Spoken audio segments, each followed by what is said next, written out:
Story 1. The Sleepers of Stillwater. The festival lights flickered softly in the cool autumn air. Strings of bulbs stretched across the lampposts lining Stillwater's main street. A faint scent of caramelized apples and spiced cider wafted through the crowd, mingling with the earthy aroma of fallen leaves. It was the kind of night that felt timeless, like the town existed in a bubble where nothing could touch it. Elliot Grayson leaned against the edge of the beer tent, nursing a half-drunk pint and watching as people milled around the booths. He wasn't one for crowds, but the loneliness of his empty house had driven him out tonight. His ex-wife, Dana, had always dragged him to the festival when they were married, insisting it was tradition, even as their arguments grew colder and more frequent. Now, 2 years divorced and pushing 40, he was here by choice, or at least that's what he told himself. From across the way, he caught sight of Harper Mills. Barely 18, her ripped jeans and black leather jacket standing out like a sore thumb among the sweaters and flannel of Stillwater's small-town crowd. She was standing with her back to the popcorn stand, chatting up one of the carnival workers. Her laugh was sharp, more challenging than amused, and Elliot could see the poor guy fumbling to keep up. Typical Harper. Her parents had all but given up on her after she dropped out of high school. Not that they were winning any parenting awards to begin with. Elliot looked away, sipping his beer. Harper reminded him too much of Dana in her younger, wilder days. Trouble in a pretty package. The night dragged on in its predictable rhythm. Kids running between booths with sticky faces, couples holding hands as they shared funnel cakes, and old-timers swapping stories over styrofoam cups of cider. As the Apizia clock struck 9, the mayor took to the makeshift stage to announce the raffle winners. It was the same every year. Elliot barely listened, his mind wandering to the work piling up at the Stillwater Gazette. He had an article due Monday, but the idea of going back to that dimly lit office filled him with a hollow sort of dread. Then it happened. Mrs. Keller, the sweet grandmotherly teacher who had been standing near the pie contest table, swayed on her feet. A murmur rippled through the crowd as she staggered backward, her mouth slack. Her apple pie slid from her hands, splattering across the pavement as she crumpled like a marionette with its strings cut. "Someone call an ambulance!" a man shouted. People rushed forward, their faces a blur of concern and panic. Elliot moved instinctively, pushing through the gathering crowd to get a better look. Mrs. Keller was lying on her side, her silver hair fanned out on the ground like a halo. Her chest rose and fell in shallow, rhythmic breaths, but her eyes were closed, fluttering rapidly beneath the lids as if she were dreaming. A young woman crouched beside her, pressing 2 fingers to Mrs. Keller's wrist. "She's breathing, but I can't wake her," she said, her voice shaking. "Maybe it's a stroke," someone else offered. "No," the woman said firmly. "There's no paralysis. This isn't a stroke." Elliot crouched down, his reporter instincts kicking in. "Does anyone know if she's diabetic? Maybe she's in shock." Before anyone could respond, another voice cut through the crowd. "She was just fine a second ago," said Dale Carter, the grizzled old war vet who ran the hardware store. He was holding a styrofoam cup of cider, his brow furrowed deeply. "We were talking about her grandkids and then, bam, she just dropped." The ambulance arrived minutes later, its siren slicing through the stillness of the night. The EMTs worked quickly, loading Mrs. Keller onto a stretcher and whisking her away. But the unease lingered long after the flashing lights disappeared down the street. Elliot lingered by the beer tent, watching the crowd dissipate. People spoke in hushed tones, their eyes darting nervously as if whatever had struck Mrs. Keller might be contagious. Harper sauntered by, her hands shoved deep into her jacket pockets. She caught Elliot's eye and smirked. "Weird shit, huh?" she said, her voice low and smoky. Elliot frowned. "You don't think this is funny, do you?" "Funny? No." She tilted her head, her dark eyes glinting in the light of a nearby street lamp. "But it's not boring either.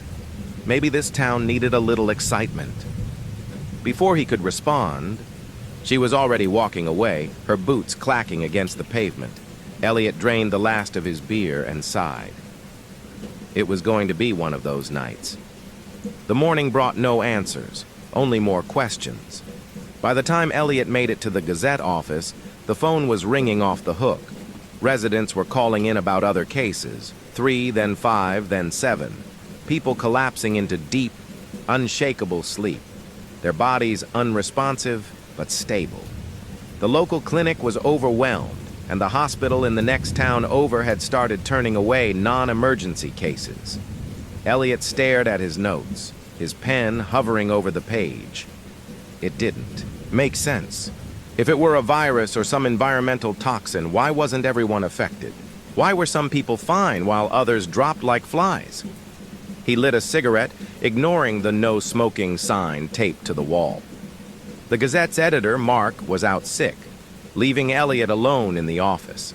The silence was oppressive, broken only by the faint hum of the fluorescent lights. His thoughts were interrupted by the creak of the door. Harper stood in the doorway, her arms crossed over her chest. "You're not supposed to be here," Elliot said, though he didn't sound particularly authoritative. "Relax. I'm not here to steal your Pulitzer-worthy secrets." She sauntered in, her gaze flicking to the overflowing ashtray on his desk. "You got another one of those?" Elliot raised an eyebrow but tossed her the pack. Harper plucked a cigarette out and lit it with a practiced flick of her wrist, exhaling a thin stream of smoke. "You don't strike me as the investigative journalist type," she said, sliding into the chair across from him. Elliot leaned back, studying her. "And you don't strike me as the type to care," she smirked, blowing out a plume of smoke. "Touché." For a moment they sat in silence, the tension between them crackling like static. Elliot couldn't decide if she was trying to get under his skin or if this was just who she was. Bold, defiant, and unapologetically herself. Either way, it made him uncomfortable. "You hear anything about the people dropping?" he asked, breaking the silence. Harper nodded. "Yeah, my neighbors. Kid went down this morning. He's 8. They say he's breathing fine, but he won't wake up. Mom's freaking out." Elliot frowned. "And you? You haven't felt, I don't know, off? Tired?" She snorted. "Please. I've been running on fumes for years. Sleep and I aren't. Exactly on speaking terms." Her words hung in the air like an unspoken challenge. Elliot tried to focus on the mystery at hand, but there was something about Harper that unsettled him, something electric and untamed. The phone rang again, cutting through the moment. Elliot stubbed out his cigarette and reached for the receiver, but Harper beat him to it. "Stillwater Gazette, how can we help you?" she said, her voice dripping with faux professionalism. Elliot rolled his eyes and motioned for her to hand it over, but her expression changed as she listened to the voice on the other end. Her face paled slightly. "Uh-huh. Yeah, he's right. Here." She passed the phone to Elliot, her usual bravado replaced with a faint trace of unease. Elliot took the receiver. "This is Elliot," a shaky voice came through the line. "It's Marion Singh. I'm at the clinic. We've got a problem." The clinic was chaos. The fluorescent lights buzzed overhead, casting a pale glow over the crowded waiting room. People sat slumped in plastic chairs, some holding the hands of loved ones who wouldn't wake, others murmuring to one another in hushed, frantic tones. The air smelled like antiseptic and stale coffee, thick with the kind of fear that turned every cough or yawn into a reason to panic. Elliot walked through the double doors, his notebook tucked under his arm. Harper was trailing a few steps behind him, her arms crossed as if she wasn't entirely sure why she'd come along. She was the kind of person who liked to act indifferent, but Elliot could see the way her dark eyes darted nervously around the room. Dr. Marion Singh emerged from one of the exam rooms, her lab coat wrinkled and her dark hair pulled back in a hasty ponytail. She looked exhausted, like she hadn't slept in days. Not that anyone seemed to be getting much rest in Stillwater lately. "Elliot," she said, her voice clipped. "Thanks for coming." Her gaze shifted to Harper. "And you brought company." "She's just here to stir up trouble," Elliot said, shooting Harper a sideways glance. Harper smirked, but didn't respond. Marion didn't seem amused. She gestured for them to follow her, leading them down the hall to a small, cluttered office. Medical charts and paperwork were piled on every surface, and a faint smell of rubbing alcohol lingered in the air. "We've got 17 patients now," Marion said, closing the door behind them. She leaned against the desk, rubbing her temples. 17 people, all in the same condition. Unconscious, stable vitals, but completely unresponsive. It's not normal." Elliot flipped open his notebook, clicking his pen. "Any idea what's causing it?" Marion shook her head. "I've run every test I can think of. Blood work, CT scans, EEGs. There's no sign of infection, no trauma, no abnormalities in brain activity. It's like they're stuck in some kind of REM sleep, but they can't wake up." Harper perched on the edge of a chair, looking uncharacteristically serious. "So what? They're dreaming?" "Yes." Marion hesitated, glancing between them. "But that's not the strangest part." Elliot frowned. "There's more?" Marion nodded. "The patients, they're all dreaming the same thing. Or at least, that's what it seems like." Harper raised an eyebrow. "What do you mean, the same thing?" The ones who've woken up even briefly describe similar experiences. Dark corridors, strange whispers, shadowy figures. It's too specific to be a coincidence. Elliot's pen paused mid-scribble. "How many have woken up?" "2, Marion said, but only for a few minutes. They were disoriented, terrified. One of them, Judy Laramie, kept screaming about someone watching her. 'The king,' she called it. Then she slipped back. Under before I could get more out of her." "The king?" Harper repeated, her voice low. Marion nodded. "I don't know what it means, but whatever they're experiencing in there, it's not normal." Elliot leaned back, tapping the end of his pen against the notebook. He didn't believe in supernatural nonsense. He never had. But there was something about this that felt different. Something he couldn't explain away with logic and science. "What about the rest of the town?" he asked. "Are there patterns?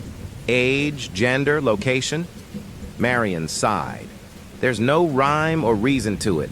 Young, old, men, women, people from every corner of town. The only thing they have in common is that they're asleep." "And us," Harper said suddenly, her voice sharp. Marion and Elliot both turned to look at her. "We're not," she continued, gesturing between herself and Elliot. "You, me, Marion, hell, most of the people we saw in the waiting room. Why are some of us fine and the rest are dropping like flies?" Marion folded her arms. "I've been asking myself the same question. So far, I haven't found any biological markers that explain immunity, but..." She hesitated, her brow furrowing. Elliot leaned forward. "But what?" Marion sighed. "There's one thing I've noticed. The unaffected seem to have something in common. Insomnia, chronic sleep issues, irregular sleep patterns. It's not a perfect correlation, but it's significant enough to notice." Harper let out a low whistle. "So what? The ones who can't sleep are the lucky ones?" "For now," Marion said, her tone grim. Back on Main Street, the festival was a shadow of what it had been the night before. Booths sat empty, their colorful banners sagging in the breeze. The carousel was still, its chipped horses frozen in mid-gallop. A few stragglers wandered aimlessly, their faces drawn with worry. Elliot and Harper stood by the boarded-up popcorn stand, the faint scent of burnt kernels lingering in the air. "This is messed up," Harper said, lighting a cigarette. She offered one to Elliot, who shook his head. "You're not wrong," he muttered, flipping through his notebook. The notes didn't make any more sense now than they had an hour ago. "So, what's your big theory?" Harper asked, exhaling, a plume of smoke. "Aliens? Government experiment? Mass hysteria?" Elliot shot her a look. I don't deal in theories. I deal in facts. Harper smirked. Oh, come on. Don't tell me you're not even a little curious about the king thing. I'm curious about why people are falling asleep and not waking up, Elliot said. That's it. Harper's smirk faded and she looked away, her expression uncharacteristically serious. What about you? Elliot asked, surprising himself with the question. What do you think is going on? Harper shrugged, her leather jacket creaking as she shifted. I don't know, but whatever it is, it feels wrong. Like, I don't know, like the town's holding its breath or something. You don't feel that? Elliot didn't answer. He didn't have to. The truth was, he did feel it. The strange stillness in the air. The way the shadows seemed to stretch just a little too far. It was the kind of unease you couldn't put into words, a gnawing in the pit of your stomach that told you something was coming. That night, Elliot sat at his kitchen table, a half-empty bottle of whiskey in front of him. The house was silent, except for the faint creak of the old radiator, its warmth doing little to chase away the chill in the air. He stared at his notebook, the words blurring together as his mind wandered. The image of Mrs. Keller collapsing played on a loop in his head, her slack face and shallow breaths haunting him. Outside, the wind howled, rattling the windows. Elliot glanced at the clock. 2:47 a.m. He hadn't slept more than a few hours, a night in years, and tonight was no different. As he poured another drink, his phone buzzed on the table. He picked it up, squinting at the screen. A text from Marion. Another one down. This isn't stopping. Elliot stared at the message, the words sinking in like lead. He didn't know what was happening in Stillwater, but one thing was clear. They were running out of time. Elliot woke to the sharp sound of glass shattering. He jolted upright on the couch, his heart pounding. For a moment, he thought he'd been dreaming, but the sound came again. Closer this time, like something breaking inside the house. He grabbed the heavy flashlight from the coffee table, the cold metal grounding him as he stood. The room was dark except for the dim glow of the street lamp filtering through the curtains. He could feel the whiskey still heavy in his system, slowing his thoughts. Another crash echoed from the kitchen. Jesus, he muttered, gripping the flashlight tighter as he moved toward the noise. The kitchen was empty when he got there. Small window above the sink was open, its frame creaking in the breeze. A glass that had been drying on the counter lay in shards on the floor, glittering faintly in the moonlight. Elliot stepped closer, peering out the window into the backyard. It was pitch black beyond the pale light of the house, the faint outlines of trees swaying in the wind. His gut told him he wasn't alone, but there was nothing there, just shadows and the low whistle of the breeze. Probably just the wind, he told himself, though the words felt hollow. He spent the rest of the night staring at the ceiling, the flashlight beside him. The next morning, the town was buzzing. Elliot stepped into May's diner, the smell of coffee and grease wafting over him as the door creaked shut behind him. The usual morning crowd was packed into the booths, but the chatter was different, louder, more frantic. They found Joe Simmons on his front lawn, someone was saying as Elliot passed. Another, one, heard it happened in the middle of the night. His wife said she just woke up, and there he was. Elliot slid into a booth in the corner, pulling out his notebook.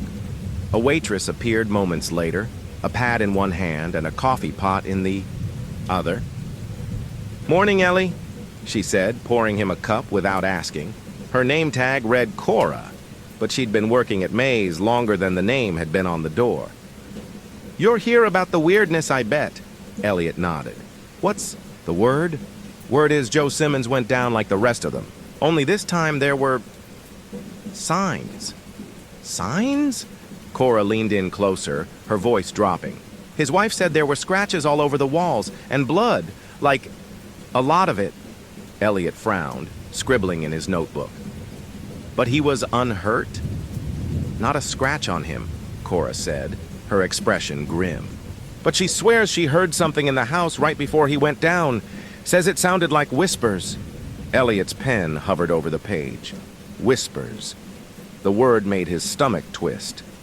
"Anything else?" he asked. Cora shrugged, straightening up. "Just what I've heard. Be careful, Ellie. Whatever this is, it's getting worse." Harper was waiting for him outside the Gazette office, her leather jacket pulled tight against the chill. "About time," she said as he approached. "Thought you were supposed to be a reporter, not a late riser."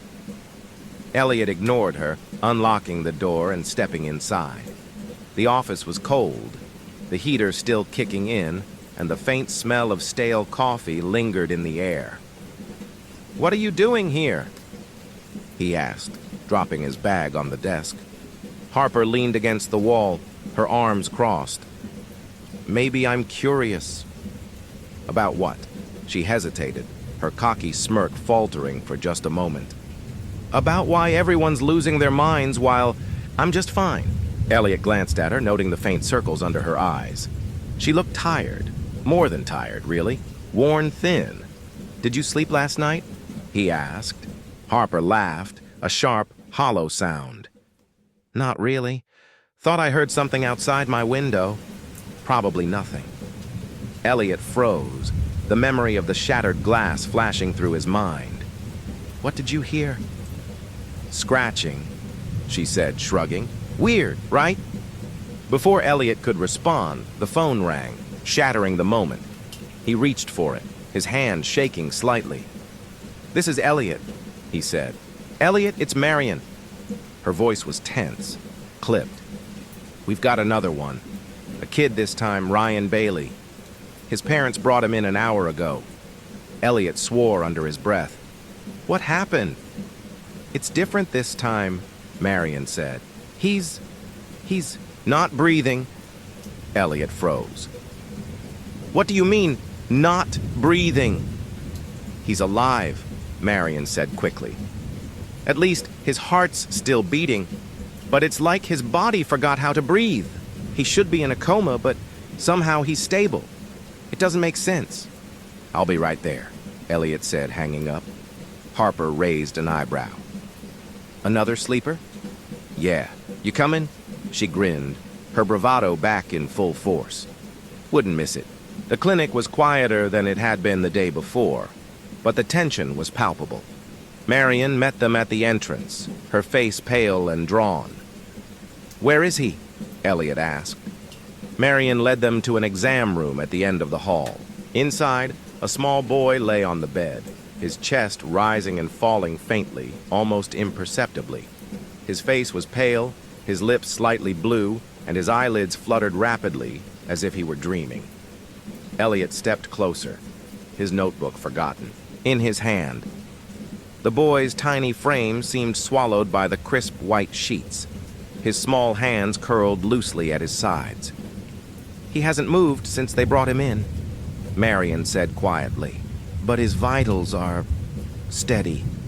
I don't know how." Elliot glanced at her. "And the parents?" "Terrified," Marion said. "They said they heard him screaming in his sleep right before it happened. When they got to his room, he was like this." Harper stepped forward, her gaze fixed on the boy. "What was he screaming?" Marion hesitated. "The same thing as the others, about someone watching him." "The king," Elliot said, his voice barely above a whisper. Marion nodded. "I don't know what it means, but whatever's happening, it's getting worse." Elliot's eyes lingered on the boy. He thought about the shattered glass in his kitchen, the whispers Mrs. Simmons claimed to have heard. The pieces didn't fit together yet, but one thing was clear. They were running out of time. Outside the clinic, the wind picked up, swirling leaves around their feet as Elliot and Harper stepped onto the sidewalk. "What now?" Harper asked, lighting another cigarette. Elliot didn't answer. He was staring at the shadows stretching across the street, their shapes longer and darker than they should have been. In the distance, he thought he heard something, soft and low like a voice, carried on the wind, whispers. Elliot spent most of the afternoon at his desk, the soft scratch of his pen on paper the only sound in the quiet office. His notes sprawled across the surface, scattered in a chaotic mess. Dates, times, names, each marked with small, frantic scribbles as he tried to make sense of the growing pattern. 17 sleepers, 18 now, with Ryan Bailey added to the list. A sharp knock at the door broke his concentration.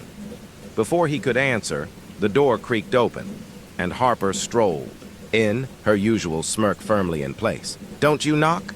Elliot asked, sitting back in his chair. "I did. Once." Harper plopped down into the chair opposite his desk, pulling her legs up to sit cross-legged. She gestured at the clutter. "What's all this?" "Everything I've got so far," Elliot said, rubbing his temples. "Patterns, witness accounts, anomalies. None of it makes any sense." "Let me see." Harper reached for one of the pages, her fingers brushing against his hand as she grabbed it. Her touch was cold, sending a faint shiver up his arm. She scanned the page, her brow furrowed. "So what's the big takeaway? Got a lead on this king thing yet?" Elliot sighed. "Not yet. But there's something about the timing. People are dropping in waves almost like it's deliberate." Harper's lips curved into a half smile. "So, you're saying this isn't random?" "Nothing about this feels random," Elliot said. Harper set the page down, leaning back in the chair. She watched him for a moment, her dark eyes sharp and searching. "What about you?" she asked finally. "You haven't been seeing anything, have you?" Elliot's stomach twisted, the memory of the shattered glass flashing in his mind. He hesitated, choosing his words carefully. "I don't know," he admitted. "Last night I thought I heard something, like someone was in the house." Harper raised an eyebrow. And nothing," Elliot said quickly. "It was probably the wind." Harper didn't look convinced, but she let it drop. Later that night, Elliot found himself back in his kitchen, a half-empty glass of whiskey sitting on the counter. The house was silent, the hum of the refrigerator the only sound. He stared at the window above the sink, the faint outlines of trees barely visible in the darkness. He couldn't shake the feeling that something was out there, just beyond the edge of the light. The phone rang, cutting through the quiet. Elliot snatched it, up, his pulse quickening. "Hello?" "It's Marion." Her voice was strained, like she'd been running. "What's wrong?" he asked, gripping the phone tighter. "We've got another case," Marion said, her breath hitching. "But this one's different." Elliot's throat tightened. "How different?" Marion hesitated, and Elliot could hear the faint murmur of voices in the background. "It's not just sleep," she said finally. "This one, he hurt someone." The house was on the edge of town, a small, nondescript place with peeling paint and an overgrown yard. Police tape fluttered in the wind, cordoning off the front porch. Elliot parked on the curb, his headlights slicing through the darkness. Harper was already there, leaning against the hood of her car with a cigarette in hand. "Took you long enough?" she said, flicking ash onto the pavement. "What the hell happened?" Elliot asked, stepping out of the car. "Not sure," Harper said. "But it's bad. They've got the place locked down." Elliot followed her to the front yard where Marion was waiting. She looked pale, her expression drawn. "Thanks for coming," she said, her voice barely above a whisper. "What's going on?" Elliot asked. Marion gestured toward the house. "The man who lives here, James Fuller, collapsed earlier tonight. Same symptoms as the others. But before he went down, he attacked his wife." "Attacked her how?" Harper asked, her voice sharp. "Threw her against the wall," Marion said. "She's in the hospital now. Concussion, broken ribs. She says he wasn't himself. Like he was possessed." Elliot exchanged a glance with Harper. "And where is he now?" "Inside," Marion said. "Unconscious, but—" She trailed off, her eyes darting toward the house. "But what?" Elliot prompted. Marion swallowed hard. You should see for yourself. The inside of the house was suffocatingly quiet. The air was thick with the metallic tang of blood, and the faint sound of muffled breathing echoed from the living room. James Fuller lay on the couch, his body rigid, his eyes closed. His chest rose and fell in shallow breaths, but his face was contorted as if he were caught in some horrible nightmare. The walls around him were covered in scratches, long, jagged marks that carved deep into the plaster. Symbols were etched into the paint, crude and chaotic, like they'd been drawn by a hand that didn't belong to him. Elliot stepped closer, his stomach churning. What the hell is this? Marion shook her head. I don't know. The wife said he didn't have anything in his hands when it happened. He just started clawing at the walls. Harper moved to one of the symbols, tracing it with her finger. I've seen this before, she said softly. Elliot turned to her. Where? The library, Harper said, her voice distant. In one of those old folklore books. It's some kind of protection sigil. Protection from what? Elliot asked. Harper looked at him, her eyes dark and serious. From things that shouldn't be here. The ride back to town was silent, the weight of what they'd seen settling over them like a shroud. Harper stared out the window, her cigarette burning low between her fingers. Elliot gripped the wheel, his knuckles white. The scratches, the symbols, the whispers, it was all starting to form a picture. But the edges were still blurred, like a nightmare he couldn't quite wake from. You think he knew what he was doing? Harper asked suddenly, breaking the silence. Elliot glanced at her. Fuller? Yeah, Harper said. You think he knew he was trying to protect himself? Elliot didn't answer. He didn't have the heart to tell her what he really thought. That whatever James Fuller had been trying to protect himself from, it hadn't worked. As they pulled onto Main Street, Elliot caught a glimpse of something in the rearview mirror, a shadow, faint and fleeting, darting across the road. He shook his head, gripping the wheel tighter. It was probably nothing. Probably. The library was a relic from another time. A squat brick building with ivy crawling up its facade and stained glass windows that threw fractured colors onto the sidewalk when the sun hit just right. Tonight, the interior was dark except for a single desk lamp that cast a pale yellow glow over the central reading table. Harper leaned back in a creaky wooden chair, flipping through a massive leather-bound tome that smelled faintly of mildew. Her usual smirk was gone, replaced by a furrowed brow as she studied the faded illustrations and looping script. This is insane, she muttered, breaking the silence. Who even writes like this? It's like reading a drunk's diary. Keep looking, Elliot said, his eyes scanning a brittle page in the book before him. He tapped his pen against the table, the rhythmic click echoing in the quiet. We're looking for anything on dreams, sleep, or, I don't know, folklore about kings. Folklore? Harper raised an eyebrow. I thought you didn't believe in this stuff. I don't, Elliot said. But right now, it's all we've got. Harper rolled her eyes, but turned back to the book. The silence stretched between them, broken only by the occasional rustle of pages. Marion had sent them here after another long day at the clinic, her exhaustion palpable as she pushed a list of symptoms and patterns toward Elliot. I'm a doctor, not a historian, she'd said, her voice tight. But I think there's something in this town's past we're missing, something old. Find it. Elliot sighed, rubbing his eyes as he turned another page.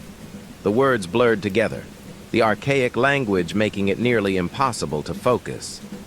Wait, Harper said suddenly, sitting up straighter. I think I've got something. Elliot leaned over, peering at the book she held. The page was yellowed and cracked at the edges, the text surrounded by elaborate hand-drawn symbols. At the center was a crude sketch of a figure, a towering shadow with long, spindly limbs and a crown of jagged points. It's called the Sleeper King, Harper said, her voice low. Says here it's some kind of dream entity. It feeds on people's fears while they sleep. The more people dream of it, the stronger it gets. Elliot frowned, his pulse quickening. Stronger? How? Looks like it starts influencing the waking world, Harper said, pointing to a line of text. Once it gets enough power, it can... Oh, shit! What? Harper turned the book toward him, her finger tapping a passage near the bottom of the page. It says the only way to stop it is to confront it in its own domain. In the dream. Elliot stared at her, the words sinking in like stones in his gut. You're telling me the only way to deal with this thing is to fall asleep? Harper shrugged. That's what it says. That's insane, Elliot muttered, running a hand through his hair. We don't even know if this thing is real. And yet, Harper said, her voice sharp, people are dropping left and right. You've got a better explanation? Elliot didn't answer. The drive back to Main Street was eerily quiet, the town cloaked in a heavy fog that clung to the streets and muffled the sound of their tires. Harper sat with her legs propped up on the dashboard, scrolling through her phone as if nothing had happened. You really think it's real? Elliot asked suddenly, breaking the silence. Harper looked up, her dark eyes meeting his. What? The Sleeper King? Elliot nodded. Harper exhaled slowly, her breath fogging the window. I don't know. But if it's not, then what's happening? To these people? Elliot didn't respond. He didn't have an answer, just a growing sense of dread that wrapped itself around his chest and wouldn't let go. By the time they reached the clinic, the waiting room was almost empty. The few remaining patients sat hunched in their chairs, their faces pale and hollow. Marion met them in the hallway, her expression grim. We lost another one, she said quietly. Elliot's stomach dropped. Who? Ryan Bailey. Marion said. His heart just stopped. Elliot swore under his breath, his hands tightening into fists.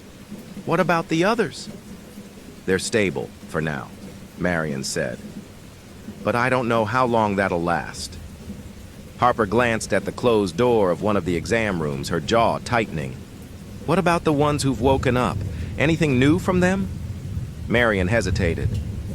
One of them, the Simmons boy, was lucid for about 5 minutes this afternoon. He said something strange. What? Elliot asked, his voice sharp. Marion glanced around as if afraid someone might overhear. He said the king is angry, that we're taking too long. Harper's face paled, but she forced a smirk. Well, that's comforting. Elliot turned to Marion, his voice low. You think it means something? Marion nodded. I think whatever's happening, it's escalating. And if we don't figure out how to stop it soon... She didn't finish the sentence. She didn't have to. That night, Elliot sat at his kitchen table staring at the passage Harper had copied from the library book. The words swam before his eyes, the meaning slipping through his fingers every time he tried to focus. The Sleeper King. A dream entity that feeds on fear. He thought about Ryan Bailey, his tiny body lying still in that hospital bed. He thought about the whispers James Fuller's wife had described, the strange symbols scratched into the walls of his house. He thought about the way the fog had clung to the streets tonight, heavy and suffocating, like the town itself was holding its breath. And then he thought about the sound he'd heard outside his window the other night, the faint scratching noise like claws on glass. His pulse quickened, a cold sweat breaking out along the back of his neck. It was just the wind, he told himself. Just the wind. But as he sat there, the silence of the house pressing in on him, he couldn't shake the feeling that he was being watched. In the darkness beyond the window, something shifted. A shadow, a whisper. Elliot didn't move, didn't breathe. And then it was gone. The shadows in Stillwater had grown bolder. Elliot stepped out onto his porch, the early morning light muted by a thick blanket of fog. The town was unnervingly quiet. No chirping birds, no distant rumble of trucks heading down the main road. Just the faint whistle of the wind and the weight of stillness pressing down on everything. The newspaper was lying on the steps, its edges damp from the mist. He bent down to grab it, but his hand froze when he saw the headline. Dream Plague. Claims another, Stillwater gripped by fear. Elliot swore under his breath, crumpling the paper in his fist. He hadn't written the piece. Mark had come in late last night, insisting on handling the latest story himself. But the wording, the tone, it felt wrong, sensationalized, cheap. The people of Stillwater didn't need more fear. They already had plenty. Marion's voice crackled through the phone, cutting through Elliot's thoughts. There's something you need to see, she said, her tone tense. Elliot glanced at his watch. Where are you? The old church on Larkspur, Marion replied. Meet me there. The church sat at the edge of town, its steeple leaning slightly to one side, as if bowing to the weight of the years.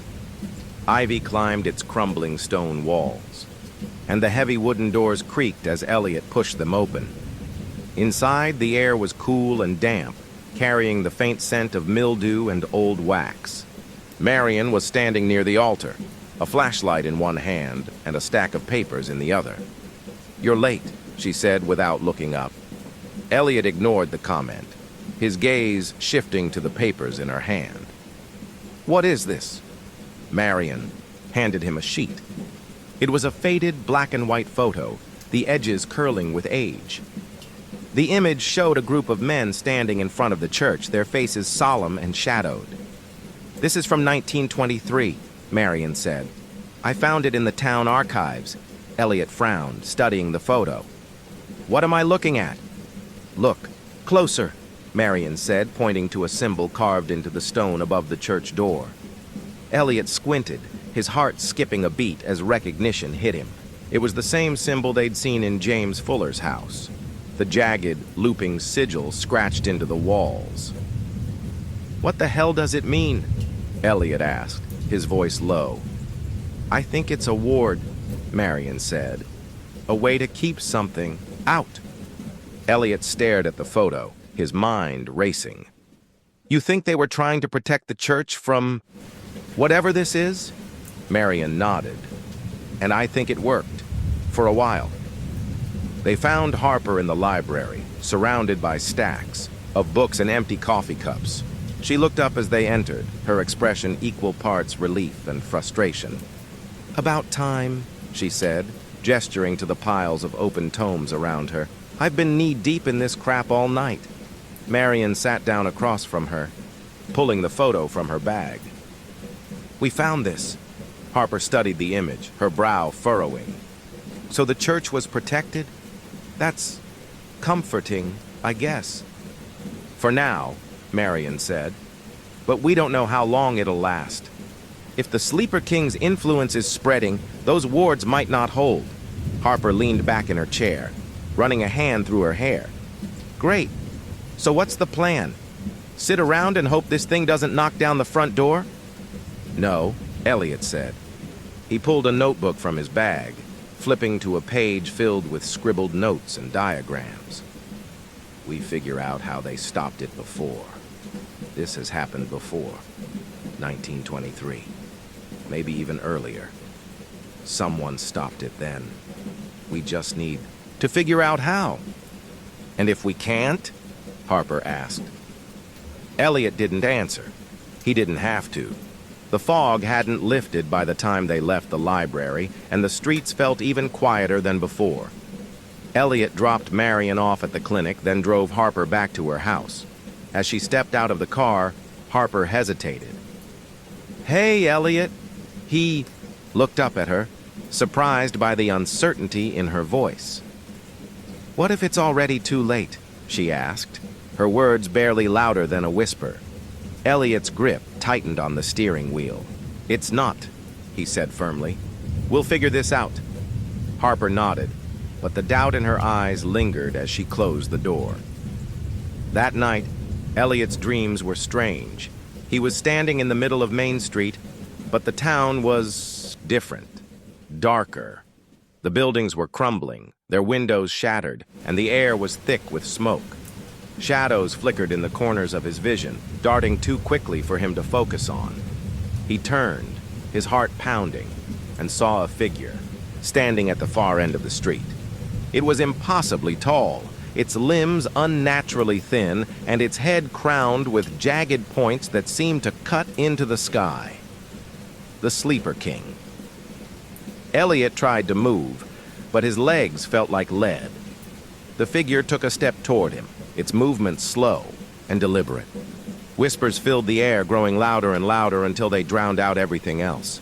Elliot, the voice wasn't a whisper. It was a shout, pulling him back from the brink. Elliot! He woke with a start, gasping for breath. The room was dark, the only light coming from the street lamp outside his window.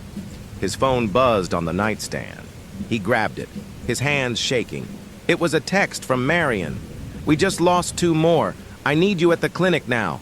Elliot threw on a jacket, his heart racing as he stepped into the cold night air. The fog had thickened, clinging to the ground like a living thing. He glanced over his shoulder as he climbed into the car, the hairs on the back of his neck standing on end. For a moment, he thought he saw something tall and thin, standing just beyond the edge of the light. But when he looked again, it was gone. The library had grown colder as the night crept on, the dim overhead lights casting long shadows that stretched across the floor. Elliot's hand hovered over his notebook, his pen frozen mid-sentence as he stared at the passage Harper had read. Aloud! "The Sleeper King," she repeated, her voice tinged with disbelief, "dwells in the space between worlds, feeding on fear. The more people dream of him, the stronger he gets." She tapped the page, the leather-bound journal creaking in her hands. "This can't be real, can it?" Elliot didn't answer.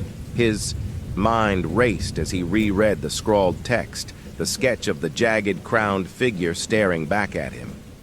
Harper leaned forward, lowering her voice. "And this part?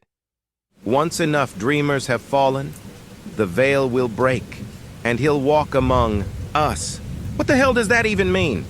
"It means," Elliot said, his throat dry, "that if we don't stop this, it's not just about people falling asleep. It's about him getting out." Harper exhaled slowly, her fingers drumming against the table. "Okay, so let's say this thing is real. How do we stop it?" Elliot flipped to another page in the journal, scanning the faded text. His finger stopped at a passage halfway down. "To sever the Sleeper King's connection to the dreamers, one must enter his domain and destroy the tether that binds him." He frowned, his stomach twisting. "What the hell is a tether?" "Probably something we don't want to find," Harper said, her tone sharp. Elliot closed the journal with a heavy thud. "If this is true, the only way to stop him is to go into the dream ourselves." "Great," Harper said, her voice dripping with sarcasm. "Let's just take a nap and hope for the best." "No big deal." Elliot shot her a look. "You got a better idea?" Harper opened her mouth to respond, but before she could speak, the overhead lights flickered. They both froze, their gazes snapping upward. The lights flickered again, the hum of electricity sputtering like a dying breath. "Tell me that's just bad wiring," Harper said, her voice tight. Elliot stood, his eyes darting to the far corner of the library. The shadows there seemed thicker than they should have been, pooling together like ink spreading across water. "Stay close," he said quietly. Harper didn't argue. She grabbed the flashlight off the table, clicking it on. The beam cut through, the darkness landing on the corner where the shadows writhed. "What the hell is that?" Harper whispered, her grip tightening on the flashlight. The shadows rippled, and for a moment, Elliot thought he saw movement, something long and spindly stretching out from the darkness. A faint sound reached his ears, low and guttural, like the growl of something hungry. "Elliot," Harper said, her voice trembling. "We need to go." He nodded, grabbing the journal and stuffing it into his bag. The lights flickered one last time before plunging the room into total darkness. "Shit," Harper hissed, the flashlight beam jerking as her hands shook. Elliot grabbed her arm, pulling her toward the exit. "Move!"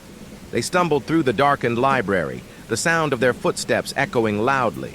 Behind them, the shadows seemed to follow, the faint growl growing louder, closer. Harper glanced over her shoulder, her breath hitching. "It's coming!" Elliot didn't look back. He yanked the door open, the cool night air hitting them like a slap.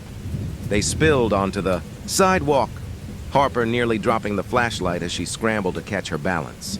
The library door slammed shut behind them, the sound reverberating through the empty streets. For a moment, they stood there, their breaths coming in ragged gasps. The fog was thicker than ever, swirling around them like a living thing. "What the hell was that?" Harper demanded, her voice rising. "I don't know," Elliot said, clutching his bag tightly. His pulse thundered in his ears, his mind racing. Harper pointed back toward the library. "You saw it, didn't you? That thing in the shadows." Elliot hesitated, his throat dry. "Yeah, I saw it." Harper ran a hand through her hair, pacing back and forth. "This is insane. This whole town is insane. And now we've got creepy shadow monsters chasing us out of libraries. What's next?" Elliot didn't respond. He was staring at the fog, his gaze fixed on something in the distance. "Elliot?" Harper said, her voice softer now. He raised a hand, silencing her. "Do you hear that?" Harper frowned, her breath visible in the cold air. At first, she didn't hear anything. But then it came, a low, rhythmic whisper, like a voice carried on the wind. "Elliot," she said, taking a step closer to him. The whisper grew louder, more distinct. It wasn't words exactly, but something deeper, older. It crawled under the skin, raising goosebumps along their arms. "Let's go," Elliot said, his voice firm. Harper didn't argue. They hurried down the street, the whisper following them, growing fainter the farther they went. By the time they reached Marion's clinic, the fog had swallowed the town completely. The streetlights cast pale halos that barely pierced the gloom, and the air was heavy with damp and unease. Marion met them at the door, her expression grim. "What happened?" Elliot handed her the journal. "We found something." Marion flipped through the pages, her brow furrowing. "What is this?" "Proof," Elliot said. "The Sleeper King. It's real, Marion, and it's getting stronger." Marion stared at him, her eyes searching his face. "You're serious." "Do I look like I'm joking?" Elliot shot back. Harper leaned against the wall, her arms crossed. "We need to figure out how to stop this thing. Fast!" Marion looked back at the journal, her hands trembling slightly. "And you think this tether is the key?" Elliot nodded. "If we can find it, destroy it." "How?" Marion interrupted, her voice rising. "We're talking about going into a dream. That's not exactly something you can just do." "Maybe not," Harper said, her tone sharp. "But what other choice do we have?" Marion didn't answer. The silence stretched, heavy and suffocating. Finally, she sighed, closing the journal. "I'll see what I can find, but if we're doing this, we need to be careful. There's no telling what we'll find on the other side." Elliot nodded, his jaw tight. "We don't have a choice." Outside, the fog pressed closer against the windows, the faint sound of whispers threading through the air, and somewhere in the distance, something watched. The fog hadn't lifted. If anything, it had grown thicker, swallowing the edges of the town and muting every sound until Stillwater felt like it existed in a vacuum. The streetlights were dim and flickering, their halos of light barely reaching the pavement. Elliot stood outside the clinic, staring down Main Street. The quiet was unnatural, the kind of quiet that made your skin crawl. Behind him, the door creaked open and Harper stepped out, her hands shoved deep into the pockets of her jacket. "They're starting to panic," she said, nodding toward the clinic. "People are talking about packing up and leaving town." Elliot glanced at her. "And go where? If this thing is tied to the Dreamers, running won't help. It'll just follow them." Harper sighed, leaning against the railing. "Yeah, well, logic doesn't mean much when your kid won't wake up, and the shadows are whispering at you." Elliot frowned, his gaze drifting back to the street. He hadn't told Harper about the whispers he'd been hearing, or the way the shadows in his house seemed to move when he wasn't looking. It felt too personal, too vulnerable, and he wasn't sure what to make of it yet. "What about Marion?" he asked. "She's inside, looking for ways to make us fall asleep safely," Harper said. "Pretty sure she thinks we're insane, but she's not saying it out loud. Yet?" Elliot nodded. "She's not wrong." Harper smirked, but it didn't reach her eyes. "Insane or not, we don't have a choice. If this thing breaks through..." She trailed off, and Elliot didn't press her. They both knew what was at stake.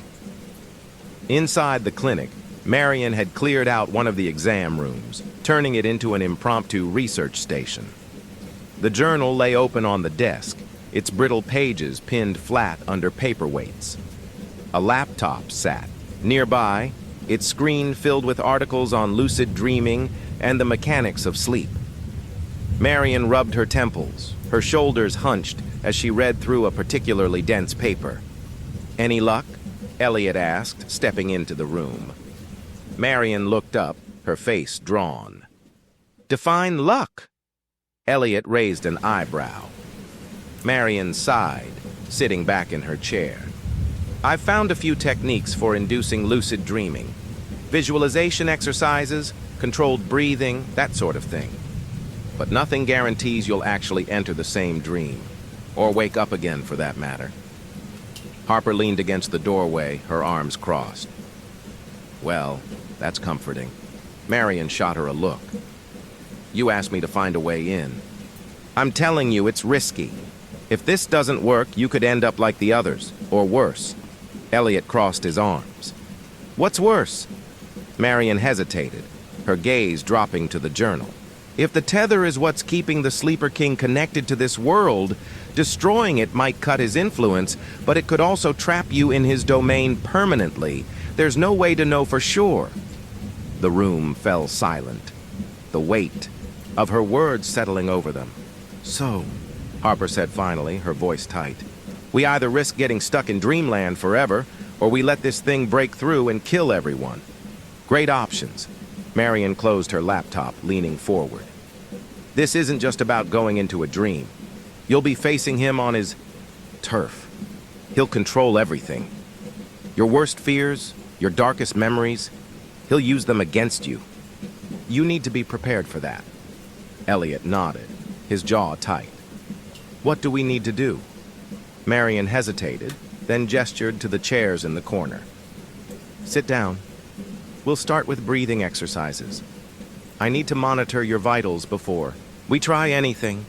Elliot sat first, his hands gripping the armrests tightly. Harper followed, her usual bravado replaced by a nervous energy she couldn't quite hide. "Close your eyes," Marion said, her voice calm but firm. "Focus on your breathing, in through your nose, out through your mouth." Elliot obeyed, his breath slow and deliberate. The room faded around him, the hum of the fluorescent lights blending with the sound of his heartbeat. Marion's voice drifted in and out of focus as she guided them through the exercise. "Visualize a door," she said. "A heavy wooden door with iron hinges. Picture it clearly in your mind." Elliot could see it, the rough grain of the wood, the cold iron handle. His hand reached out, fingers brushing the surface. "When you're ready," Marion said, her voice distant, "open the door." Elliot's eyes snapped open, and he was no longer in the clinic. The air was heavy and cold, with a strange, metallic tang. He stood in the middle of a vast, crumbling corridor, the walls lined with jagged stone that seemed to pulse faintly, as if alive. Elliot? He turned to see Harper standing a few feet away, her expression guarded. She looked smaller here, her usual confidence replaced by a wary tension. "Where are we?" she asked, her voice echoing unnaturally. Elliot shook, his head. "I don't know." The corridor stretched endlessly in both directions, disappearing into shadow. The faint sound of whispers reached his ears, threading through the air like a distant melody. "We need to keep moving," he said, his voice steady despite the growing unease in his chest. Harper nodded, falling into step beside him. They walked in silence, the stone floor rough beneath their feet. The walls seemed to shift as they passed, the jagged edges warping and twisting like smoke. The whispers grew louder, and Elliot's pulse quickened.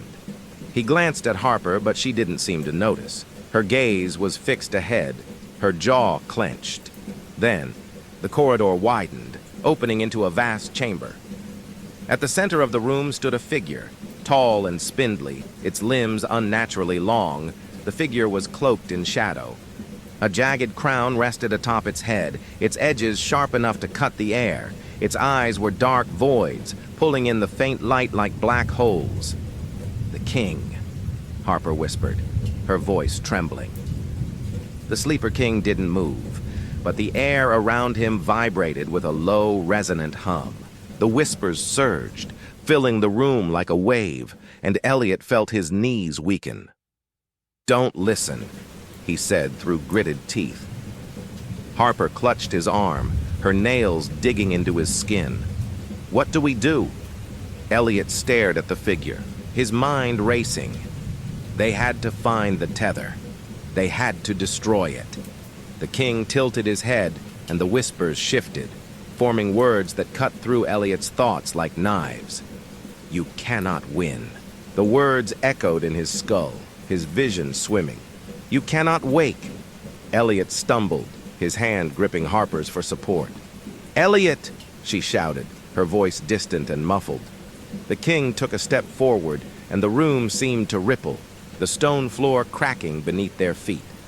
Elliot forced himself to stand, his gaze locking onto the figure. "Keep going," he said, his voice firm. "We have to find the tether." Harper hesitated, but the determination in his eyes propelled her forward. Together they moved deeper into the chamber, the king's presence looming behind them. The whispers followed, growing louder with each step, and somewhere in the distance, something began to pulse, a faint, rhythmic beat, like the sound of a heart.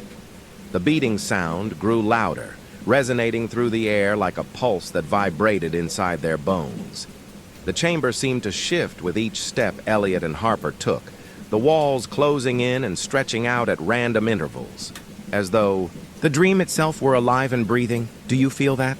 Harper asked, her voice tight. Elliot nodded.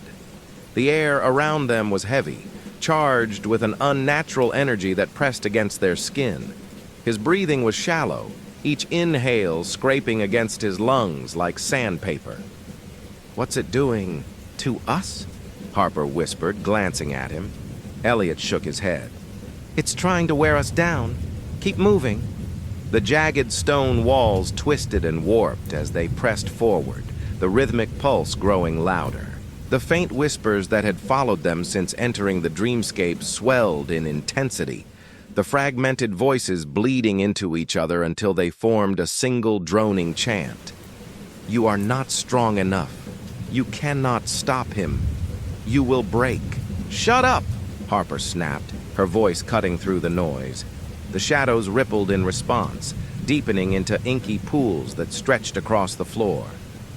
Something moved within them, spindly shapes with too many limbs, their movements jerky and unnatural. "Don't look at them," Elliot said, grabbing Harper's arm. "Focus on the sound." They kept walking, the shadows pressing closer with each step. The light from Harper's flashlight flickered, then dimmed entirely, leaving them in near total darkness. "This is bad," Harper said, her voice trembling. Elliot tightened his grip on her arm. We're almost there. How do you know? He didn't answer. He couldn't explain it, but he felt the tether's presence. It was pulling him forward, a gravity that tugged at his very being. The chamber opened into another vast expanse, and Elliot froze. In the center of the room stood a massive structure, a black twisted spire that pulsed with a faint, sickly light. The sound of the beating heart seemed to emanate from it, vibrating the air around them. Harper stepped closer, her eyes wide. Is that it? Elliot nodded, his stomach churning. The spire radiated a palpable sense of wrongness, its surface, covered in shifting organic patterns that seemed to writhe like living things. That's the tether, Elliot said, his voice hoarse. Harper took a step back. How the hell are we supposed to destroy that? Before Elliot could respond, the shadows surged forward, spilling into the room like a tidal wave. The whispering chant grew louder, the words twisting into guttural cries that echoed through the chamber. Elliot turned to face the darkness, his fists clenched. We need to hold them off, get to the tether. Harper stared at him, her jaw tight. And then what? Figure it out, Elliot said, his voice firm. The shadows swirled around them, and from within the darkness, the Sleeper King emerged. Was taller now, impossibly tall, his jagged crown nearly scraping the ceiling. His limbs were elongated and spindly, his movements unnervingly fluid. The voids, where his eyes should have been fixed on them, pulling at the edges of their minds like a riptide. You will not succeed, the king said, his voice a low rumble that shook the chamber. You are nothing but fragile minds in a fragile world. Yeah? Harper said, her voice shaky but defiant. Watch us. She bolted toward the spire, her flashlight swinging wildly in her hand. The king's head snapped toward her, and the shadows surged, cutting off her path. Elliot moved without thinking, diving into the darkness to grab Harper. The shadows clung to him like tar, cold and suffocating, but he forced himself forward. Keep going, he shouted, shoving Harper toward the spire. The Sleeper King raised one impossibly long arm, and the shadows twisted into jagged spikes that lashed out toward them. Elliot barely managed to pull Harper out of the way, the spikes slamming into the ground where she'd been standing moments. Before! This is impossible, Harper gasped, her voice cracking. No, Elliot said through gritted teeth. He's just trying to make it feel that way. The king's voice echoed around them, low and mocking. Your minds are mine. Your fears are mine. You cannot win. Harper's steps faltered, her expression shifting into something unfamiliar. Fear. Real, raw fear. She shook her head, clutching her flashlight tightly. He's right. We can't do this. Elliot grabbed her by the shoulders, forcing her to meet his gaze. Yes, we can. This thing feeds on fear, Harper. That's what it wants. Don't give it the satisfaction. She stared at him, her breath coming in shallow gasps. Then she nodded, her jaw tightening. Okay. The spire loomed before them, its surface rippling as they approached. The sickly light pulsing from within grew brighter, and Elliot could feel the king's presence bearing down on them, a weight that threatened to crush him. How do we destroy it? Harper asked, her voice barely audible over the sound of the beating heart. Elliot stared at the spire, his mind racing. There had to be a way, some weakness, some flaw. His gaze fell on the patterns writhing across its surface, and an idea clicked. Into place. It's alive, he said. We need to sever its connection to the dreamers, cut it off from its source of power. Okay, Harper said, her voice tight. How? Elliot glanced at the flashlight in her hand. Give me that. Harper hesitated but handed it over. Elliot stepped forward, the light in his hand trembling as he shone it directly onto the spire. The patterns on its surface recoiled from the beam, writhing like worms exposed to sunlight. It hates the light, Harper said, her eyes widening. Then let's give it more, Elliot said.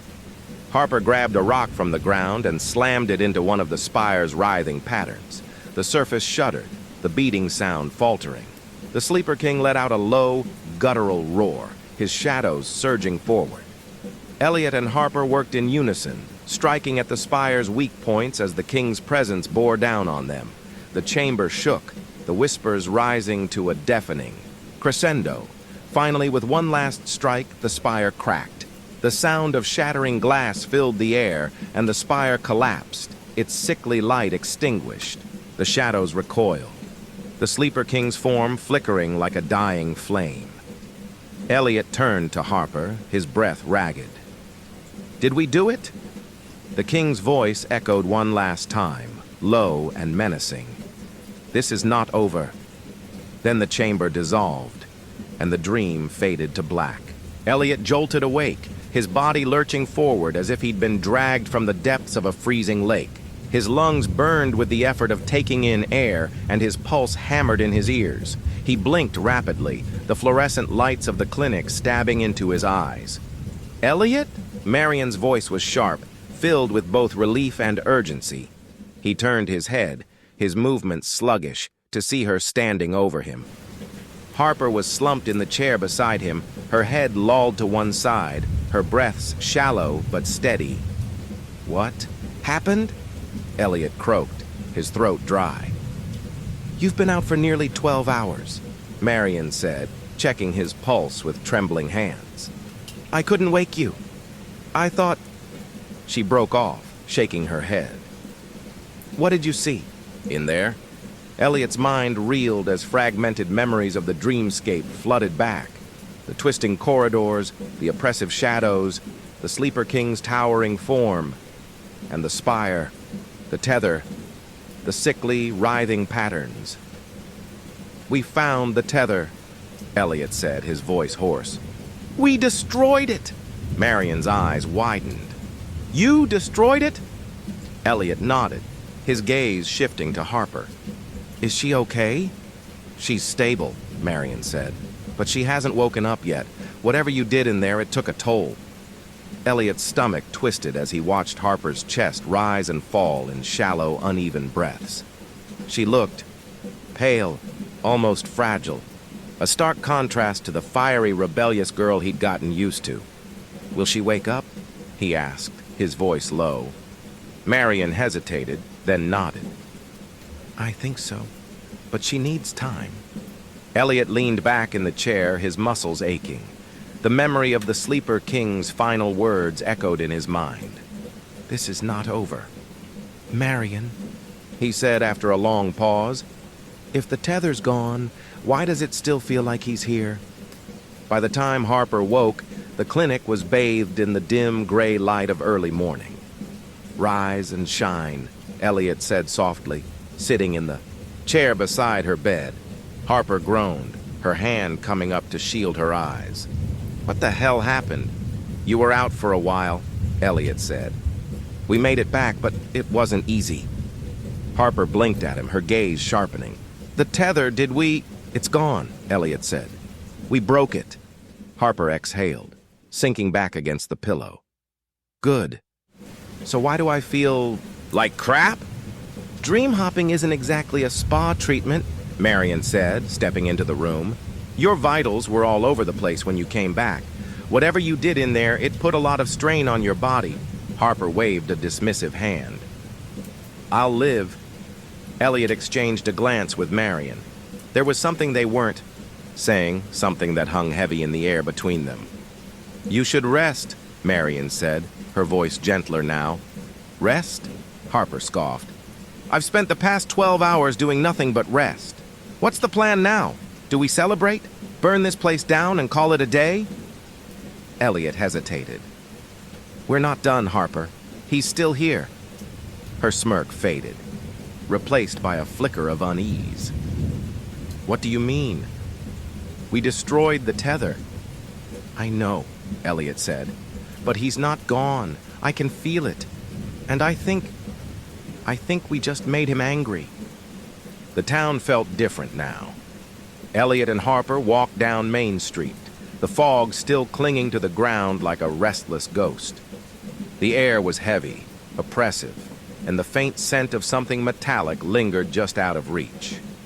The streets were eerily empty. Most of the shops were closed, their windows dark and boarded up. A few stragglers shuffled along the sidewalks, their faces pale and drawn, their eyes darting nervously toward the shadows that seemed to stretch just a little, too far. "Is it me?" Harper said, breaking the silence. "Or does this place look worse?" "It's not just you," Elliot said, his gaze scanning the deserted street. "Something's wrong." They passed May's Diner, its usually cheerful neon sign dark and lifeless. The front door was locked, and a hastily written sign hung in. "The window, closed until further notice. It's like the whole town is giving up," Harper said, her tone tinged with frustration. "Do you think they know what's happening?" Elliot shook his head. "Not exactly, but they can feel it. Whatever's happening, it's getting stronger." As they approached the library, Harper slowed, her eyes narrowing. The building loomed in the fog, its once inviting facade now dark and foreboding. "You sure we should be here?" she asked. "We need answers," Elliot said. Harper sighed, but she followed him inside. The library was darker than it should have been. The overhead, lights flickering sporadically. The air was colder here, and the silence was oppressive, broken only by the faint creak of the wooden floorboards under their feet. Elliot led the way to the back of the library, where the journal still sat on the table where they'd left it. The pages were spread open, the jagged sketch of the Sleeper King staring back at them like a challenge. Harper shivered, pulling her jacket tighter around her. "I hate this place." Elliot ignored her, flipping through the journal. He stopped. At a passage near the back, the faded script barely legible. "When the tether is broken, the Sleeper King will be weakened, but not destroyed. His presence will linger, feeding on the cracks in the veil. To banish him fully, one must sever his connection to the dreamers entirely by confronting the source of his power." "The source," Harper repeated, her voice flat. "What does that even mean?" Elliot ran a hand through his hair. "I don't know. But if breaking the tether wasn't enough, then whatever's left of him is still tied to the dreamers." Harper frowned. "So we have to go back in?" Elliot nodded, his jaw tight. "Yeah, and this time we're not just breaking things. We're ending this." Harper stared at him, her expression unreadable. Then she exhaled sharply, shaking her head. "You're lucky I like you, Grayson." Elliot managed a faint smile. "Let's hope that luck holds." Outside the library, the fog seemed to press closer, the air humming with a low, steady vibration. The shadows stretched unnaturally across the ground, pooling in strange, shifting shapes. Elliot and Harper stood on the steps, their breath visible in the cold air. "Do you hear that?" Harper asked, her voice barely above a whisper. Elliot nodded. The faint whispers had returned, threading through the fog like a distant, haunting melody. "Let's get out of here," he said. As they walked away, neither of them noticed the figure, standing at the edge of the fog, its jagged crown glinting faintly in the dim light.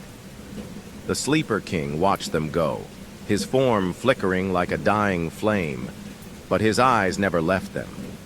The clinic was eerily silent when Elliot and Harper returned, the usual hum of activity replaced by a stillness that made the air feel heavy.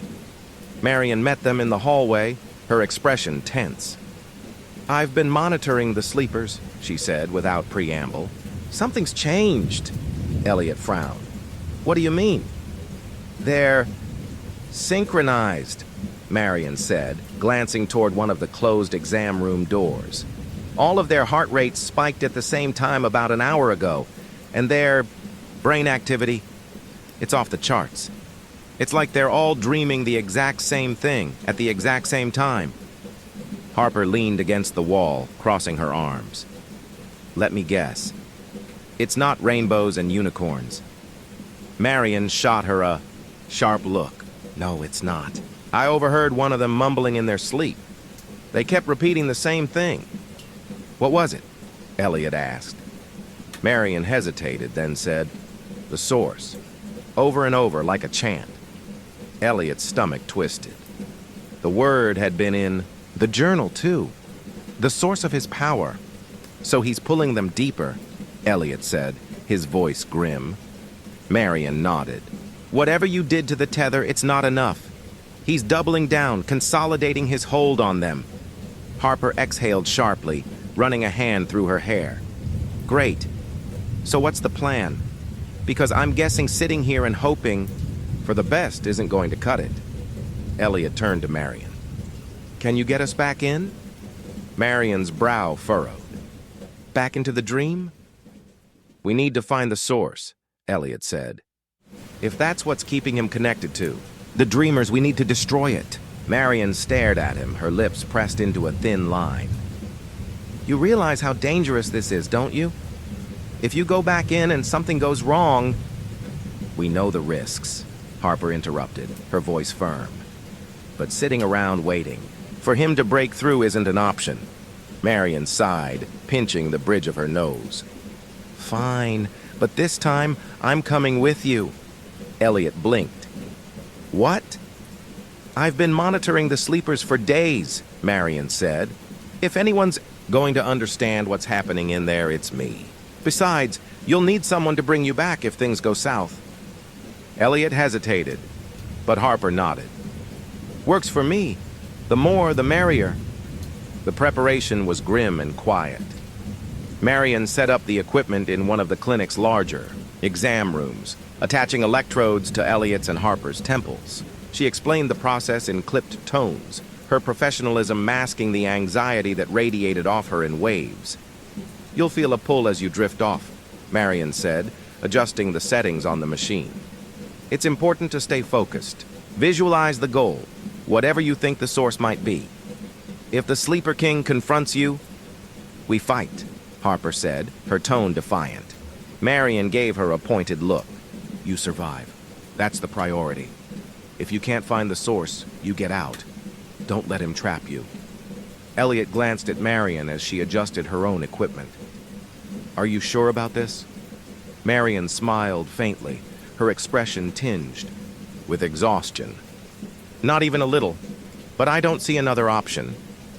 Elliot nodded, lying back on the makeshift bed. His heart pounded in his chest, the weight of what they were about to do settling over him. Ready? Marion asked, her finger hovering over the switch. Elliot and Harper exchanged a glance. Then in unison they said, Ready? Marion flipped the switch. The pull was immediate and overwhelming. Elliot felt his body sink, as if he were being dragged into a vast, bottomless ocean. His vision blurred, and for a moment, there was nothing but darkness. Then the world came into focus. They were back in the dreamscape, but it was different this time. The corridors were narrower, the jagged stone walls slick with a dark, viscous substance that dripped onto the floor in rhythmic patterns. The air was heavier, thick with the metallic tang of blood. Harper appeared beside him, her face pale but determined. Marion was a few steps behind, her gaze darting around as she took in their surroundings. This is worse than I imagined, Marion muttered, her voice tight. Stay close, Elliot said, his eyes scanning the shifting walls. The rhythmic pulse from before was stronger here, each beat reverberating through the stone like the pounding of a massive drum. The whispers were louder, too, forming words that twisted and tangled in Elliot's mind. You should not be here. Turn back. You cannot stop him. Ignore it, Elliot said, his voice firm. They pressed forward, the corridor narrowing until it felt like the walls were closing in around them. The darkness seemed alive, tendrils of shadow snaking along the edges of their vision. Then the corridor opened into a vast, circular chamber. At the center of the room stood a massive structure, far larger than the tether they'd destroyed before. It pulsed with an unnatural light, the patterns on its surface writhing and shifting like living things. The sound of the beating heart was deafening here, each pulse shaking the ground beneath their feet. "That's it," Marion said, her voice barely audible over the noise. "The source." Elliot took a step forward, his eyes locked on the structure. But before he could move any closer, the shadows surged, coalescing into a towering form. The Sleeper King. He was larger than before, his jagged crown scraping the top of the chamber. His limbs were impossibly long, his fingers tipped with razor-sharp claws. The voids where his eyes should have been burned with an unnatural light, and his presence filled the room with a suffocating dread. "You will not touch it," the king said, his voice a low, guttural growl. "You are nothing. You are mine." The shadows around him erupted, forming tendrils that lashed out toward them. "Move!" Elliot shouted, shoving Marion out of the way as one of the tendrils slammed into the ground where she'd been standing. Harper ducked, her breath coming in sharp gasps. "What's the plan, Grayson?" "Keep him distracted," Elliot said. "I'll handle the source." Harper stared at him, then nodded. "Fine. But you owe me a drink if we survive this?" She grabbed a rock from the ground and hurled it at the Sleeper King. It struck his shoulder, disintegrating into dust on impact. The king turned toward her, the light in his eyes burning brighter. "You dare?" Harper cut him off by throwing another rock, then darted to the side as the king's tendrils lashed out. "Go!" she shouted. Elliot didn't hesitate. He sprinted toward the source, the pulsing light growing brighter as he approached. The patterns on its surface writhed violently, as if trying to repel him. "Elliot!" Marion's voice rang out behind him, but he didn't look back. He reached the structure and placed his hands against its surface. The light flared, blinding him, and the sound of the beating heart reached a deafening crescendo. "You cannot destroy me!" the king roared, his voice echoing through the chamber. "You cannot escape!" Elliot gritted his teeth, his hands digging into the writhing patterns. "Watch me!" With all his strength he pulled. The room erupted in a blinding light, and the world dissolved into chaos. The light was blinding, searing through Elliot's eyes and into his skull. He felt like he was being pulled apart, every fiber of his being unraveling as the source resisted his touch. The pulsing rhythm grew erratic, each beat reverberating through his bones with a painful, visceral intensity. "Elliot!" Marion's voice was faint, barely cutting through the roar that filled the chamber. He couldn't answer. His hands were fused to the source's writhing surface, the patterns crawling up his arms like living vines. He gritted his teeth, his muscles straining as he pulled harder, trying to tear it apart. The Sleeper King's voice boomed around them, a guttural roar of fury and desperation. "You will fail." Harper's voice cut through the chaos, sharp and defiant. "Get your claws off him, you son of a bitch!" Elliot risked a glance over his shoulder. Harper was darting around the chamber, hurling rocks and shards of broken stone at the king. To keep his attention, she moved with reckless determination, each step driving her closer to danger. "Harper, get out of here!" Elliot shouted, his voice hoarse. "Not a chance!" she yelled back, dodging one of the king's tendrils as it slammed into the ground beside her. Marion was kneeling a few feet away, her face pale and her hands trembling as she worked frantically to assemble something from the equipment she'd brought into the dream. "What are you doing?" Elliot yelled. "Creating a disruption!" Marion shouted, her voice tight with concentration. "If I can amplify the brainwave patterns of the sleepers, it might destabilize him enough for you to finish the job." "That sounds dangerous," Harper called, narrowly avoiding another tendril. "It is!" Marion snapped. The Sleeper King let out a guttural roar, his elongated limbs stretching toward Elliot. The shadows around him surged, closing in like a tidal wave. "You are nothing!" the king bellowed, his voice shaking the chamber. "You will all bow before me!" Elliot felt the weight of the king's presence bearing down on him, a suffocating force that threatened to crush his will. He clenched his jaw, his fingers digging into the source as he forced himself to keep pulling. "Not today," he muttered through gritted teeth. The room erupted in chaos. Marion's device crackled too. Life, sending a burst of light through the chamber. The sound of static filled the air, mixing with the king's roars and the rhythmic pounding of the source. The shadows faltered, their edges fraying like smoke caught in a gale. The king recoiled, his form flickering as the light washed over him. Harper seized the opportunity, grabbing a jagged piece of stone and slamming it into the nearest tendril. The shadowy limb dissolved into black mist, and the king roared in pain. "Elliot! Now!" Marion shouted. Elliot pulled with everything he had, his muscles straining as the source began to crack. The patterns on its surface writhed violently, their light flickering like a dying flame. The Sleeper King surged forward, his movements desperate and frenzied. "You cannot destroy me. I am eternal." Elliot ignored him, focusing all his strength on the source. He could feel the cracks spreading beneath his hands, the surface fracturing as the light within grew brighter. "Come on," he muttered. "Break, damn it!" The king lashed out with another tendril, but Harper was there to block it. She threw, herself, between Elliot and the attack, the shadowy limb slamming into her with a force that sent her sprawling across the ground. "Harper!" Elliot screamed, his heart lurching.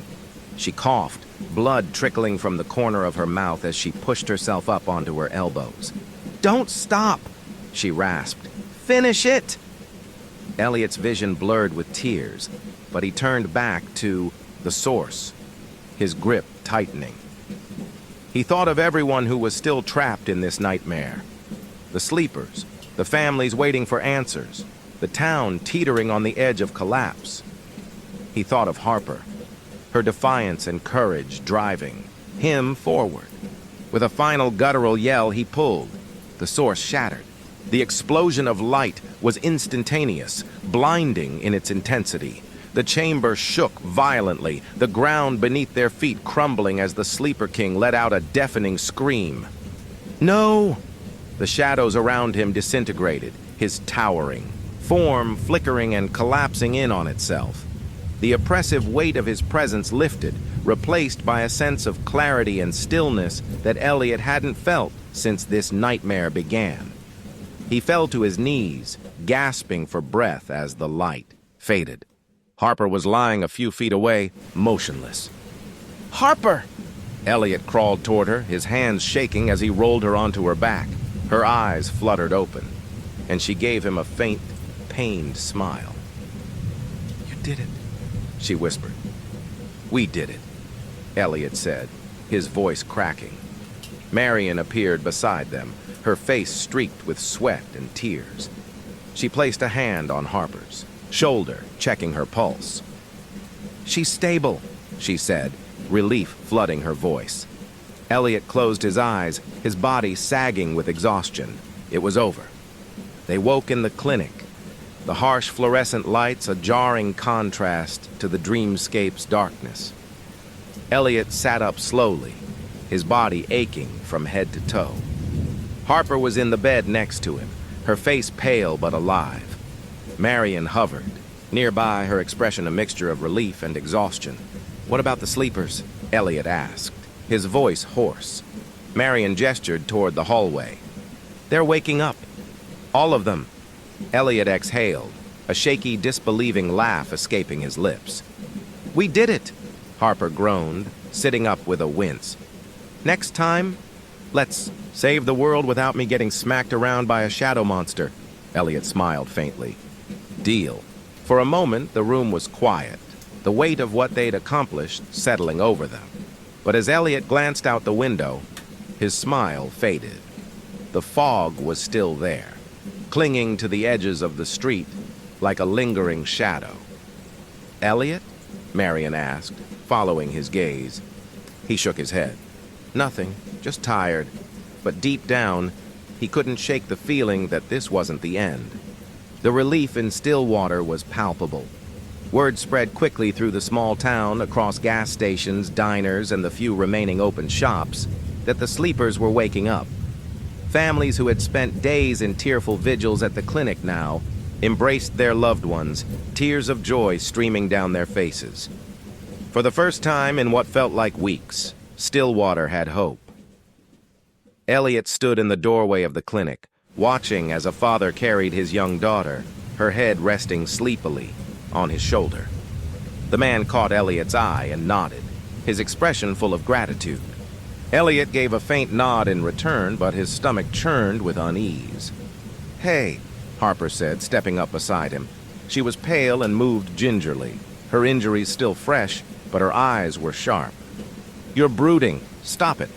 Elliot didn't respond, his gaze fixed on the horizon where the fog still lingered, thick and unyielding. Harper followed his gaze and frowned. "It's over, Grayson. We took him down. The sleepers are awake. That fog? Probably just weather." "Probably," Elliot said, but his voice lacked conviction. Harper sighed, running a hand through her hair. "You've got to let yourself feel good about this. We stopped the bad guy, saved the day. That's more than most people get to say." Elliot turned to her, his expression grim. "Then why does it feel like he's still here?"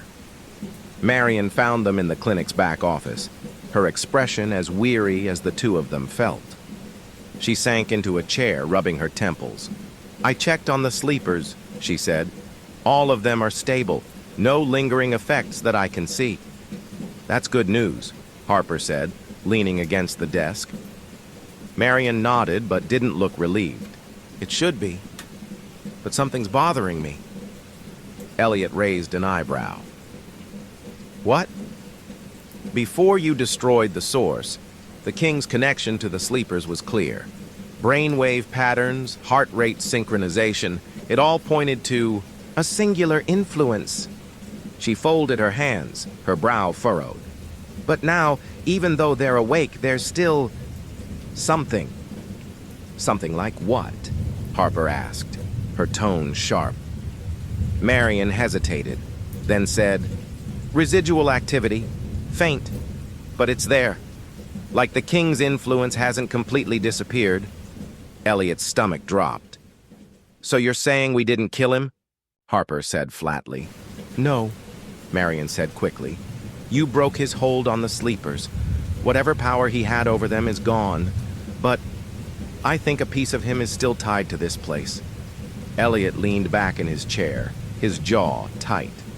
"How?" Marion shook her head. "I don't know. It could be a remnant of the tether's energy, or maybe he left something behind, a seed of some kind." "A seed?" Harper repeated. "Great. So what? He's going to grow back like a creepy nightmare weed?" "It's possible," Marion said reluctantly, "but only if he has enough to feed on." The words hung in the air, heavy and foreboding. Elliot stood, pacing the small office. "What would he need to feed on?" Marion glanced at him, her expression grave. "Fear, vulnerability, the same things he's always fed on." Harper crossed her arms, her face tight with frustration. "So we saved the town just to end up back where we started. Fantastic."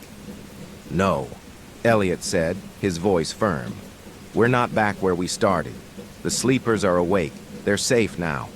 We just have to figure out what's left of him and deal with it before it grows." "Easier said than done," Harper muttered, but there was no bite in her tone. Elliot drove through the streets of Stillwater that evening, the setting sun casting long shadows across the fog-draped town. The sense of dread he'd felt since waking up had only grown stronger, a gnawing unease that he couldn't shake. He passed May's Diner, now open again, its neon sign flickering weakly. Inside, families gathered in booths, their laughter muffled by the glass. The sight should have been comforting, but it wasn't.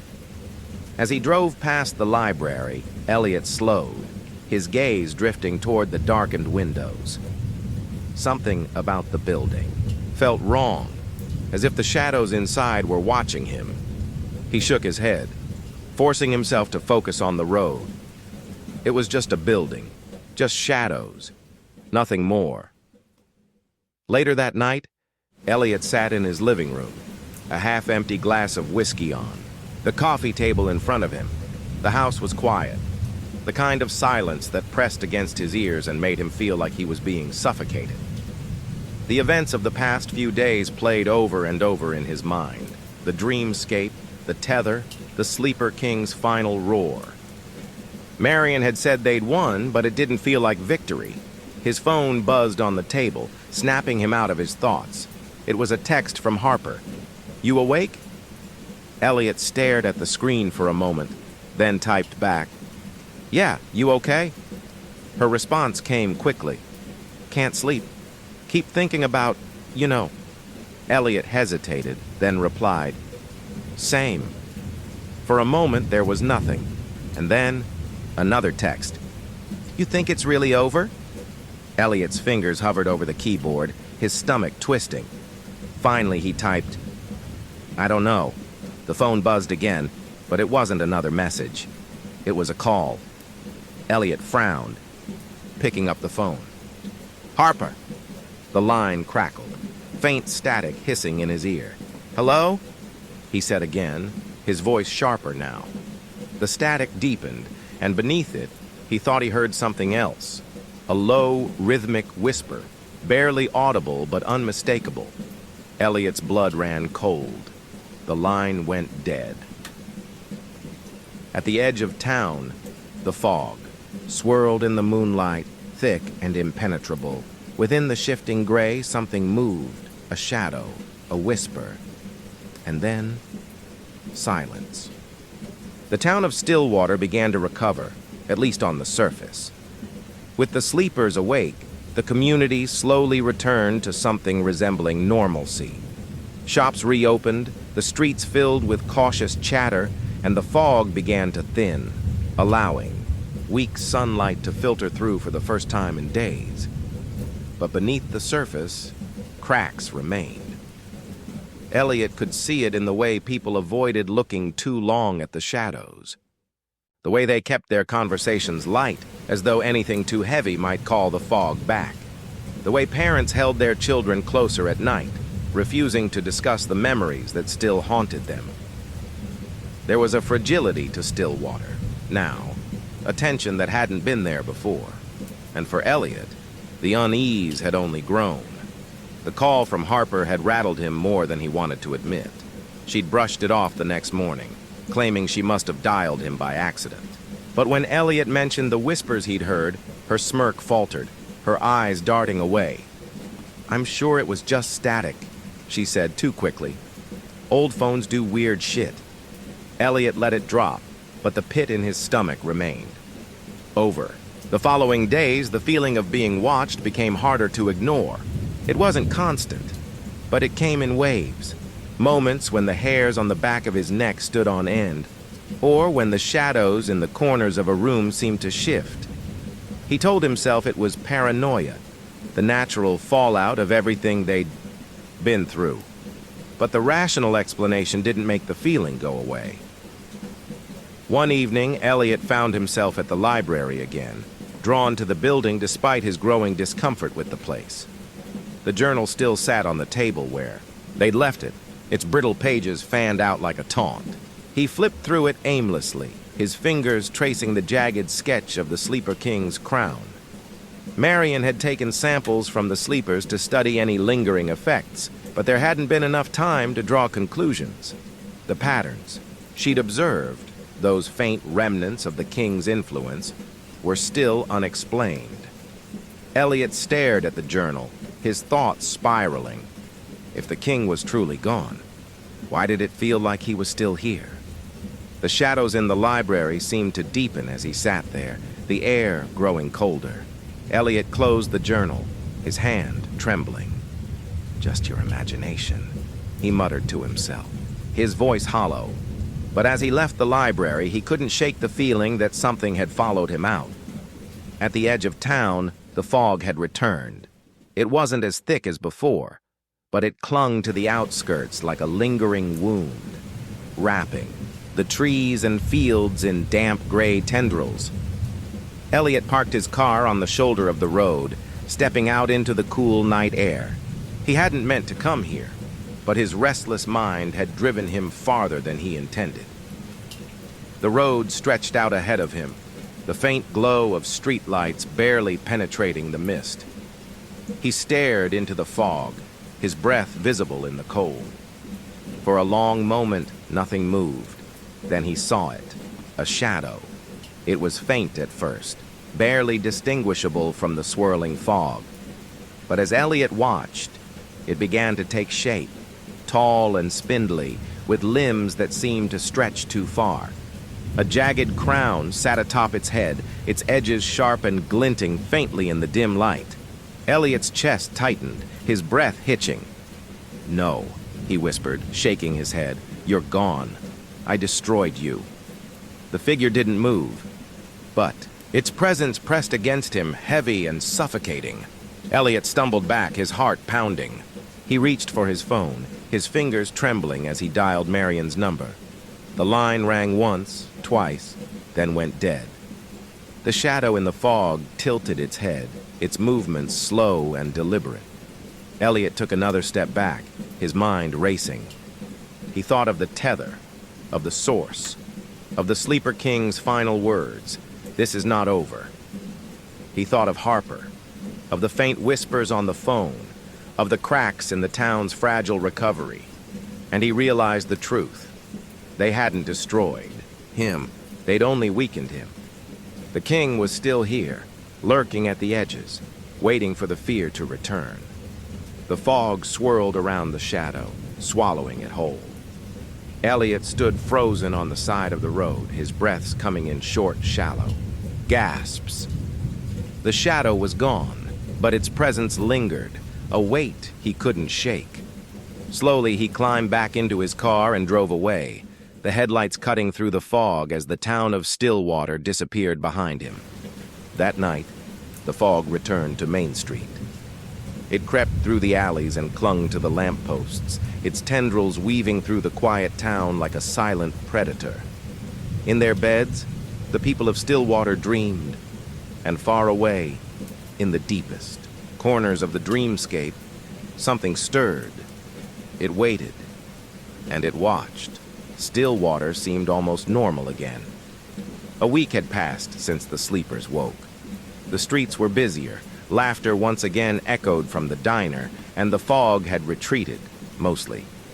The people of the town spoke about what had happened with cautious optimism, as if naming the nightmare might bring it back.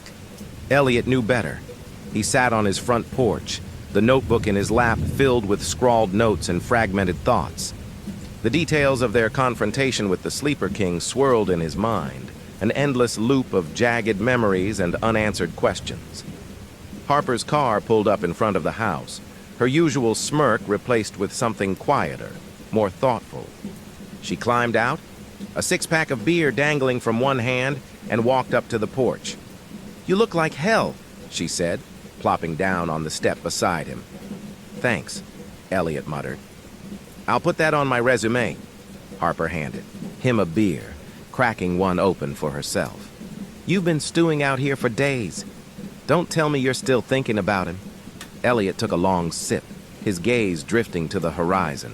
The sky was clear, but in the distance he could see the faintest trace of fog curling through the trees. "He's still out there," Elliot said finally. Harper sighed, leaning back on her elbows. "Maybe. Maybe not. But even if he is, what are we supposed to do? We broke the tether, stopped the sleepers from whatever he was planning. That's more than most people get to say." Elliot didn't respond. "Look," Harper said, her tone softening. "You can't live your life waiting for him to come back. If he does, we'll deal with it. But you've got to let yourself breathe, Grayson. Otherwise, what's the point?"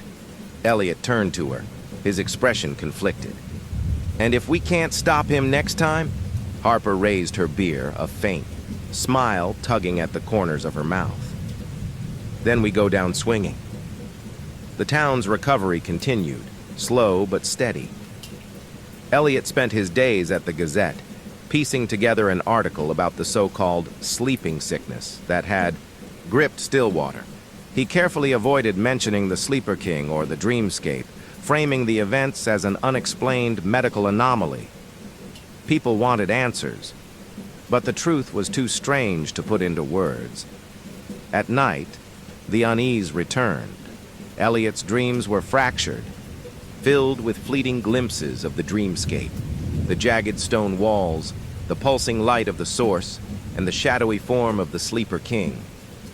He always woke with a start, drenched in sweat, the faint sound of whispers fading from his ears.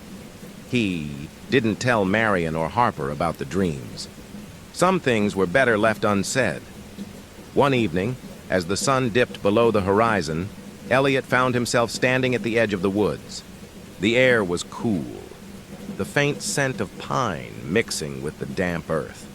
The fog had returned, curling low to the ground, its tendrils snaking between the trees. Elliot stared into the mist, his pulse quickening as the familiar weight of being watched settled over him. For a long moment, nothing happened. Then he saw it. A faint shadow moved within the fog, tall and spindly, its jagged crown barely visible against the gray. It didn't approach, didn't make a sound. It just watched. Elliot's chest tightened, his breath catching in his throat. He clenched his fists, his mind racing. Not this time, he muttered under his breath. The shadow tilted its head as if amused. Then it melted into the fog, disappearing without a trace. Elliot stood there for what felt like hours, his heart pounding in his chest. Finally, he turned and walked back to his car, the weight of the encounter settling over him like a shroud. The king wasn't gone, but neither was Elliot. In the weeks that followed, the fog came and went, always lingering at the edges of town. The people of Stillwater learned to ignore it, to live their lives as though it were just another part of the landscape. But late at night, when the streets were quiet and the town was asleep, whispers threaded through the mist, faint and fleeting, and somewhere in the shadows, the Sleeper King waited. Story 2. The Shadow Below the Tides. The ocean had always been a sanctuary for Dr. Ethan Kessler. Beneath its surface, the world was quiet and vast, an endless expanse that mirrored the void he often felt within himself. The lab where he worked, a modest marine research facility perched on the rocky shores of a small Atlantic coastal town, was his refuge. It was past midnight, and the lab was dark except for the faint glow of computer monitors and the rhythmic hum of the equipment. Ethan sat alone at his desk, his fingers idly spinning a pen while he stared at the anomaly on the screen. The data didn't make sense. Still at it, huh? The voice startled him, and he turned to see Ava Morales leaning against the doorframe. She was dressed casually in a tank top and jeans, her dark hair tied back in a loose ponytail. The soft overhead light caught the curve of her cheekbone and the faint sheen of sweat on her collarbone, likely from the brisk night air outside. Ethan exhaled a slow breath, his pulse settling. "You scared the hell out of me." Ava smirked, stepping into the room. She held up a thermos. "Peace offering, coffee. I figured you'd still be obsessing over whatever's on that screen." "You know me too well," Ethan said, a faint smile tugging at his lips. She set the thermos on the desk and leaned over his shoulder, her hand brushing lightly against his as she pointed at the screen.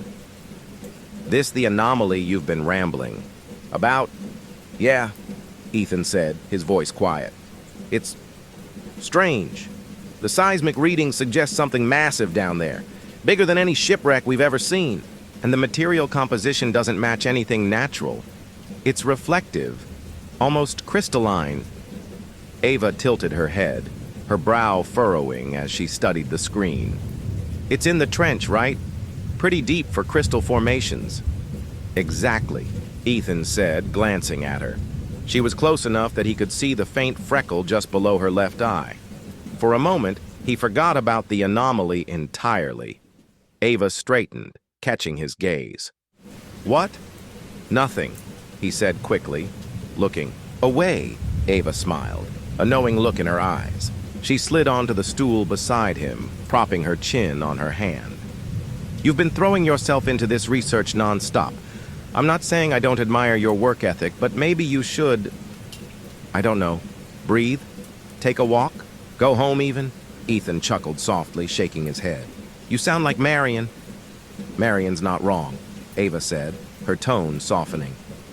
"You can't keep burning yourself out, Ethan." There was something unspoken in the way she said his name. Something that made his chest tighten. "I'll rest when I figure this out," Ethan said, gesturing to the screen. "This could be the discovery of a lifetime, Ava. Whatever's down.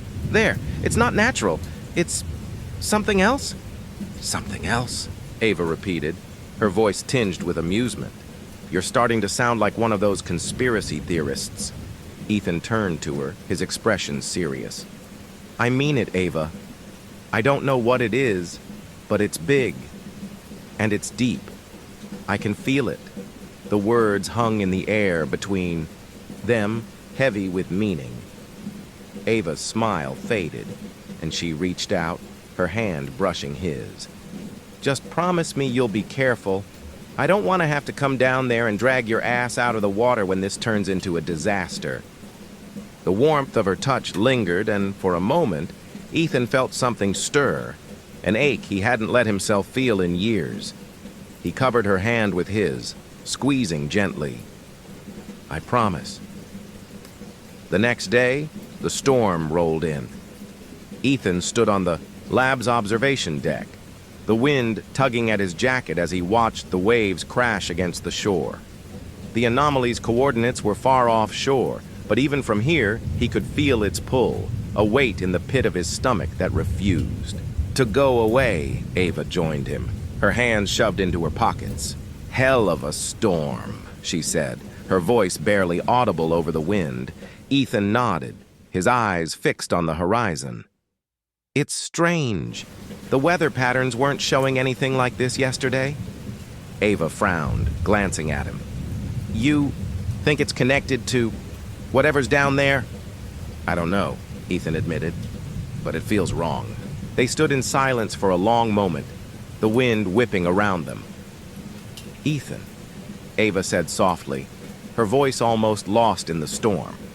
He turned to her, and before he could speak, she stepped closer, her hand brushing his. "If you're going down there," she said, "I'm coming with you." "Ava!" "Don't argue," she said, her voice firm. "You're not doing this alone." Ethan searched her face, his chest tightening. There was a part of him that wanted to argue, to push her away for her own safety. But there was another part, an ache he couldn't ignore, that wanted her close. "Okay," he said finally. Ava smiled, and for a moment the storm didn't feel so overwhelming. The storm had passed by the time Ethan Kessler piloted the Argonaut out to the anomaly's coordinates. The research vessel bobbed in the choppy waves, its frame creaking against the ocean's restless energy. The sun hung low in the sky, casting golden streaks across the water, but the beauty of the scene did little to ease the knot in Ethan's chest. He stood on the deck, checking the submersible's instruments while Ava Morales leaned against the railing, her arms crossed. "You're awfully quiet," Ava said, tilting her head to study him. "Usually you can't shut up when we're prepping for a dive." Ethan glanced at her, the faintest hint of a smile tugging at his lips. "Just focused," Ava smirked. "You mean nervous?" "Maybe a little," Ethan admitted. He turned back to the submersible, brushing his fingers over the controls. The Argonaut was an experimental one-man craft, equipped with state-of-the-art sensors, external cameras, and robotic arms for manipulating underwater objects. It was his pride and joy, a symbol of years spent obsessing over the mysteries of the ocean. "You don't have to come, you know," Ethan said, not meeting Ava's eyes. Ava stepped closer, her boots clicking softly on the deck. "We've been over this. I'm not letting you dive into the middle of nowhere without backup." Ethan turned to her, his expression conflicted. "Ava, This isn't going to be some routine dive. Whatever's down there, it's not normal. All the more reason you shouldn't go alone, Ava said, her voice firm. Their eyes met, the tension between them palpable. Ethan wanted to argue, to tell her to stay on the surface where it was safe. But the stubborn determination in her gaze left no room for negotiation. "Fine," he said, exhaling sharply. "But don't say I didn't warn you." Ava grinned, the moment of levity easing some of the weight on Ethan's chest. "You're stuck with me, Kessler. Get used to it." The Argonaut descended into the deep with a low hum, the pressure of the ocean increasing steadily as they sank beneath the surface. Ethan sat in the pilot's seat, his hands steady on the controls as he navigated the submersible through the murky water. Ava sat beside him, her face illuminated by the soft glow of the instrument panel. "Depth, 3,200 feet, Ava said, reading off the monitor. "Visibility's getting worse." Ethan adjusted the external lights, the beams cutting through the gloom. The water around them was dark and still, the only movement coming from the faint drifting shapes of plankton and other deep-sea organisms. "This far down, you'd expect more life?" Ethan said, his brow furrowing. "Even near anomalies, there's usually something. Fish, jellyfish, maybe a few eels." "Maybe they're hiding from whatever's down there," Ava suggested, her voice tinged with unease. Ethan didn't respond. As they continued their descent, the anomalies' signal grew stronger, the readings on the monitor spiking with each passing minute. Ethan's heart raced as the first faint outlines of something massive appeared in the distance, barely visible through the gloom. "There," he said, pointing. Ava leaned forward, her breath catching. "What the hell is that?" The underwater city emerged from the darkness like a mirage, its sprawling structures stretching far beyond the reach of the submersible's lights. The architecture was alien and impossible. The buildings constructed of a dark, crystalline material that seemed to shimmer faintly in the water. Ethan's voice was barely above a whisper. "It's incredible." They approached cautiously, the Argonaut's external cameras capturing every detail. The city was eerily intact, its spires and towers rising from the ocean floor as though frozen in time. Strange carvings adorned the walls, grotesque depictions of figures with elongated limbs and bulbous eyes, their forms both familiar and disturbingly alien. "This doesn't look like any civilization we've ever studied," Ava said, her voice tight with a mix of awe and dread. "It's ancient." Ethan nodded, his eyes scanning the structures. Older than Mesopotamia, older than the pyramids. This could predate human history entirely. Ava shuddered, her gaze lingering on one of the carvings. "And those things? What are they supposed to be?" Ethan didn't answer. He was too focused on the largest structure in the city, a massive domed building at the center of the ruins. It loomed over the surrounding structures, its surface etched with symbols that seemed to shift and ripple as the lights passed over them. "That's where the signal's strongest," Ethan said, his voice filled with quiet determination. Ava glanced at him, her expression uneasy. "Ethan, I don't like this. It feels wrong." "I know," Ethan said, his hands tightening on the controls. "But we have to know what's inside."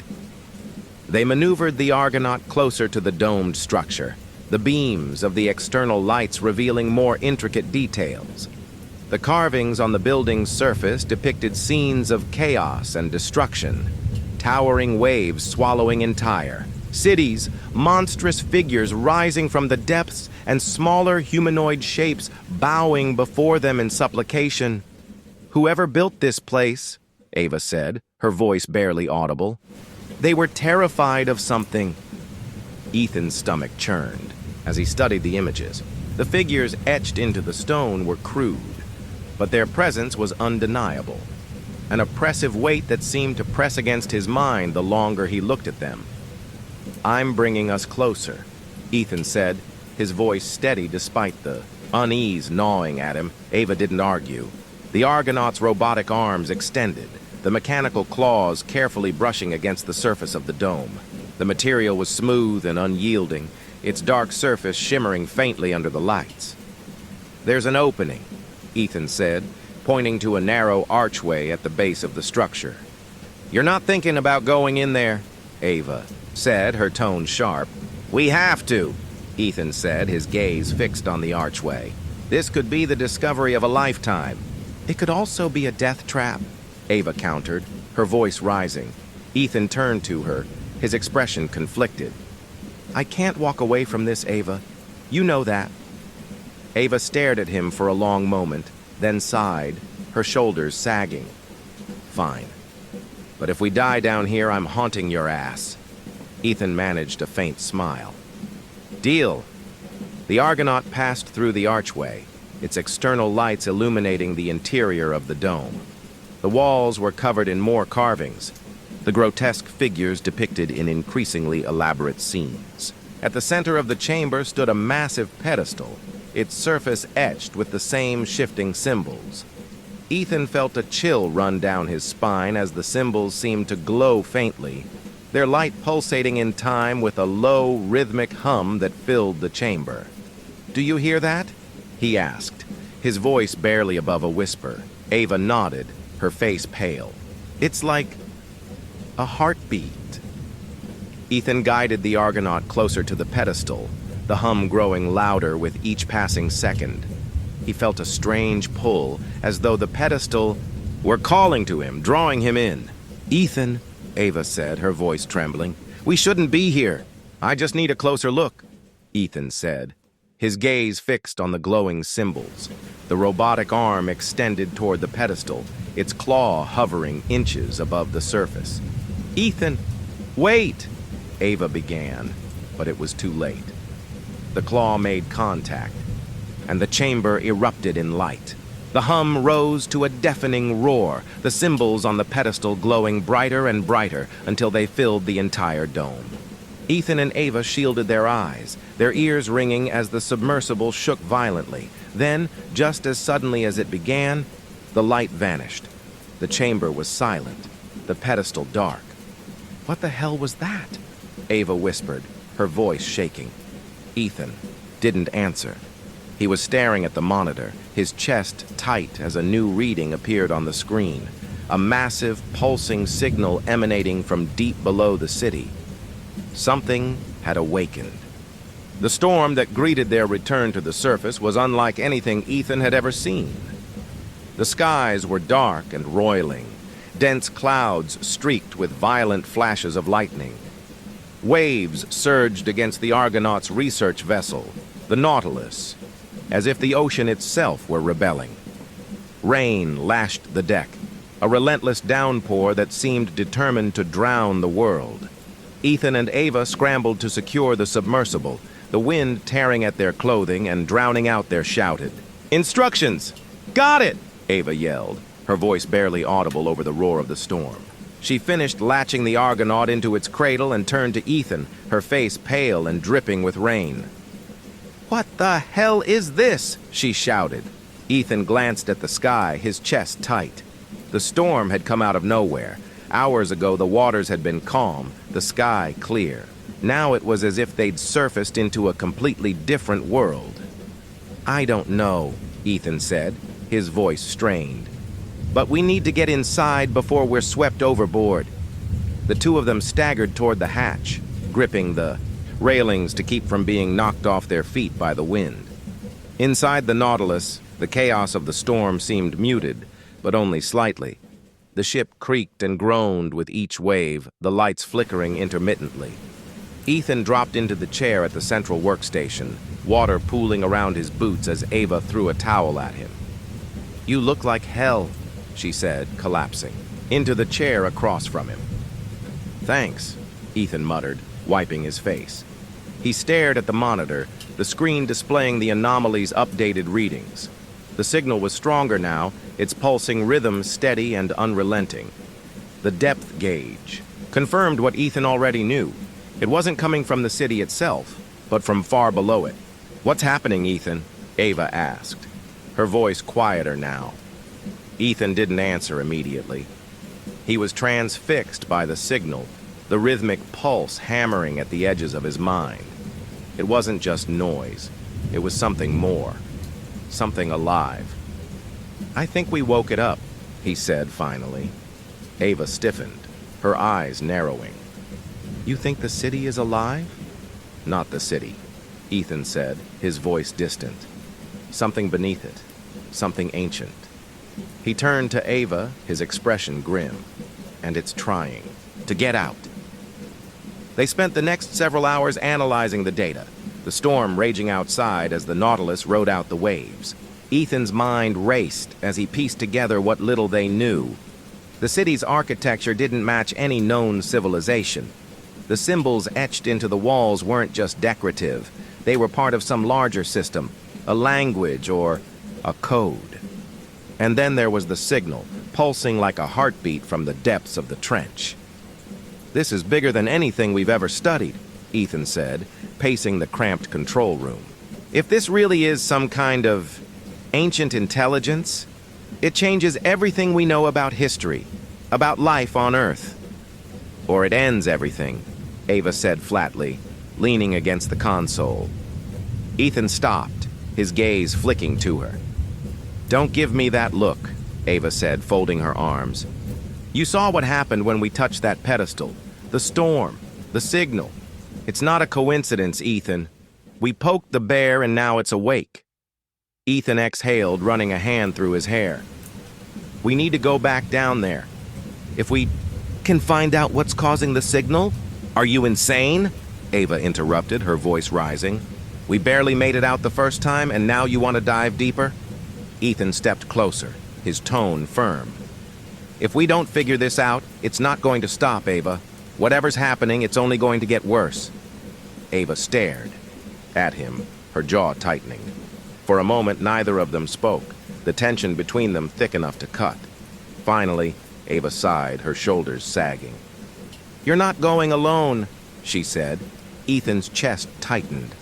"Ava, don't argue with me," she said, her voice softer now. "If you're going back down there, I'm coming with you. End of discussion." Ethan's gaze softened and he nodded. "Okay." The next dive was different. The water seemed heavier, darker, as the Argonaut descended into the trench. The external lights struggled to cut through the gloom, the beams swallowed by the oppressive blackness. Ethan sat at the controls, his hands steady but his pulse racing. Ava was beside him, her gaze fixed on the monitor. "Depth, 5,200 feet, Ava said, reading off the instrument panel. "Pressure's climbing, but the hull's holding." Ethan nodded, his eyes scanning the sonar display. The city came into view once again, its alien spires rising like jagged teeth from the ocean floor. But this time, the city wasn't silent. The signal was louder here, a low, throbbing hum that seemed to vibrate through the submersible. Ethan felt it in his chest, an almost physical force that made it hard to breathe. "Do you feel that?" Ava asked, her voice tight. "Yeah," Ethan said, his throat dry. As they approached the city, the external lights revealed something new. The carvings on the buildings had changed. The grotesque figures depicted on the walls seemed to shift and ripple, their forms contorting in impossible ways. "That's not right," Ava said, her voice trembling. "Those carvings weren't like that before." Ethan swallowed hard, his fingers tightening on the controls. "It's reacting to the signal, to us." They navigated through the city, the Argonaut moving cautiously between the towering structures. The central dome loomed ahead, its surface glowing faintly with the same shifting symbols they had seen before. But Ethan's attention was drawn to something else. At the base of the dome, a massive fissure had opened in the ocean floor. The crack pulsed with a sickly greenish light, the source of the signal unmistakable. "That's it," Ethan said, his voice barely audible. Ava leaned closer to the monitor, her face pale. "What the hell is that?" Ethan guided the Argonaut. Closer to the fissure, the light growing brighter as they approached. The hum was deafening now, a relentless vibration that rattled the submersible. It's alive, Ava whispered, her eyes wide. Whatever's down there, it's alive. Ethan didn't respond. His gaze was fixed on the fissure, his mind racing. They were close, but the light was too bright, too overwhelming to make out any details. Ethan activated the Argonaut's external cameras, the high-resolution feed displaying the fissure's depths on the monitor. For a moment, there was nothing but the pulsing light. Then something moved. A massive shape stirred within the fissure, its form obscured by the light. Ethan's breath caught in his throat as the shadow shifted, revealing glimpses of impossibly large tentacles and glistening chitinous surfaces. A single bulbous eye opened, its size dwarfing the Argonaut. The pupil contracted, fixing on them with a cold alien intelligence. Ava gasped, her hand flying to her mouth. "Oh my God!" Ethan stared, frozen in place. The eye seemed to peer into him, its gaze piercing every thought, every memory. And then, without warning, the signal shifted.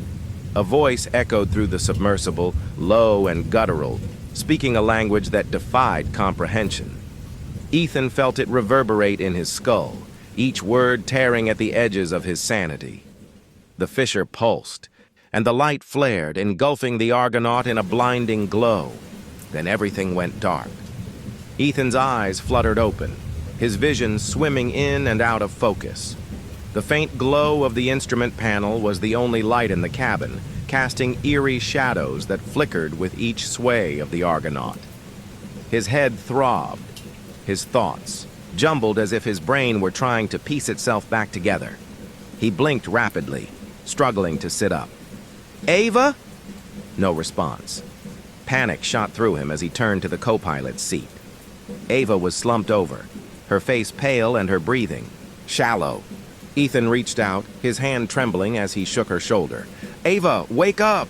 he said, his voice strained. She groaned softly, her eyelids fluttering open. "Ethan?" Relief flooded through him and he exhaled shakily. "Yeah, it's me. Are you okay?" "I think so," Ava said, sitting up slowly. She winced, rubbing her temples. "What happened?" Ethan's gaze shifted to the monitor, the screen flickering with static. "I'm not sure. There was a light and then—" He trailed off, the memory of the massive, unblinking eye flashing through his mind. Ava straightened, her eyes narrowing as she followed his gaze. The external cameras were offline, the feed replaced with distorted flashes of static and faint, shifting shadows. "Where are we?" Ava asked, her voice tight. Ethan checked the instruments, his stomach twisting. "We're still in the city, but we've drifted. The fissure's further behind us now." "And the signal?" "It's weaker," Ethan said, though his tone carried no relief. "But it's still there." Ava exhaled sharply, leaning back in her seat. "We need to get out of here, Ethan. Whatever's down there, it's too much." Ethan hesitated, his hands hovering over the controls. "If we leave now, we might not get another chance to figure out what's happening. We can't just—" "Ethan!" Ava's voice was sharp, cutting through his argument. She turned to him, her dark eyes intense. "That thing, whatever it is, looked right at us. It knows we're here. You think it's just going to let us keep poking around?" Ethan stared at her, his jaw tightening. He wanted to argue, to push forward despite the terror clawing at the edges of his mind. But Ava's fear mirrored his own, and he couldn't ignore the truth in her words. "Okay," he said finally, his voice low. "We'll surface. But I'm not giving up on this, Ava. We have to come back." Ava sighed, pinching the bridge of her nose. "Let's just focus on getting out of here alive first." The Argonaut navigated cautiously through the city, its external lights casting long, eerie shadows across the ruins. The grotesque carvings on the walls seemed to shift and ripple in the light, their forms more twisted and surreal than before. Ethan tried to ignore them, his focus on the controls, but the further they moved from the fissure, the heavier the silence became. "Do you hear that?" Ava asked suddenly, her voice barely above a whisper. Ethan glanced at her, his brow furrowing. Hear what? Nothing, Ava said, her tone tinged with unease. That's the problem. No hum, no creaking. It's too quiet. Ethan's pulse quickened as he listened. She was right. The faint vibrations of the signal, the subtle groan of the Argonaut's hull, all of it had faded, replaced by an oppressive stillness. As they rounded a corner, the silence was broken by a low guttural sound, a faint, echoing vibration that seemed to come from everywhere and nowhere at once. Ethan froze, his hands tightening on the controls. What was that? Ava leaned closer to the monitor, her eyes narrowing. Something moved. The external cameras flickered back to life, their grainy feed displaying the city's shadowy expanse. In the distance, a dark shape loomed, massive and indistinct, its edges rippling like water. It's following us, Ava said, her voice trembling. Ethan's breath hitched, his fingers flying over the controls. He pushed the Argonaut forward, its engines humming softly as they maneuvered through the maze of ruins. The shape moved closer, its form resolving into something impossibly large. Tentacles unfurled from the darkness, their surfaces glistening with a faint, iridescent sheen. The carvings on the walls seemed to react, their grotesque figures contorting as the creature passed. Faster! Ava urged, her hands gripping the edges of her seat. Ethan pushed the engines to their limit, the Argonaut surging forward. The creature's massive eye appeared in the distance, its unblinking gaze fixed on the submersible. It's gaining on us! Ava shouted, her voice rising in panic. Ethan's mind raced as he searched for a way out. The city's layout was a labyrinth, its twisted spires and crumbling arches creating an obstacle course that threatened to trap them at every turn. There! Ava pointed to a narrow passage between two towering structures. Ethan didn't hesitate. He angled the Argonaut toward the opening, the submersible scraping against the jagged walls as it squeezed through. The creature let out a low, resonant roar, the sound vibrating through the water like an earthquake. Ethan's teeth clenched. As the pressure inside the cabin spiked, his ears ringing. We're almost out, he said through gritted teeth. The Argonaut emerged from the passage, the open expanse of the trench stretching before them. The creature slowed, its massive form lingering at the edge of the city as if bound by some unseen force. Ethan and Ava stared in stunned silence as the creature retreated into the shadows, its eye glinting faintly before disappearing entirely. Ava exhaled shakily, her hands trembling. What the hell was that? Ethan didn't answer. His gaze was fixed on the monitor, the faint pulsing of the signal still visible in the depths of the fissure. Whatever they'd encountered, it wasn't finished with them. They surfaced hours later, the Nautilus bobbing gently in calm waters. The storm had passed, leaving the sky eerily clear. Ethan and Ava climbed onto the deck, their bodies aching from the tension of the dive. The sun was setting, casting an orange glow across the horizon. Ava leaned against the railing, her face pale. We shouldn't go back down there. Ethan stood beside her, his hands gripping the metal rail. If we don't, someone else will. This isn't over, Ava. She turned to him, her expression tired but resolute. You're right. But next time, we need a plan. We can't just dive headfirst into this thing again. Ethan nodded, his gaze drifting to the horizon. Next time. But as he stared at the calm waves, the memory of the creature's unblinking eye burned in his mind. And, deep below the surface, in the silent city, something stirred. Ethan sat at his workstation aboard the Nautilus, the flickering screen in front of him displaying the pulsing signal from the depths. He hadn't slept since they surfaced, his mind racing with questions and the unshakable memory of the massive, eye staring into his soul. The ship rocked gently in the calm waters, but there was no comfort in its rhythm. Despite the clear sky above, Ethan couldn't shake the feeling that the storm hadn't really passed, It had only retreated, waiting to strike again. Behind him, Ava entered the cabin, her steps soft but purposeful. She placed 2 mugs of coffee on the desk, sliding one toward Ethan. "Figured you could use this?" she said. "Thanks," Ethan muttered, barely glancing at her. Ava frowned, leaning against the edge of the desk. "You've been staring at that screen for hours. Tell me you've at least found something useful." Ethan shook his head, frustration etched into his features. "The signal's changed. It's not just a pulse anymore, it's fragmented, like it's trying to form something." "Form what?" Ava asked, her brow furrowing. "I don't know," Ethan admitted. He rubbed his temples, the faint thrum of the signal pressing against his mind like an itch he couldn't scratch.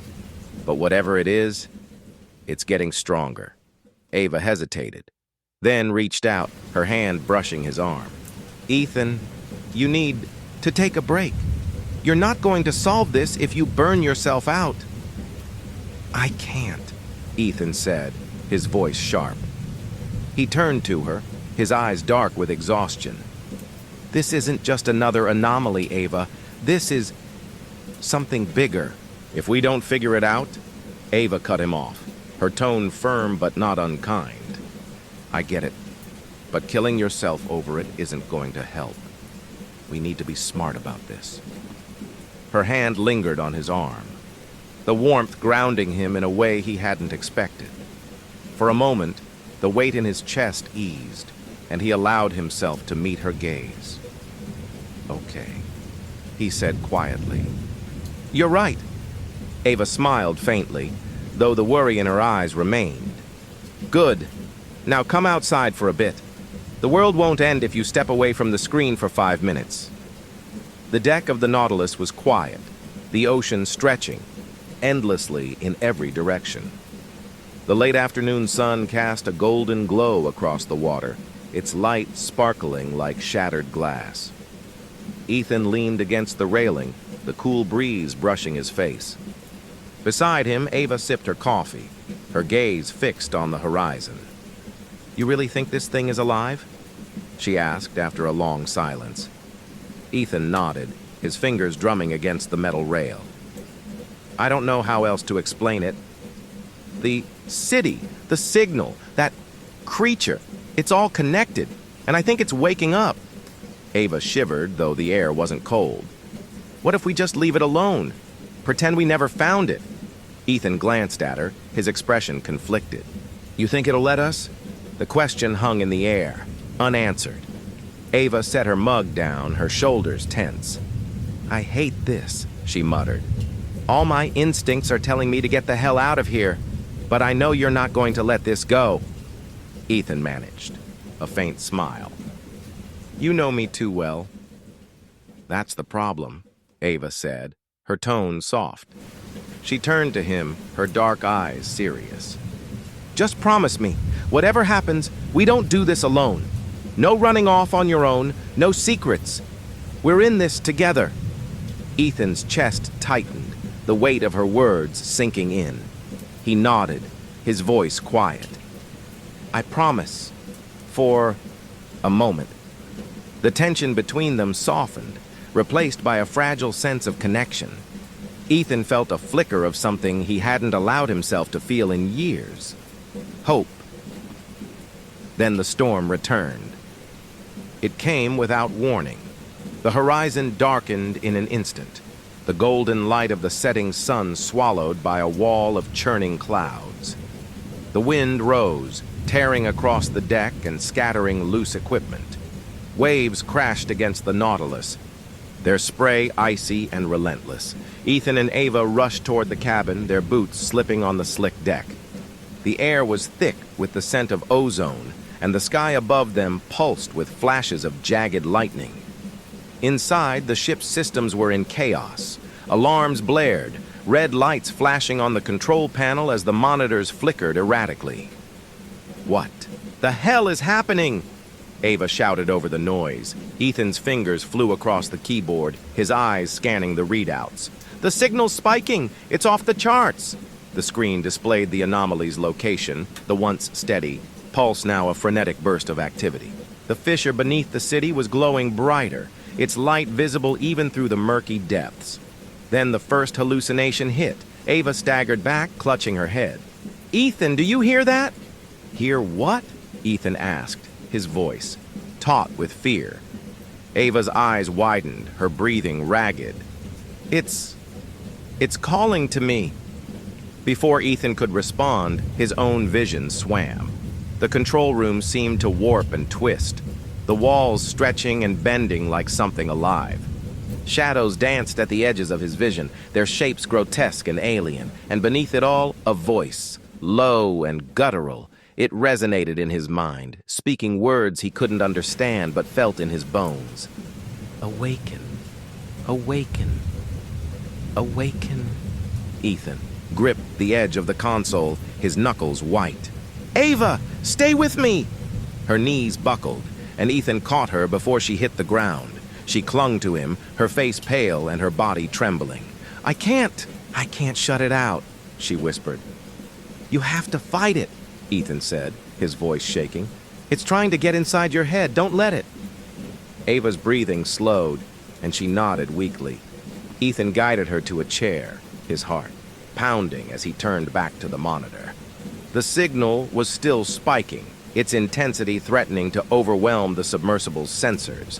Then, as quickly as it had started, the storm stopped. The sea was calm again, the air eerily still. Ethan and Ava sat in the control room, their nerves frayed and their bodies exhausted. The hallucinations had faded, but the memory of them lingered, a heavy weight pressing on their minds. "We need to call this in," Ava said finally, her voice hoarse. "If this thing is affecting us, it's only a matter of time before it spreads." Ethan nodded, though the thought made his stomach churn. The moment they reported the anomaly, it would become a beacon for other researchers, corporations, even governments. The city would be exploited, studied, and possibly unleashed. But could they handle it alone? Ethan stared at the monitor, the pulsing signal still faint but insistent. The voice echoed in his mind, a constant reminder of what they'd awakened. "Ava," he said quietly, "I think we've started something we can't stop."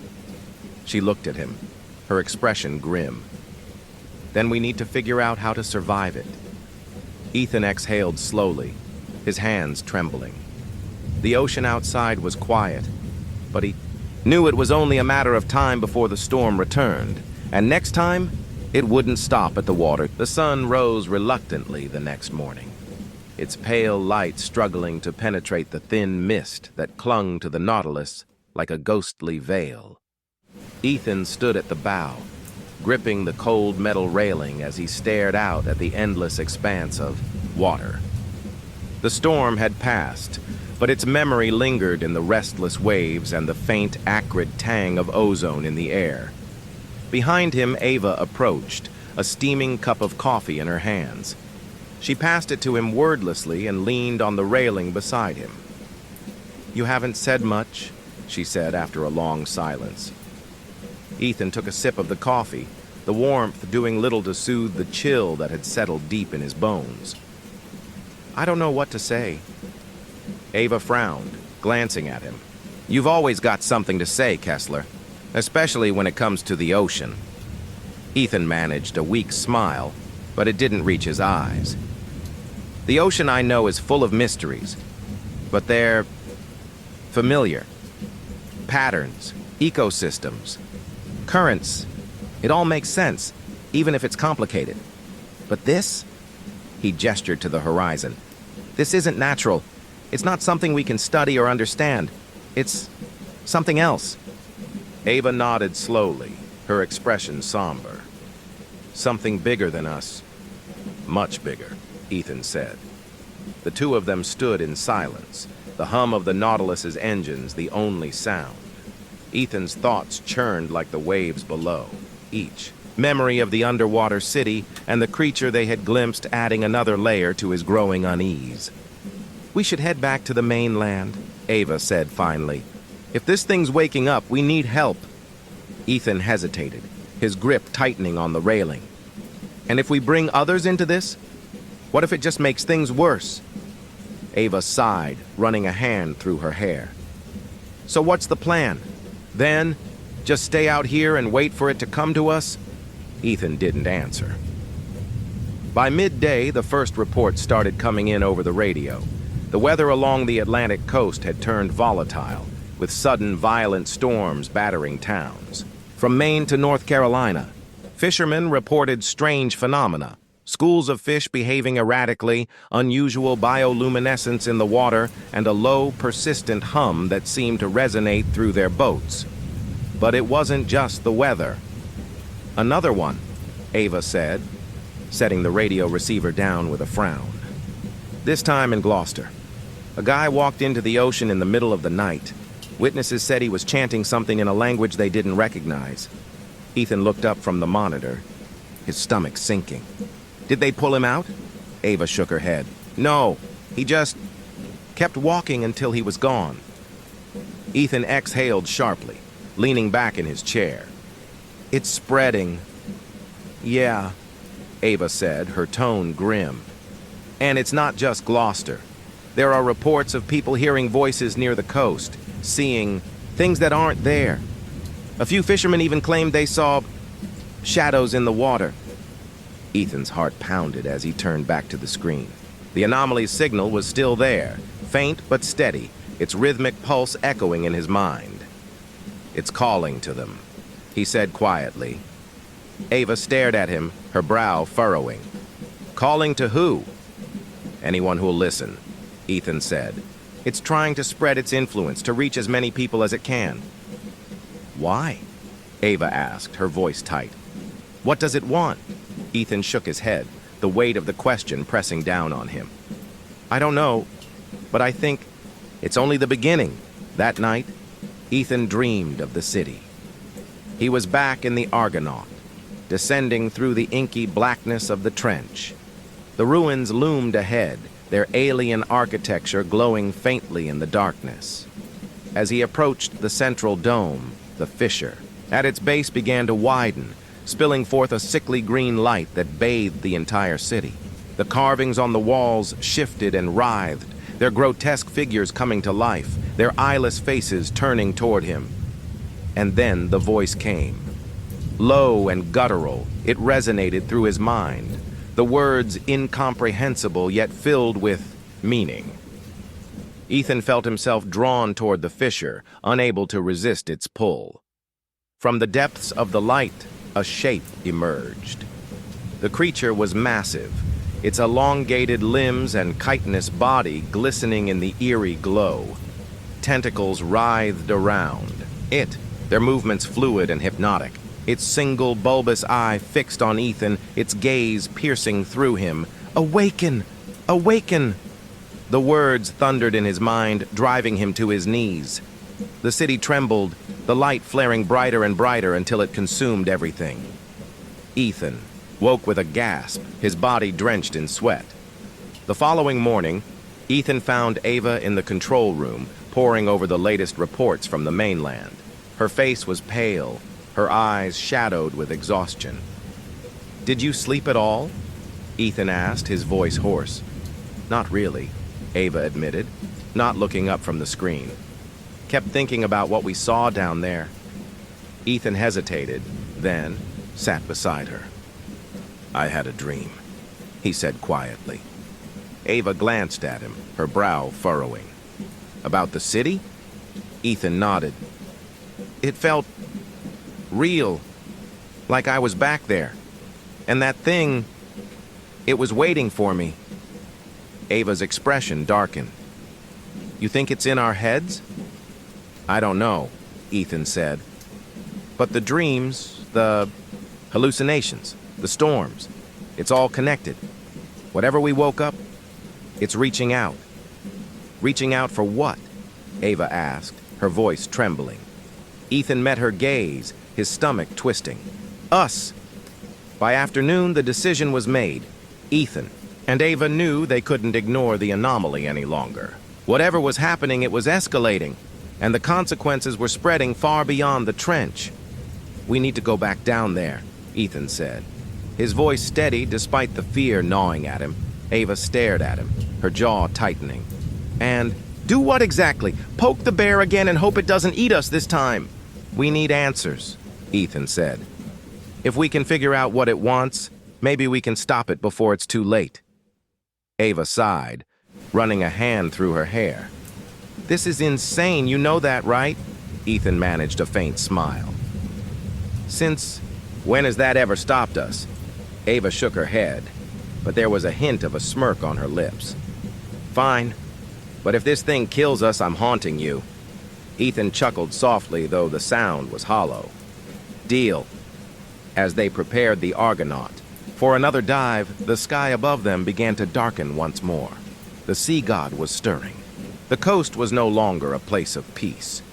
Ethan and Ava's latest dive had been delayed by reports pouring in from towns along the Atlantic. Residents claimed the ocean was no longer quiet, that it was speaking, calling. The voice was faint, at first a low hum carried by the wind, but as it grew louder, it seemed to seep into the minds of those who listened.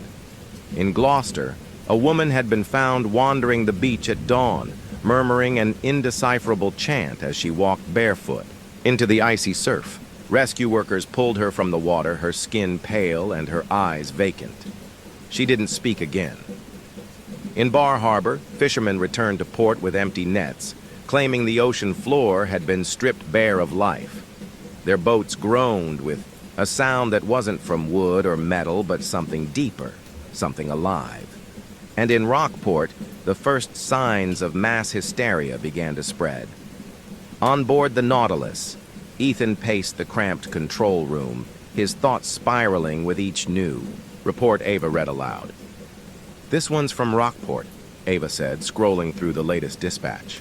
3 people claimed to hear someone knocking from inside the waves. One of them swears they saw a hand reaching up from the water.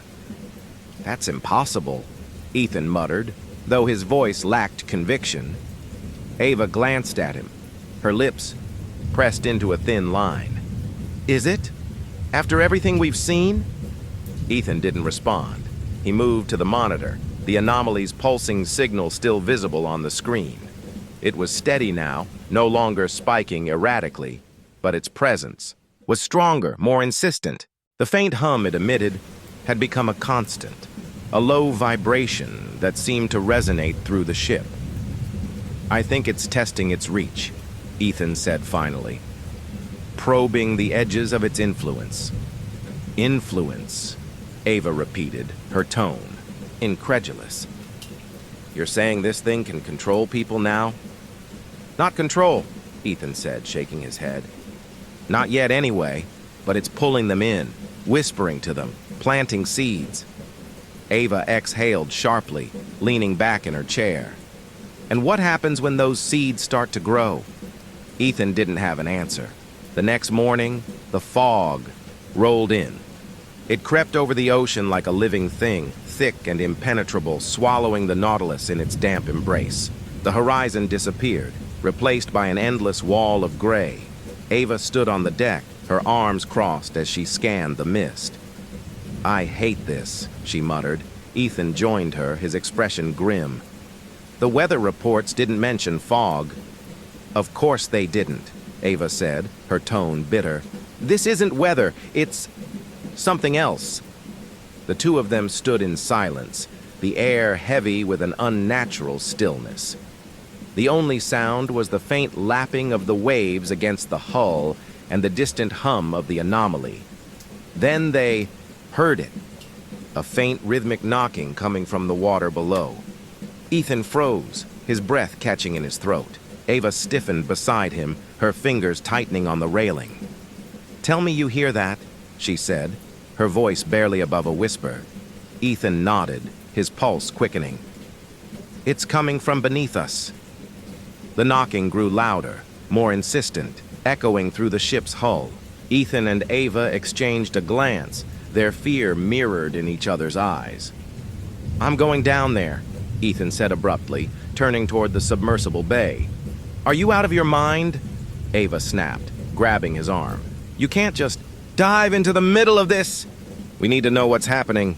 Ethan said, his voice steady despite the fear in his chest. "If we wait too long, it might be too late." Ava's jaw tightened, but she didn't argue. Instead, she followed him into the bay, her movements tense and deliberate. "If you're going, I'm going," she said firmly. Ethan hesitated, then nodded. "All right, let's gear up." The Argonaut descended into the mist-shrouded waters, its external lights piercing the gloom. The knocking sound had stopped, replaced by a low, resonant hum that seemed to vibrate through the submersibles. Ethan sat at the controls, his hands steady but his heart racing. Ava was beside him, her eyes scanning the monitor. "Depth, 2,800 feet, Ava said, reading off the instrument panel. "Visibility's getting worse." Ethan adjusted the lights, their beams illuminating the faint outlines of the city below. The ruins looked different this time, darker, more distorted, as if the very fabric of the place was shifting. "This doesn't feel right," Ava said, her voice tight. Ethan didn't respond. His focus was on the central dome, its massive structure, looming in the distance. The fissure at its base glowed faintly, the green light pulsating in time with the anomaly's signal. As they approached, the submersible's instruments began to flicker, the monitors displaying distorted lines of static. "Something's interfering with the systems," Ethan said, his brow furrowing. Ava leaned forward, her hand brushing against his as she adjusted the controls. "We're getting too close." Before Ethan could respond, the external cameras picked up movement. A shadow passed across the screen, massive and indistinct. Then another. "They're everywhere," Ava whispered, her voice trembling. Ethan's pulse thundered in his ears as he guided the Argonaut toward the dome. The carvings on its surface were alive with motion, the grotesque figures shifting and writhing as if trying to escape the stone. As the submersible drew closer, a low, guttural voice echoed through the cabin. "Awaken!" The word reverberated in Ethan's mind, driving him to his knees. He clutched his head, his vision swimming with images of the city, the creature, and the endless churning sea. "Ethan!" Ava's voice cut through the chaos, her hands gripping his shoulders. "Snap out of it!" Ethan forced himself to focus, his breathing ragged. The voice faded, leaving a heavy silence in its wake. "We need to leave," Ava said urgently. "Now." Ethan hesitated, his gaze lingering on the fissure. But the growing dread in his chest told him she was right. He turned the Argonaut around, guiding it away from the dome as the shadows in the water pressed closer. The low hum of the anomaly followed them as they ascended, its presence a constant reminder of what lay below. Back on the Nautilus, Ethan and Ava sat in silence, their bodies tense and their minds racing. "That was worse than last time," Ava said finally, her voice shaking. Ethan nodded, his hands trembling. "It's getting stronger." Ava stared at him, her jaw tight. "What happens when it's strong enough to reach the surface?" Ethan didn't answer. Instead, he turned to the monitor, the anomaly's pulsing signal still visible on the screen. And deep below the waves, the sea god stirred. The Nautilus rocked gently in the open ocean, but the tension on board was anything but calm. Ethan stared at the anomaly signal on the monitor, its rhythmic pulse echoing faintly in his mind. The city below wasn't just ancient. It was alive. And whatever they'd disturbed was growing stronger. Ava stood behind him, her arms crossed tightly over her chest. "We can't keep doing this, Ethan. Every dive takes us closer to whatever the hell that thing is. And you've seen what's happening on the shore. It's spreading." "I know," Ethan said, his voice low. "But we can't just leave it. If we don't figure out how to stop this, it's going to spread beyond the coast."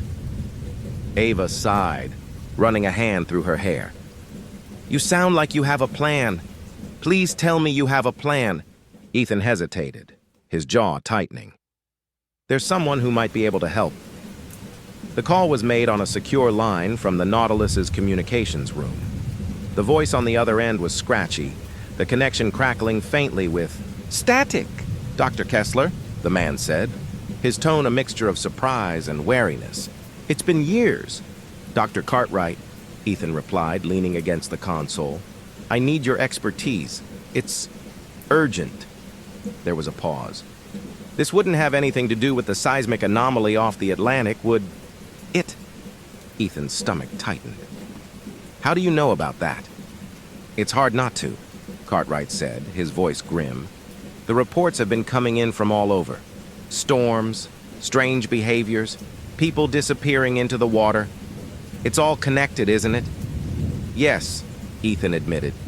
"We found something down there. A city. And something else." There was a long silence.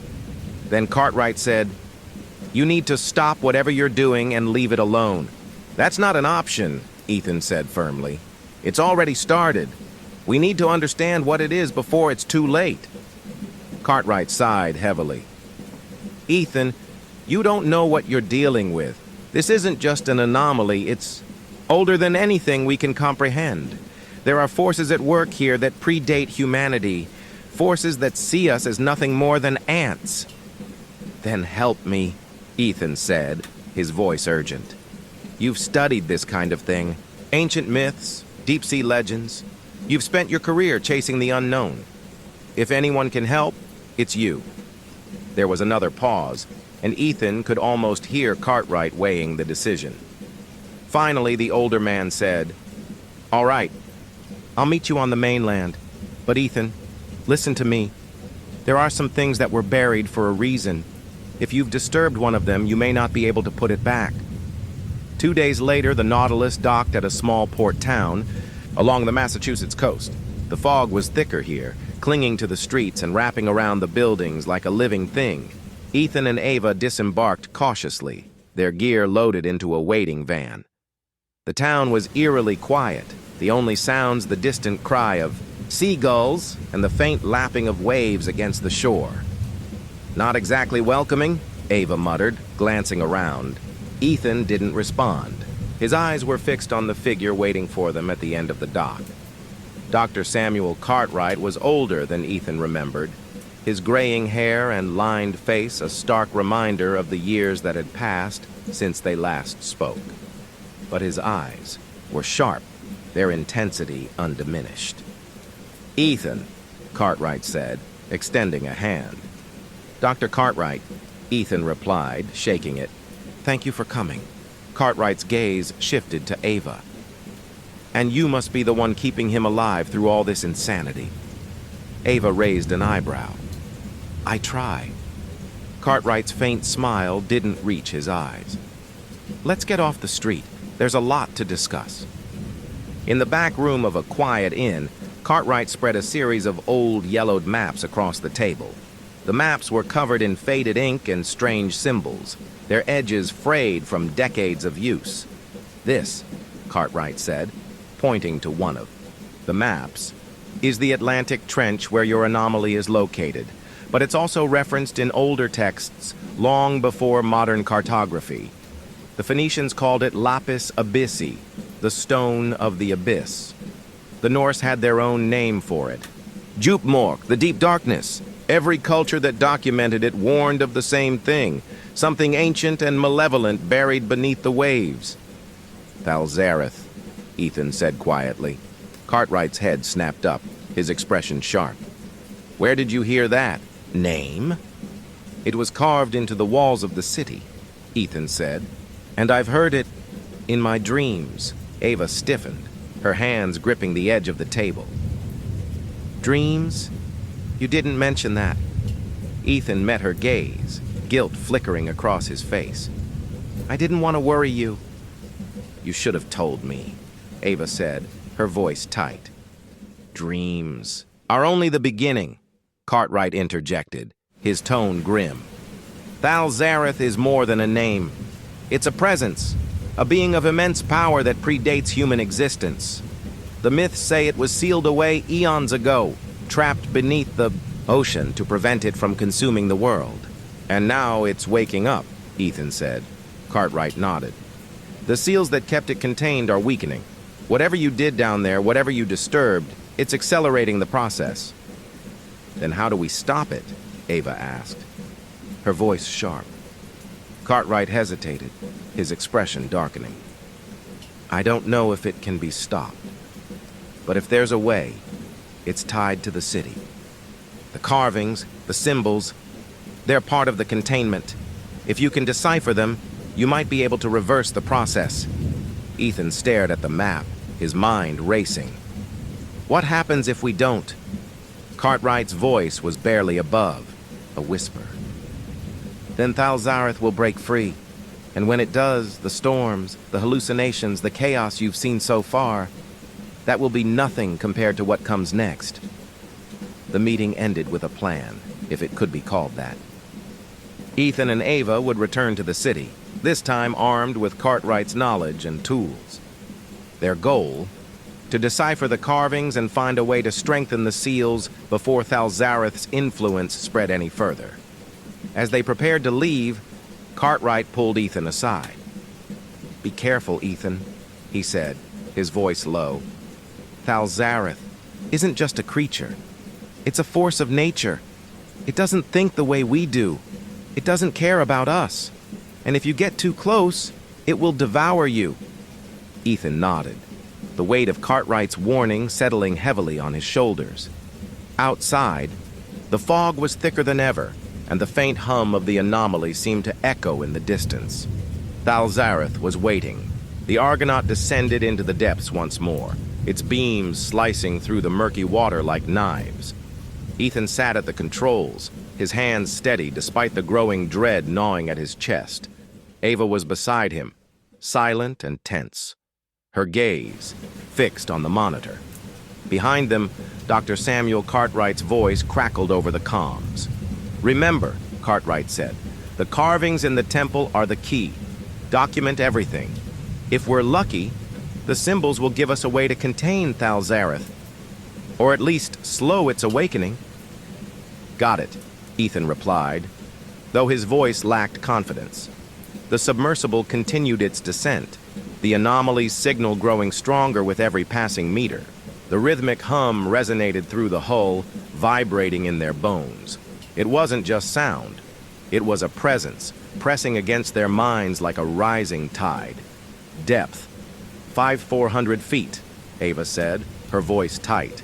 Approaching the city, the ruins came into view, their dark crystalline structures gleaming faintly under the Argonaut's lights.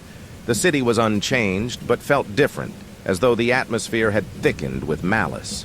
The carvings on the walls seemed to shift and ripple, their grotesque figures contorting in unnatural ways. It's worse, Ava said, her eyes narrowing. The city feels alive. It's reacting to the signal, Ethan said. To us. They approached the central dome cautiously, the massive structure looming like a black hole in the heart of the city. The fissure at its base glowed brighter now, its sickly green light spilling out like a wound. Ethan guided the Argonaut to a stop just outside the dome's entrance. He turned to Ava, his expression grim. We'll go in on foot. The carvings are too intricate to document properly from the sub. Ava hesitated, then nodded. Let's get this over with. The dome's interior was colder than Ethan remembered, the water pressing against his dive suit with an almost suffocating weight. The carvings on the walls glowed faintly, their shifting symbols casting eerie shadows that seemed to move of their own accord. Ava activated her helmet's recording equipment, the faint whir of the camera breaking the oppressive silence. We'll start with the central chamber, she said, her voice echoing faintly in Ethan's comms. They moved deeper into the dome, their lights revealing more of the grotesque carvings. The figures depicted on the walls were nightmarish, elongated. Limbs, bulbous eyes, and mouths twisted into silent screams. Ethan paused, his hand brushing against one of the symbols. The surface felt warm, almost alive, and the symbol pulsed faintly under his touch. This is part of the containment system, he said, his voice hushed. The symbols are connected like a network. If we can figure out how they work, A low, guttural sound interrupted him, reverberating through the chamber like a distant thunderclap. "What was that?" Ava asked, her voice trembling. Ethan turned, his pulse quickening. The sound came, again, louder this time, accompanied by a faint vibration that shook the walls. "It's waking up," Ethan said, his throat dry. "We need to hurry." In the central chamber, they found the pedestal. It stood at the heart of the dome, its surface covered in the same shifting symbols that adorned the walls. But now, the symbols glowed brighter, their light pulsing in time with the anomalies. "Signal," Ethan approached cautiously, his breath fogging the inside of his helmet. "This is it," he said. "The center of the containment system." Ava stood beside him, her recorder focused on the pedestal. "What do we do with it?" "We study it," Ethan said, his voice steadier than he felt.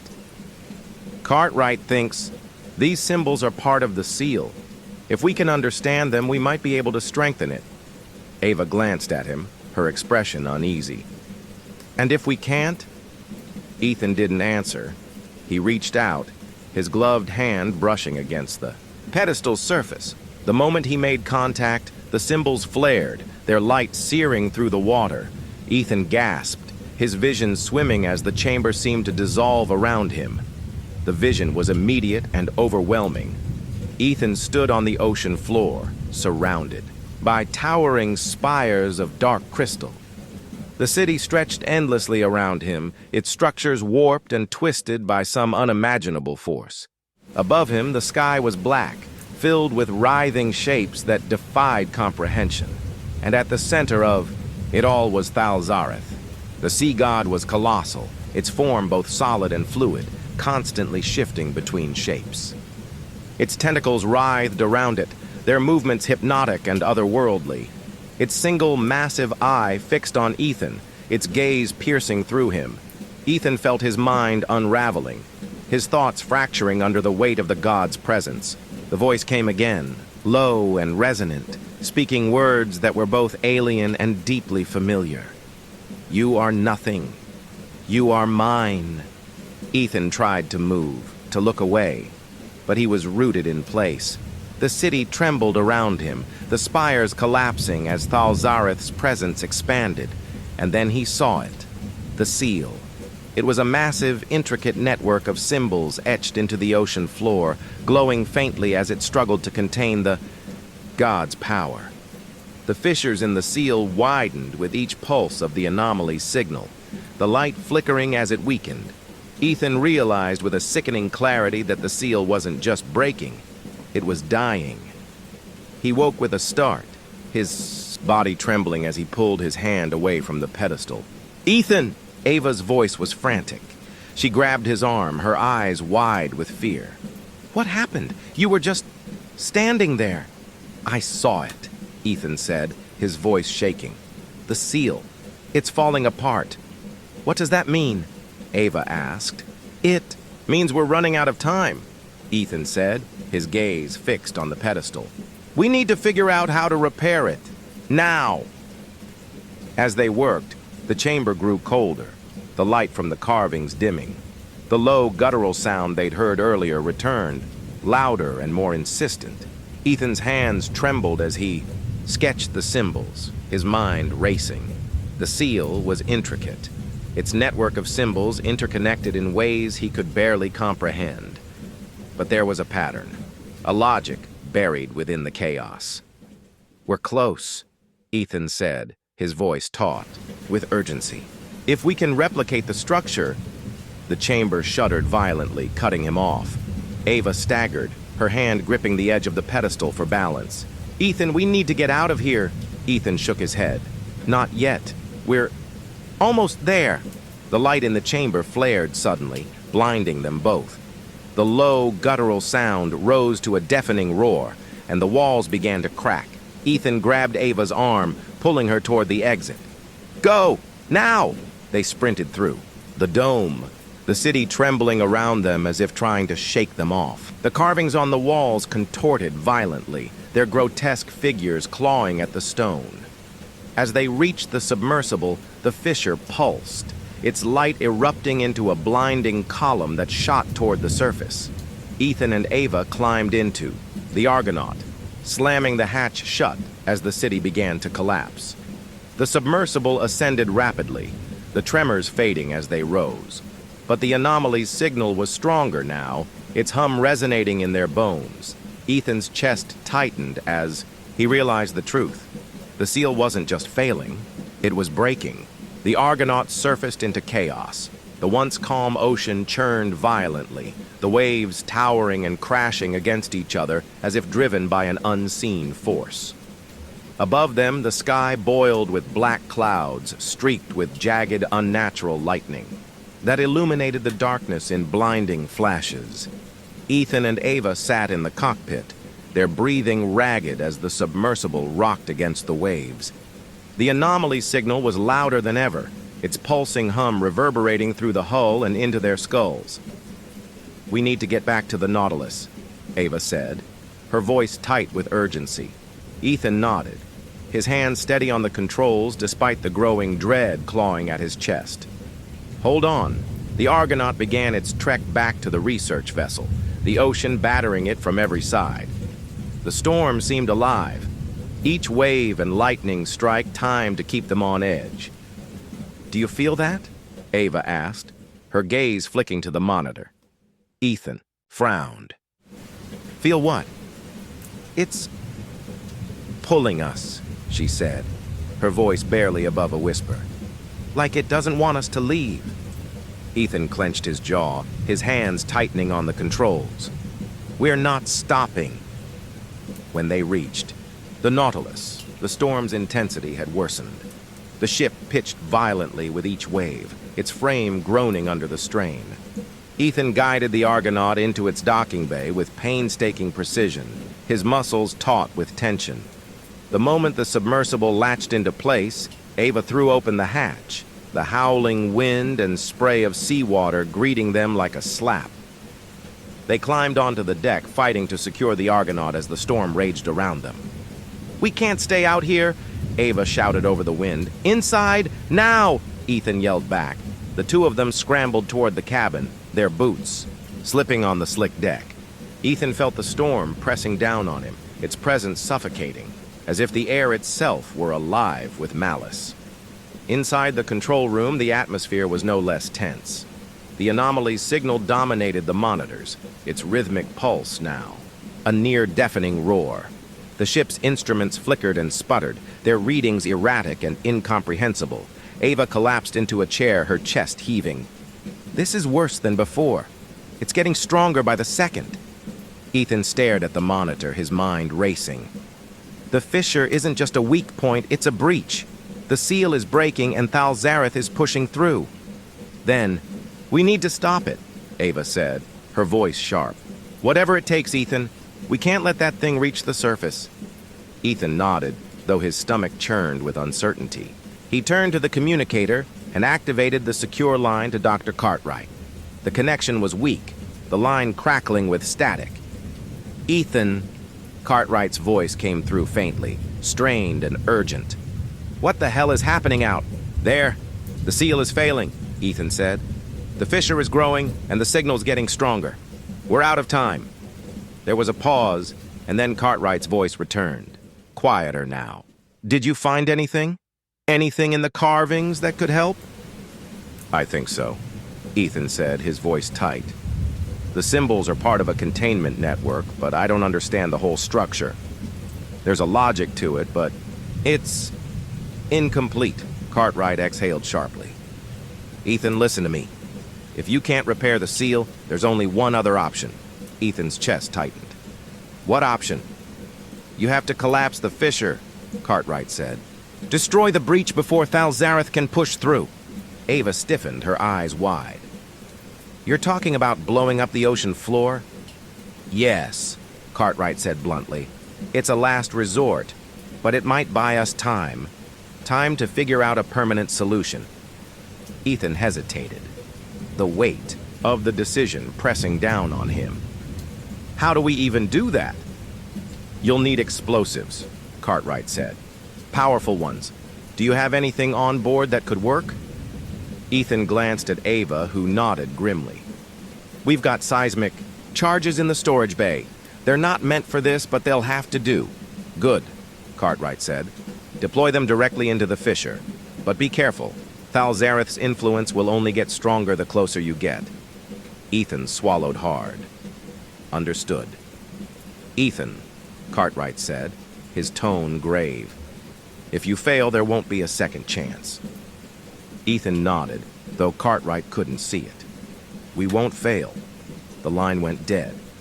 The storm didn't let up as Ethan and Ava prepared the seismic charges.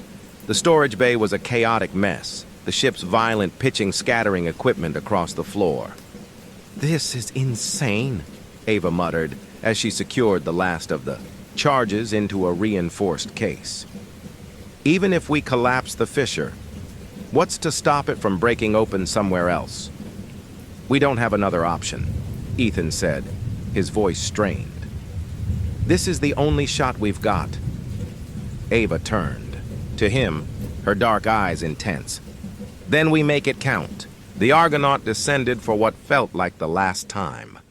The journey to the city was faster now, the storm above and the anomaly below urging them toward a final confrontation. The ruins appeared through the gloom, their spires twisted and blackened, as if corrupted by Thalzareth's growing presence. Ethan and Ava worked in tense silence, the seismic charges strapped to the Argonaut's exterior. The submersible maneuvered through the city's labyrinthine streets, each turn bringing them closer to the fissure. As they approached, the anomaly's signal surged, its hum now a deafening roar that filled the cabin. The fissure pulsed violently, its green light spilling out like molten lava. The carvings on the walls writhed, their grotesque figures twisting and clawing at the stone. "Get us as close as you can," Ava said, her hands trembling as she prepared the deployment mechanism. Ethan nodded, his focus unshakable. The Argonaut edged closer to the fissure, its robotic arms extending to place the charges directly into the breach. The light flared as the first charge was deployed, the fissure trembling violently in response. "Hurry!" Ava shouted, her voice barely audible over the noise. Ethan worked quickly, his movements precise despite the chaos around them. One by one, the charges were placed, their timers set. As the final charge was deployed, the fissure erupted. The green light engulfed the submersible, and the anomaly's hum rose to a crescendo. Ethan and Ava screamed as the cabin filled with a deafening roar, their vision swimming with impossible shapes and colors, and then everything went dark. Ethan awoke to silence. The Argonaut was intact, its instruments blinking faintly in the dim light. Beside him, Ava stirred, her face pale but alive. "Did it work?" she asked weakly. Ethan turned to the monitor. The fissure was gone, its light extinguished. The city was still, its oppressive presence lifted. "It worked," he said, his voice barely above a whisper. But as they ascended toward the surface, Ethan couldn't shake the feeling that Thalzareth wasn't finished. The sea god had been, contained for now, but the shadow of its presence would never truly leave. The Argonaut broke the surface into a gray, desolate world. The storm had abated, but the sky remained choked with clouds, their edges tinged with a faint, unnatural green. The waves had settled into an uneasy calm, their rhythmic motion carrying a sense of foreboding rather than peace. Ethan and Ava climbed onto the deck of the Nautilus, their movements slow and heavy. The air was thick with moisture clinging to their skin like a second layer. "We did it," Ava said, her voice hollow. She leaned against the railing, her gaze fixed on the horizon. "We stopped it." Ethan didn't respond. He stood beside her, his eyes scanning the restless ocean. The fissure was gone, its pulsing green light extinguished, but the oppressive weight in the air remained. It didn't feel like a victory. Inside the control room, the Nautilus was eerily silent. The anomaly's signal had disappeared from the monitors, leaving behind only static and flickering readouts. The absence of the hum, which had been a constant presence for days, was both a relief and a source of unease. Ava collapsed into a chair, rubbing her temples. Cartwright needs to know what happened. Maybe he'll have some answers. Ethan nodded, moving to the comms terminal. He activated the secure line, his fingers trembling slightly as he entered the frequency. The line crackled to life after a moment, Cartwright's voice faint but steady. "Ethan, what's the status?" "The fisher's gone," Ethan said. "We deployed the charges and collapsed it. The signals stopped." There was a pause on the other end of the line. "That's promising," Cartwright said cautiously. "But it doesn't mean we're in the clear." "I know," Ethan said, his jaw tightening. "The city's still there. The carvings, the ruins. Thalzareth's presence is still lingering." "It always will be," Cartwright said grimly. Sealing the fissure was a temporary measure. A wound dressed, not healed. Ava sat forward, her eyes narrowing. "Then what do we do? Just sit back and wait for it to happen again?" "No," Cartwright said, his tone firm. "We take what you've learned and prepare. The carvings hold the key to understanding Thalzareth's power. If we can decipher the containment system, we might be able to strengthen it, or find a way to neutralize it entirely." Ethan rubbed his temples, exhaustion weighing on him like a lead blanket. "That could take years, maybe decades. What happens in the meantime?" Cartwright's voice was quiet. "We hope humanity doesn't give in to its worst instincts." It didn't take long for news of the anomaly to spread. The storm that had ravaged the Atlantic left a path of destruction along the coast, and the reports of strange phenomena drew the attention of the scientific community, the media, and eventually, corporate interests. Ethan and Ava returned to the mainland under a shroud of secrecy, the data they'd gathered from the Nautilus locked away. Cartwright urged them to keep their findings quiet, warning that revealing the truth would only attract more danger. But not everyone shared his caution. 2 weeks later, a corporate delegation arrived in the coastal town near the anomaly. The Proteus Initiative, a shadowy research and development conglomerate, had taken an interest in the strange events reported by locals. Ethan watched from a distance as their sleek black ships anchored just offshore. Teams of divers and robotic submersibles began exploring the depths, their movements efficient and mechanical. "They don't care about the risks," Ava said, standing beside him. "They just see dollar signs." Ethan nodded, his jaw tightening. "They'll wake it up again. Maybe not today, maybe not tomorrow, but they will." Ava turned to him, her expression somber. "Then we stop them." Ethan glanced at her, surprised by the determination in her voice. "This isn't over, Ethan," Ava said. "You know that as well as I do, but we've faced it before, and we'll face it again if we have to." Ethan managed a faint smile, though the weight in his chest didn't lessen. "Together?" "Always," Ava said. That night, Ethan dreamed of the city. He was back in the central dome, standing before the pedestal.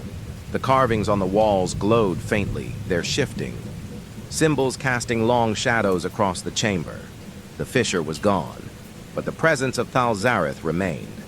Ethan felt it pressing against his mind, an immense, unknowable force that defied comprehension. The voice came again, low and resonant, its words echoing through the chamber. "You cannot contain me." Ethan turned, his breath catching as the sea god's massive form materialized in the darkness. Its single, unblinking eye fixed on him, its tentacles writhing with a slow, hypnotic rhythm. "You are nothing. You will always be nothing." The city trembled, its structures collapsing as Thalzareth's presence expanded. Ethan fell to his knees, his mind fracturing under the weight of the god's power. But then, a faint light appeared in the distance, a glimmer of hope in the darkness. Ethan reached for it, his hand trembling as the city dissolved around him. He woke with a start, his body drenched in sweat. Ava sat across the room, her head resting on the back of a chair. She stirred as he moved, her eyes opening slowly. Another dream? She asked, her voice soft. Ethan nodded, his throat dry. It's still there, waiting. Ava sighed, running a hand through her hair. We'll figure it out. Whatever it takes. Ethan looked at her, the weight in his chest easing slightly. For the first time in weeks, he felt something other than dread. He felt resolve. Outside, the ocean was calm, its surface reflecting the pale light of the moon. But deep below, in the shadowy depths of the trench, something stirred. Thalzareth was patient, and humanity's hubris would be its undoing. The Proteus Initiative's black ships loomed like predators on the horizon, their silhouettes sharp against the dull gray sky. They had been anchored for days now, their operations hidden beneath a thin veil of plausible deniability. Officially, they were conducting oceanographic research. Unofficially, Ethan knew better. From the vantage point of a rented observation post on the outskirts of the coastal town, Ethan and Ava watched the activity through high-powered binoculars. Look. At that, Ava said, her tone acidic. They've got drones, submersibles, and enough equipment to excavate half the ocean floor. Ethan lowered his binoculars, his jaw tight. They're not here to study anything. They're here to harvest. Harvest what? Ava asked, though the answer was obvious. Power, Ethan said grimly. They think Thalzareth is some kind of untapped energy source. They're going to poke the fissure until it opens again, and then they'll realize they can't control it, Ava muttered. Just like us. Ethan's stomach churned. The memory of the fissure's light, the carvings writhing on the walls, and the massive eye of Thalzareth burned in his mind. He could still feel its presence in his dreams, an insidious force that refused to let him go.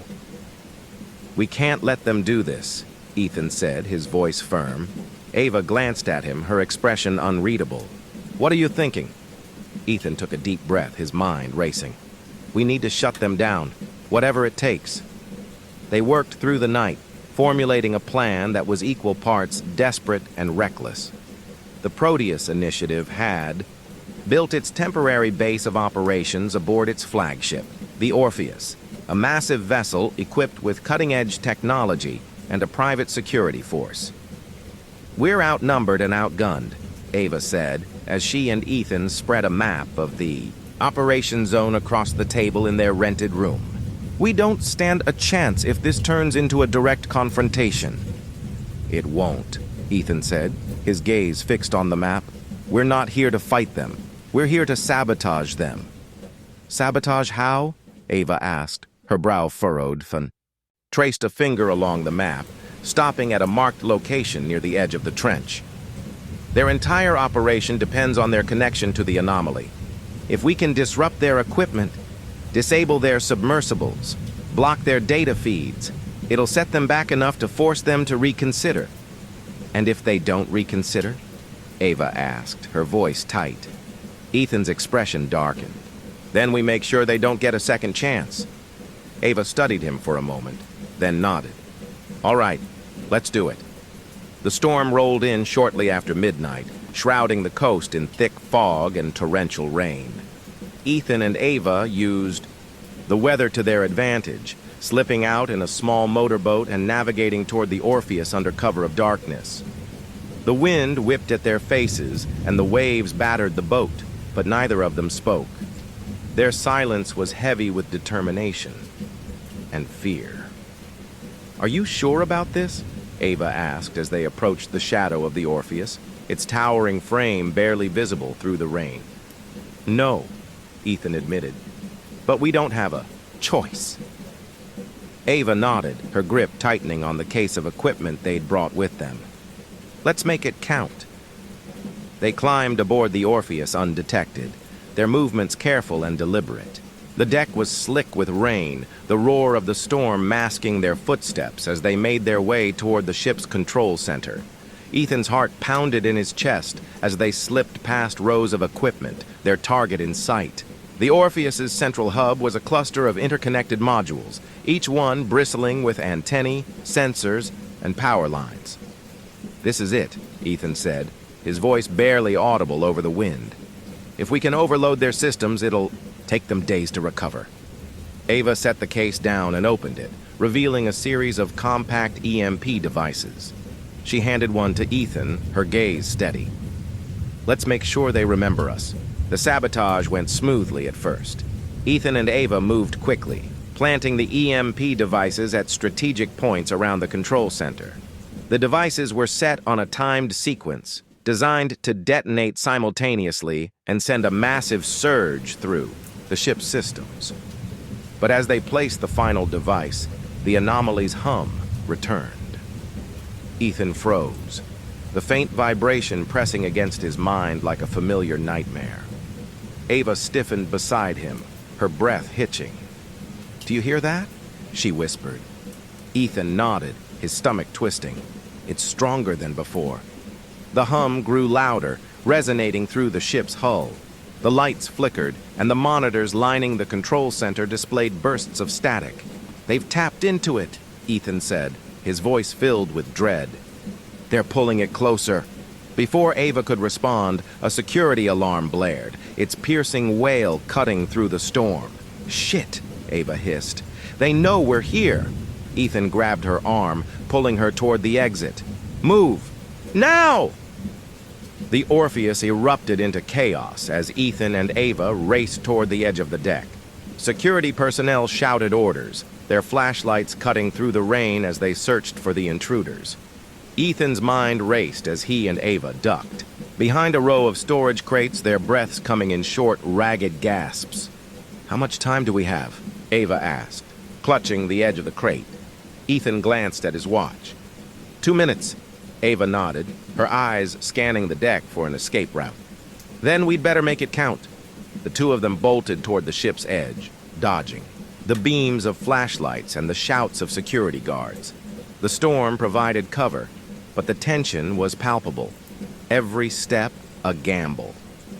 As they reached the railing, Ethan turned to Ava. "Jump on 3!"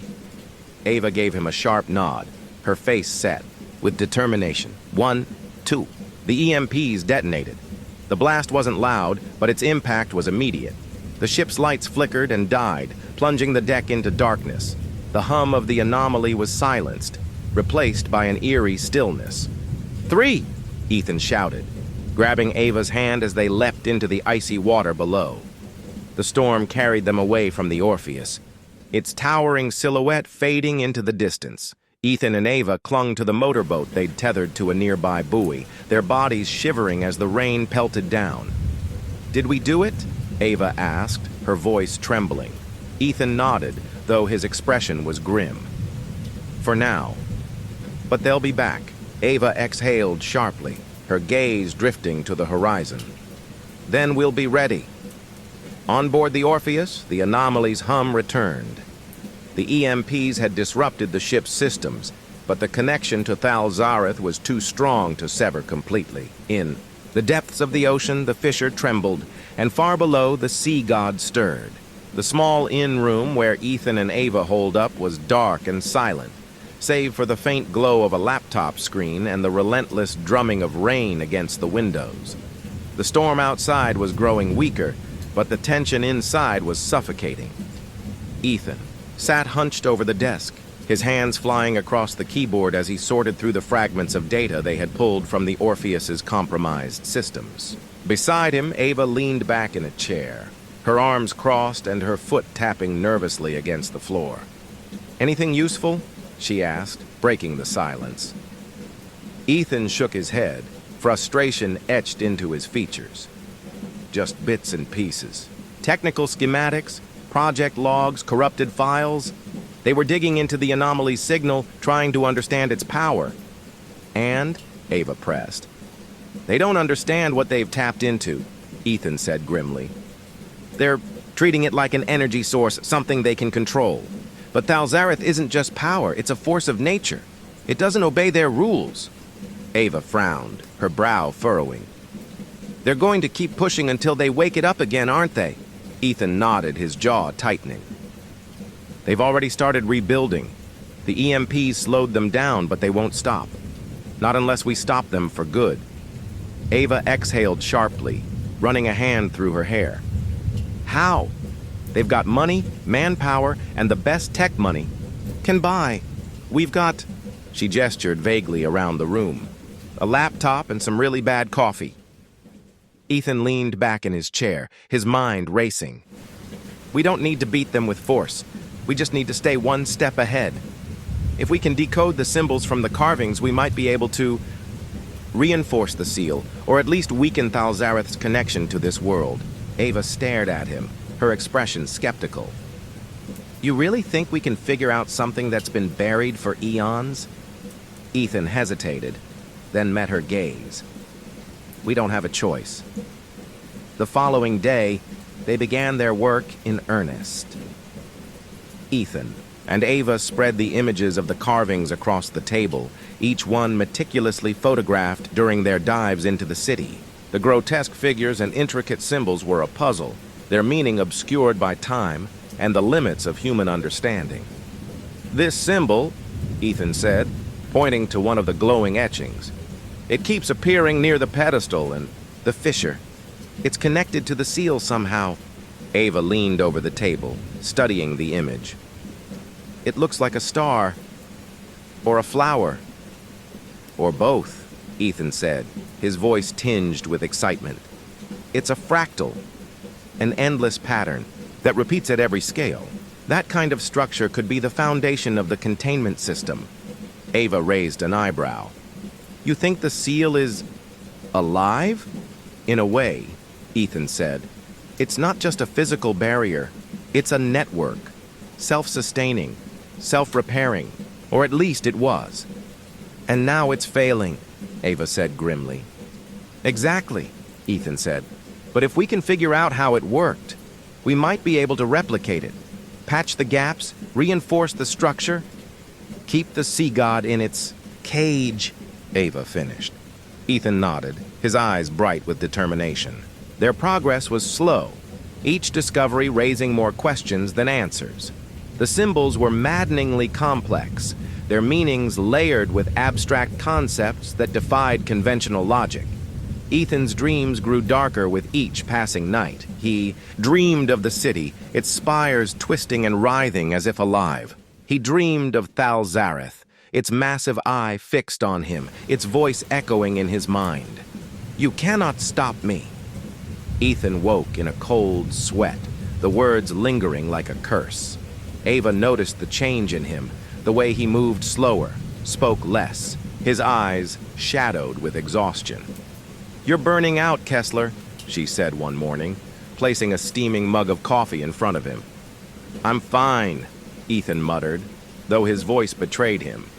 No, you're not, Ava said, her tone firm. You've been staring at those carvings for days. You're barely sleeping. You're going to crack if you keep this up. Ethan sighed, running a hand through his disheveled hair. I don't have a choice, Ava. The clock's, ticking.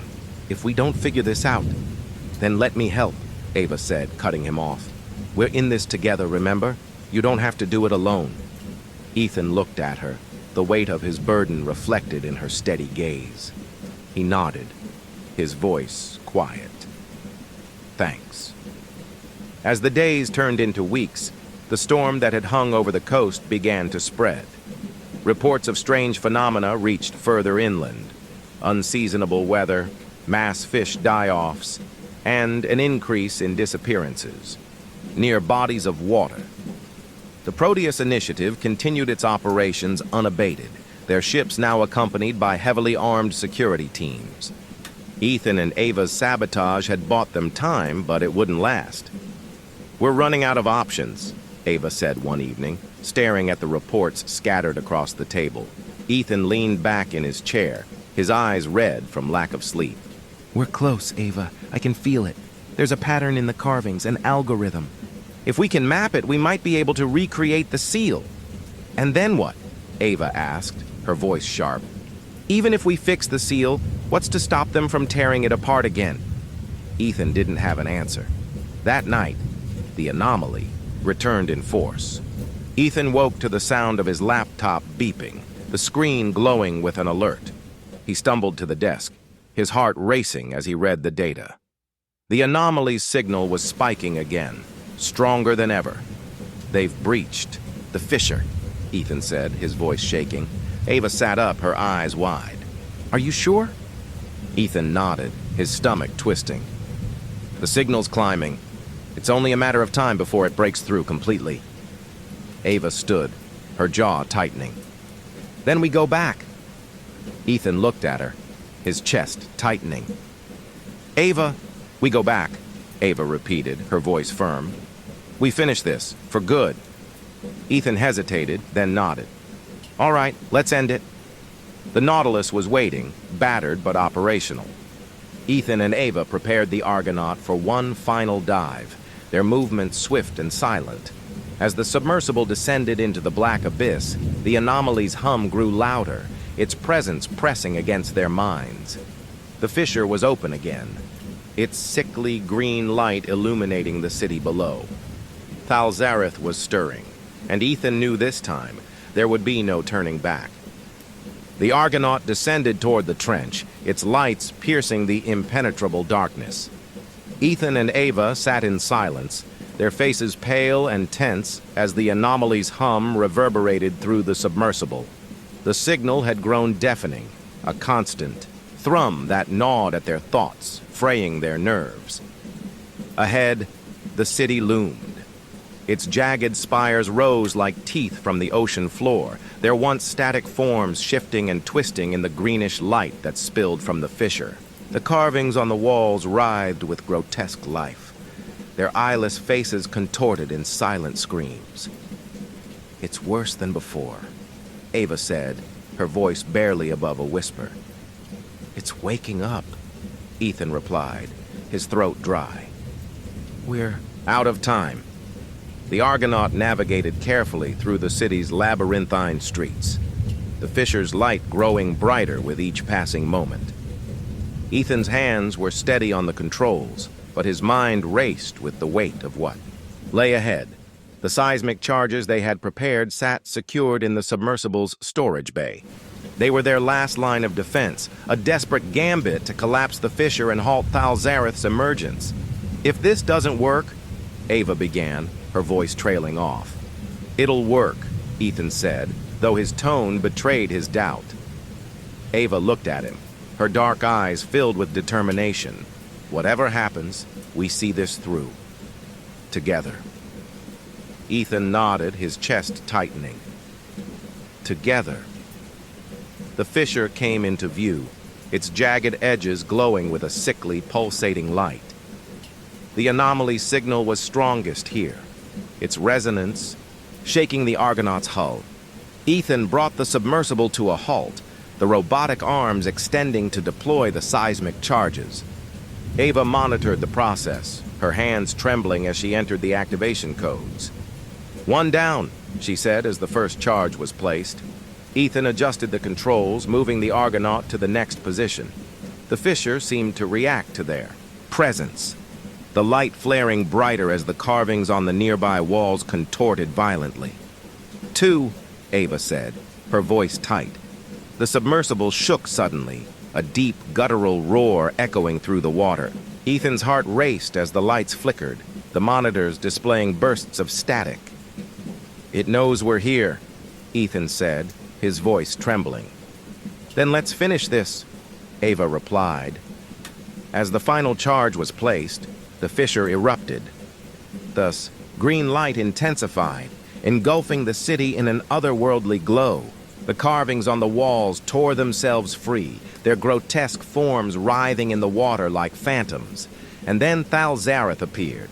The sea god's massive form emerged from the fissure, its elongated limbs and writhing tentacles unfurling with a terrible grace.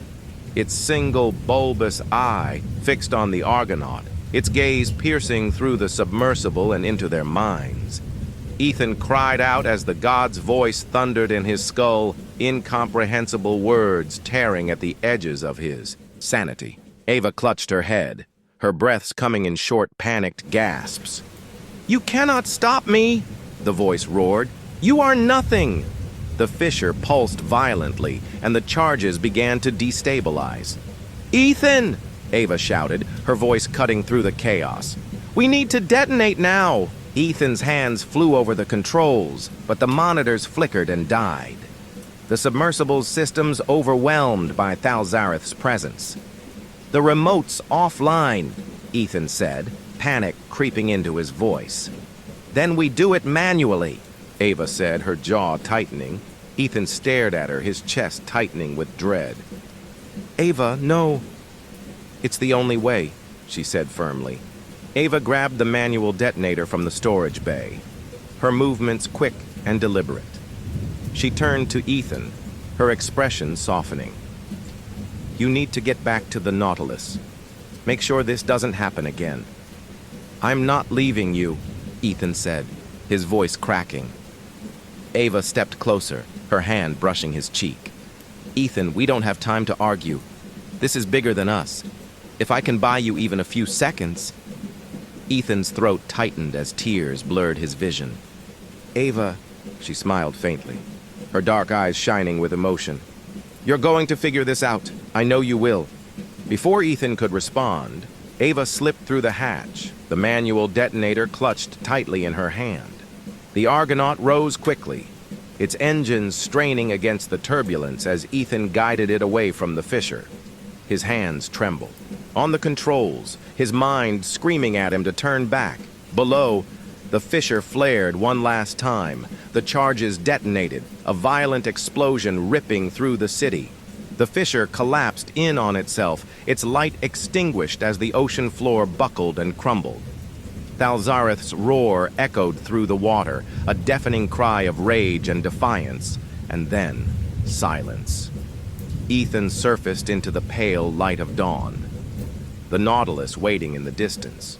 The storm had cleared, leaving the ocean eerily calm, but Ethan felt no relief. He sat in the Argonaut, his body shaking as the weight of what had happened pressed down on him. Ava was gone, and deep in the ocean's depths, Thalzareth was still waiting. Back on the Nautilus, Ethan stood on the deck, staring out at the horizon. The fissure was sealed, the signal silenced, but the memory of Thalzareth's gaze lingered in his mind. Cartwright's voice crackled over the comms. "Ethan, did it work?" "For now," Ethan replied, his voice hollow. "But not forever," Cartwright said grimly. Ethan nodded, his jaw tightening. "We need to finish what Ava started. Decode the seal, strengthen it, whatever it takes." "And if it breaks again?" Cartwright asked. Ethan's gaze hardened. "Then we fight." The ocean was quiet, its surface reflecting the soft light of the rising sun. But deep below, in the silent ruins of the city, something stirred. Thalzareth was patient, and it would not remain sealed forever. The Nautilus docked at the quiet harbor under a gray, overcast sky. Ethan stood on the deck, his face pale and drawn, his eyes shadowed with exhaustion. The salt-laden air felt heavy in his lungs as he watched the distant waves roll in, each crest and fall a cruel reminder of the abyss that had claimed Ava. The fissure was sealed, but the cost had been immense. As the crew secured the ship, Ethan descended to the cabin where he and Ava had worked tirelessly, poring over the carvings, decoding the seal, and piecing together a puzzle that spanned millennia. The room was as they had left it. Maps spread across the table, notes pinned haphazardly to the walls, and the faint hum of the ship's systems providing a backdrop to the eerie silence. Her chair was empty. Ethan sat down, his hands trembling as he picked up a worn notebook. Ava's handwriting filled the pages, her neat, precise script interspersed with sketches of the city and its grotesque carvings. The last entry was unfinished, her pen trailing off mid-sentence. Dr. Cartwright arrived later that afternoon, his presence a somber contrast to the bustling activity of the harbor. The older man greeted Ethan with a firm handshake, his expression grim. "Ethan," Cartwright said quietly. "You look like hell." Ethan managed a faint, humorless smile. "I've been better." The two of them retreated to the cabin, where Cartwright examined the data Ethan had managed to recover. The older man's sharp eyes scanned the notes and sketches, his brow furrowing as he pieced together the fragmented narrative. "It's extraordinary," Cartwright said after a long silence. "This seal, this network, it's a level of complexity that defies anything in our understanding of ancient civilizations. Whoever built it, they weren't like us. They weren't human," Ethan said bluntly. Cartwright nodded, his expression grave. "And yet, they knew enough to trap something like Thalzareth. The question is, how?" "That's what we need to figure out," Ethan said, his voice heavy with determination. "Ava gave her life to buy us time. I'm not going to waste it." Cartwright regarded him for a moment, then placed a reassuring hand on his shoulder. "You won't. Together, we'll make sure her sacrifice means something." In the weeks that followed, Ethan and Cartwright worked tirelessly to decipher the seal. The carvings from the city were studied and analyzed, their intricate patterns mapped and compared against ancient texts and myths from across the globe. The anomaly remained silent, its signal extinguished, but Ethan couldn't shake the feeling that it was only dormant, waiting. The nightmares didn't stop. Ethan dreamed of the city, its spires twisting in impossible ways, and of Thalzareth, its unblinking eye fixed on him. The sea god's voice echoed in his mind, a deep, resonant chant that defied comprehension. "You cannot contain me. I will return." Each dream left him shaken, but they also fueled his resolve. One evening, as Ethan pored over the latest findings, Cartwright joined him, a mug of steaming coffee in hand. "You've been at this for hours," Cartwright said, setting the mug down beside Ethan. "You need to rest." "I can't," Ethan said, not looking up. "Every minute we waste is a minute closer to the seal failing again." Cartwright sighed, pulling up a chair. "You can't carry this weight alone, Ethan. Ava wouldn't want you to." Ethan froze, the mention of her name striking a nerve.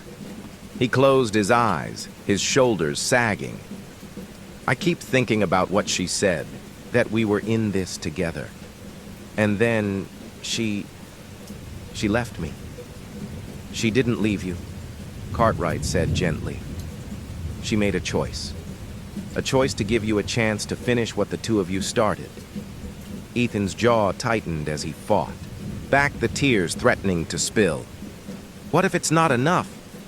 What if we fail?" Cartwright leaned forward, his expression earnest. "If there's one thing I've learned, it's that fighting against the impossible is part of what makes us human. We may not always win, but we don't give up." Ethan nodded slowly, his resolve hardening. "Then we keep going, no matter what." Months passed, and the world moved on. The Proteus Initiative had gone silent after the sabotage of their operation, but whispers of their interest in the anomaly continued to circulate. The storms along the Atlantic coast subsided, and the strange phenomena that had plagued the region began to fade. But Ethan knew it was only a reprieve. Deep beneath the ocean, the ruins of the city lay silent, its fissure sealed but fragile. The shadow of Thalzareth lingered, a presence that could not be forgotten. Ethan stood on the deck of the Nautilus, staring out at the calm waters. The sky above was clear, the horizon bathed in the warm hues of sunset. Ava's voice echoed in his mind. "Whatever happens, we see this through. Together." He touched the pendant she had given him, a small weathered shell she'd found on one of their dives. It was smooth and cold in his hand, a bittersweet reminder of what they had lost. As the sun dipped below the horizon, Ethan made a silent promise. They had bought time. Now, they would use it to ensure Thalzareth never rose again. And far below, In the depths of the trench, the silence was broken. A faint hum began to echo through the ruins, its rhythm slow and steady. The shadow of the sea god stirred. And Story 3, The Shadow Below, The Next Adventure. The Atlantic Ocean lay quiet under a gray sky, its surface rippling with faint, unsteady waves. Ethan Kessler stood on the deck of the Nautilus, his hands shoved deep into the pockets of his jacket. He stared out at the horizon, the weight of the past few months pressing heavily on his shoulders. The fissure was gone, its light extinguished, but the cost of that victory haunted him. Ava was gone. The memory of her last words echoed in his mind, a painful reminder of the promise he was now bound to keep. He hadn't dreamed of the city in weeks, but its shadow lingered in his thoughts, an ever-present ache that refused to fade. Below deck, Dr. Samuel Cartwright's voice crackled over the ship's intercom. "Ethan, you might want to see this." Ethan exhaled slowly, his breath visible in the chilly air, before heading inside. The control room of the Nautilus was dimly lit, the glow of the monitors casting long shadows across the walls. Cartwright sat at the central console, his sharp eyes scanning a series of seismic readings. "What is it?" Ethan asked, his voice tired. Cartwright gestured to the monitor. It's faint, but it's there." Ethan leaned in, his brow furrowing as he studied the data. The readings were subtle, almost imperceptible. A series of low-frequency pulses coming from the Pacific Ocean. "It's another anomaly," Ethan said quietly. Cartwright nodded. "The signal's weaker than the one in the Atlantic, but it's unmistakable. And it's growing stronger." Ethan's stomach tightened. "How long?" "Hard to say," Cartwright replied. "Weeks, maybe less. But if it follows the same pattern as the first fissure..." Ethan didn't need him to finish. The fissure's collapse in the Atlantic had unleashed a chain of events that nearly brought Thal Zareth to the surface. If another anomaly was emerging, they might not be so lucky this time. "We need to get ahead of this," Ethan said firmly. Cartwright hesitated, then nodded. "Agreed. But we'll need more than the two of us. You'll need a team." Ethan grimaced, the thought of leading another expedition filling him with dread. But Cartwright was right. They couldn't do this alone. The warm glow of a rented apartment in Boston provided a rare moment of comfort. Ethan sat at the small kitchen table sorting through a pile of resumes and profiles on his laptop. The clock on the wall ticked steadily, but time felt frozen as he scrolled through names and qualifications. "Still at it?" The voice startled him, and he looked up to see Sophia Morales standing in the doorway. She wore a loose sweater that slipped off one shoulder, revealing the faint tan lines of a summer long past. Her damp hair clung to her neck, beads of water trailing down her collarbone. Ethan quickly averted his gaze, focusing on his laptop. "Couldn't sleep," he muttered. Sophia stepped into the room, her bare feet padding softly against the tile. "Neither could I. The shower helped a little, but you know how it is." Ethan nodded, though he avoided meeting her eyes. Sophia had joined the mission reluctantly, her grief over Ava's death simmering just below the surface.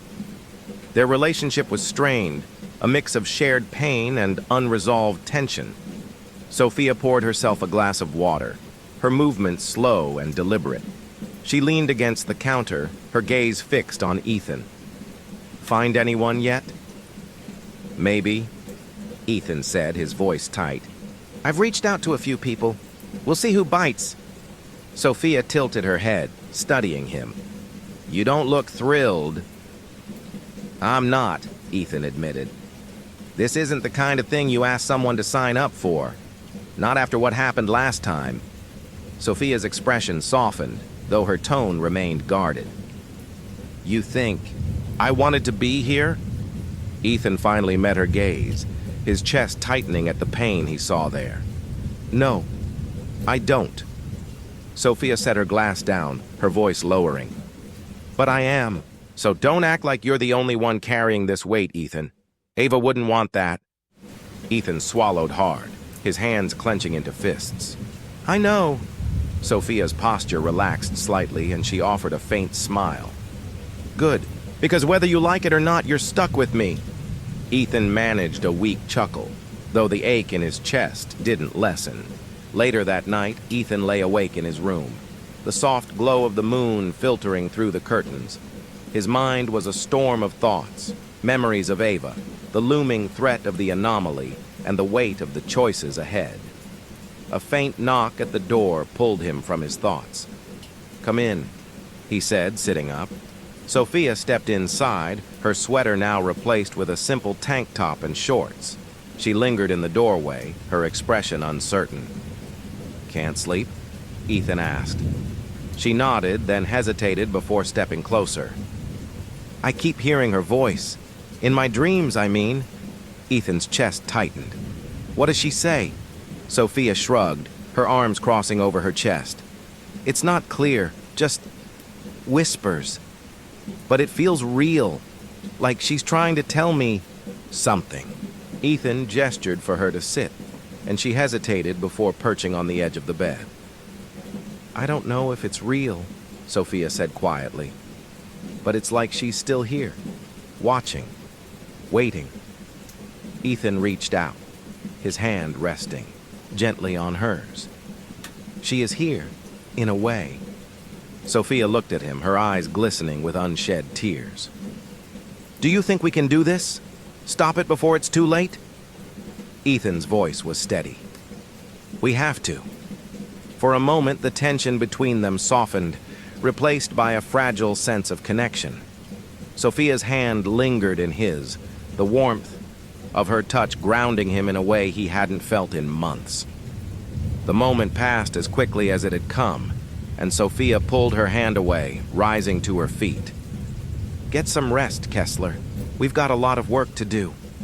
Ethan watched her leave, the weight in his chest both heavier and lighter at the same time.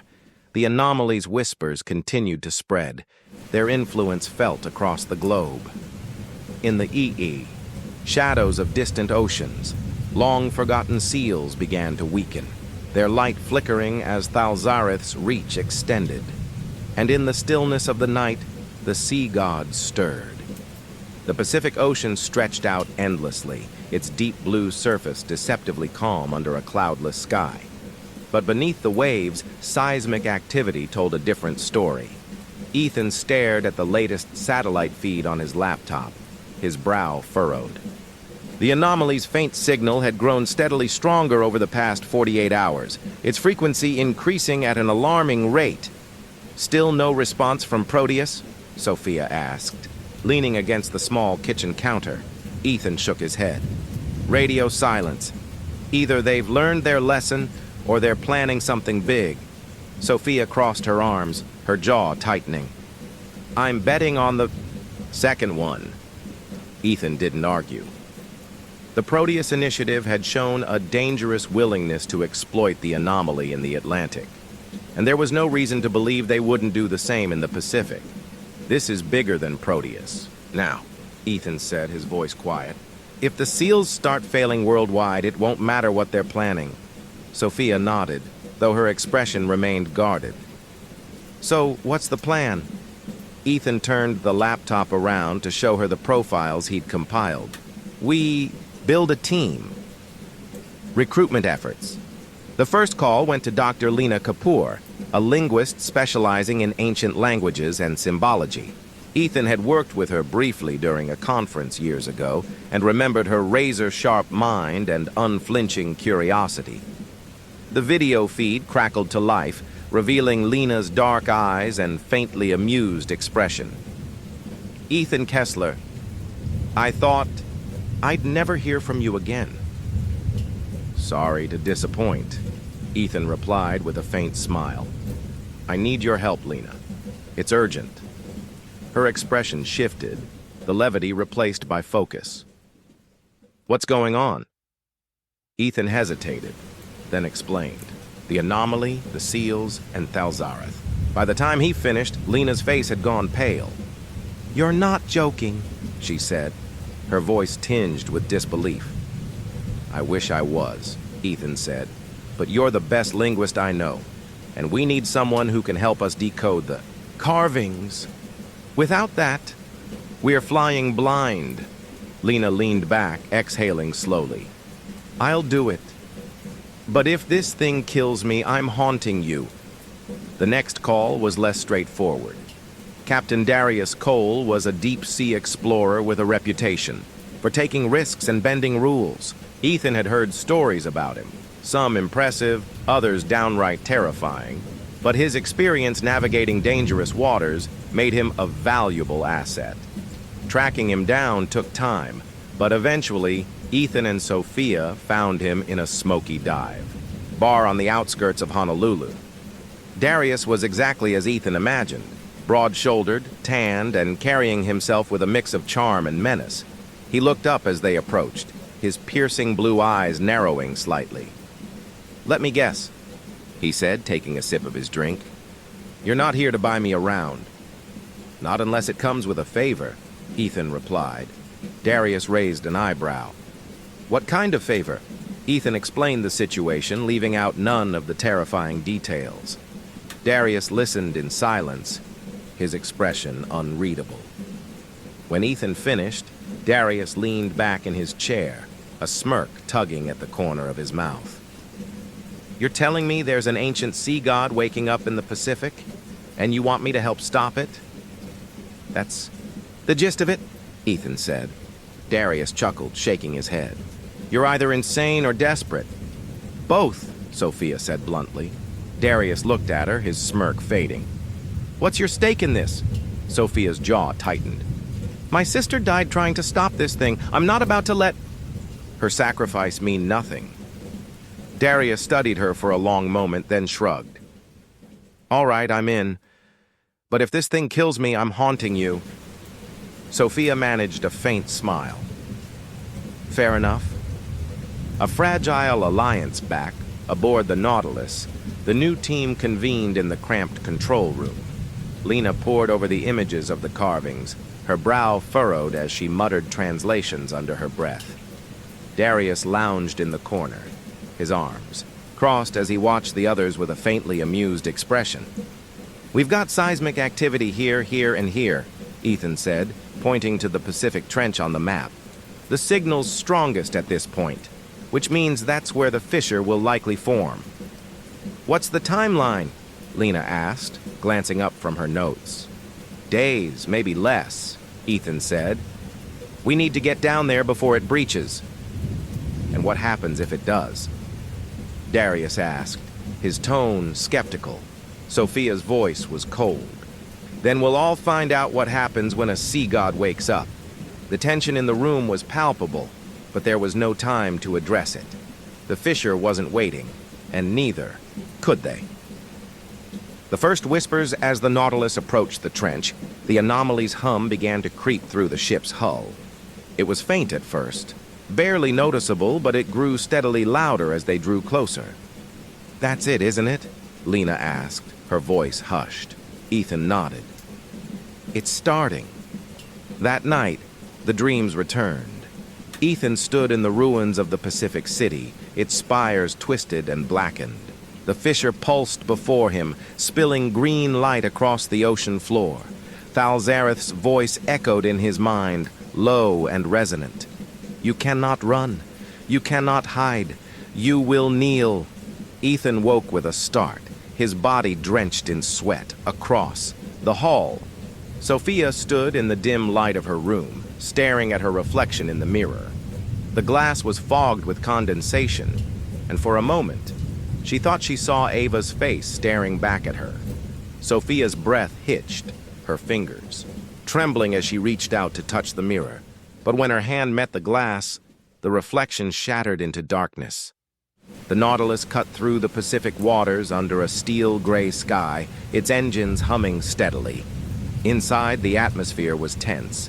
The anomaly's hum had become a constant presence, a faint vibration that resonated through the ship like an unrelenting reminder of what lay ahead. Ethan sat in the control room, reviewing the latest seismic data. The signal was stronger now, its rhythmic pulse spiking every few hours. Beside him, Dr. Lena Kapoor flipped through pages of notes, her brow furrowed in concentration. "This is accelerating," Lena said, her voice heavy with concern. "The fissure's forming faster than the one in the Atlantic."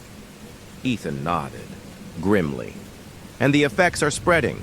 Storm systems, fish migrations, reports of strange lights. This thing's reach is global." Sophia entered the room, a tablet in her hand. "We just got a new report from the satellite feed. There's an island near the trench that wasn't on any of our charts. Locals are calling it the Whispering Isle." "Charming name," Darius said from his seat in the corner, his tone laced with sarcasm. Sophia ignored him, handing the tablet to Ethan. "They've reported glowing carvings on the cliffs, storms appearing out of nowhere, and people going missing." Ethan's jaw tightened as he studied the images. The carvings were similar to those in the Atlantic City, grotesque figures, fractal patterns, and symbols that seemed to shift when viewed too long. "This island might hold answers," Ethan said.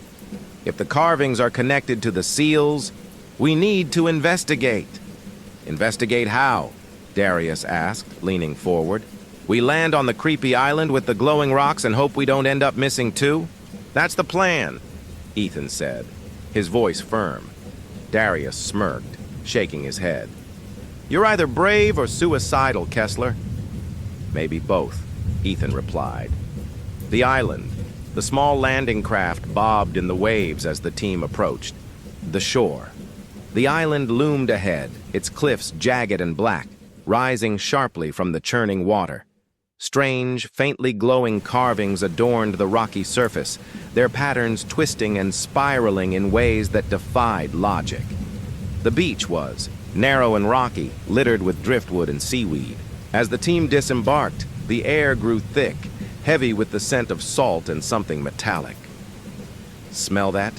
Sophia asked, wrinkling her nose. "Copper," Darius said, his voice low. "Like blood." Lena scanned the cliffs with her tablet, her brow furrowing.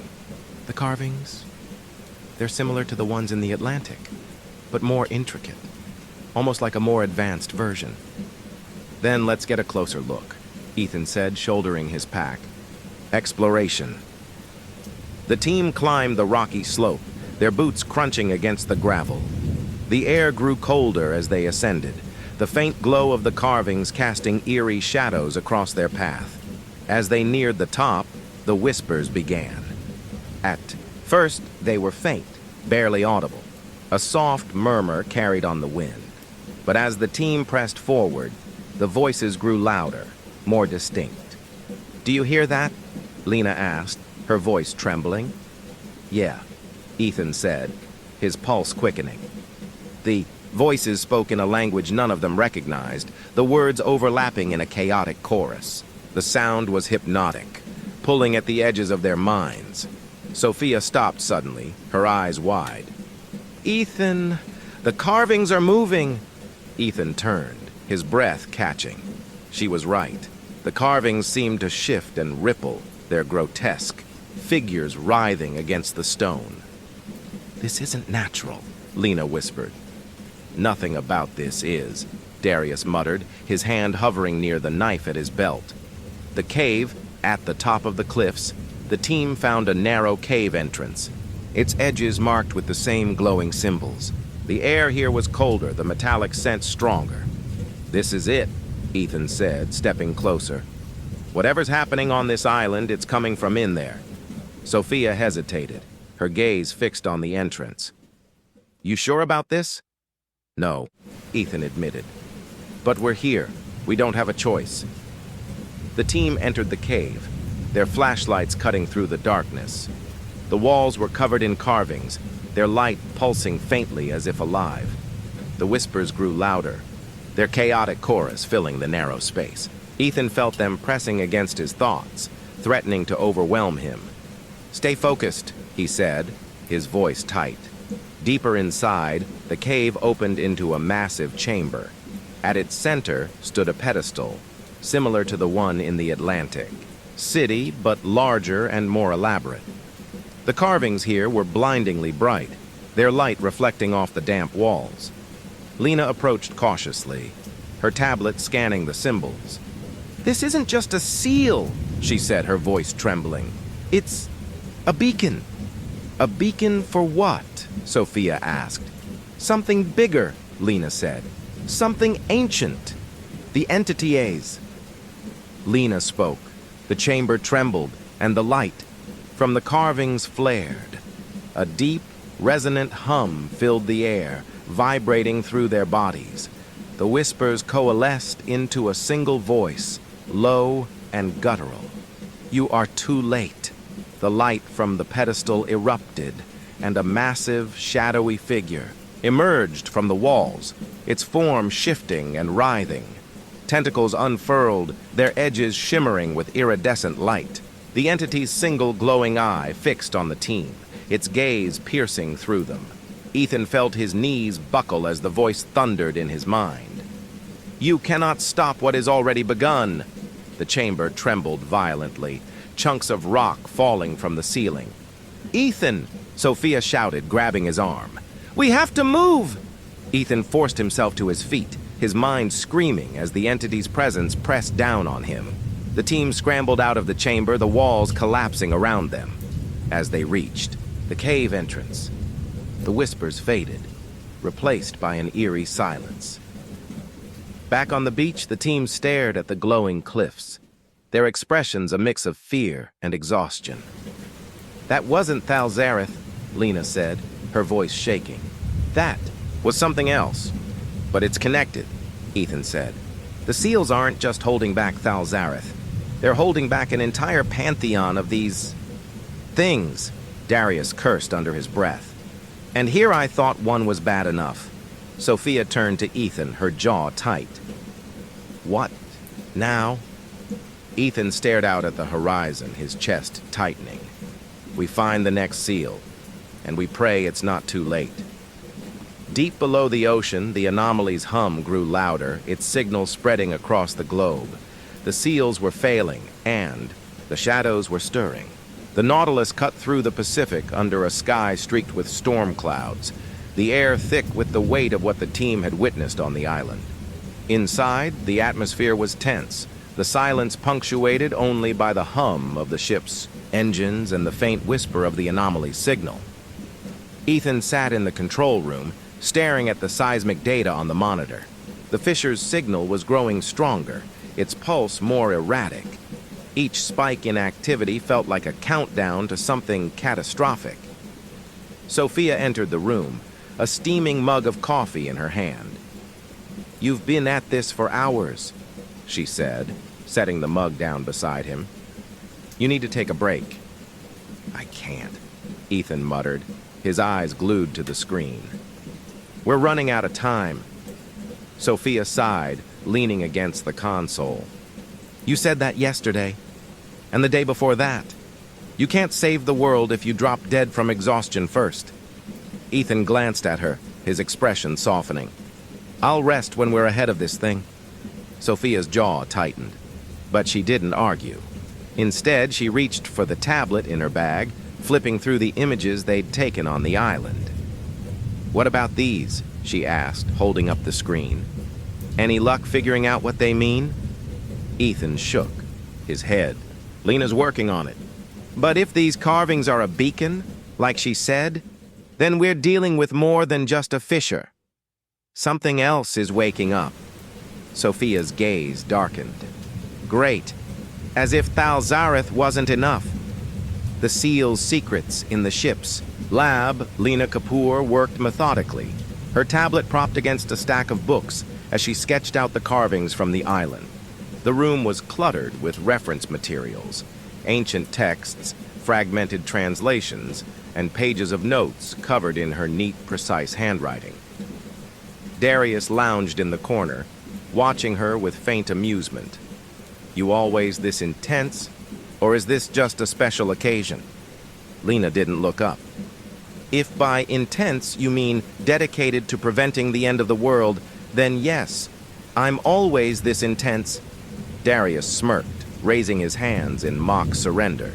"Fair enough." Lena's expression softened slightly as she glanced at him. "Why are you even here, Captain? You don't strike me as the saving the world type." Darius shrugged, his smirk fading. "Let's just say I've seen what happens when people poke at things they shouldn't. I figure sticking with you lot gives me the best chance of walking away from this alive." Lena raised an eyebrow. "That's surprisingly pragmatic." "Pragmatism keeps me alive," Darius said. "But don't get me wrong, I'm not here for the heroics. I leave that to you and Kessler." Lena smiled faintly, then turned her attention back to the carvings. "Well, let's hope your pragmatism is enough to get us through this." The vision that night, Ethan dreamed again. He stood in a vast, dark expanse, the ground beneath his feet shifting like liquid.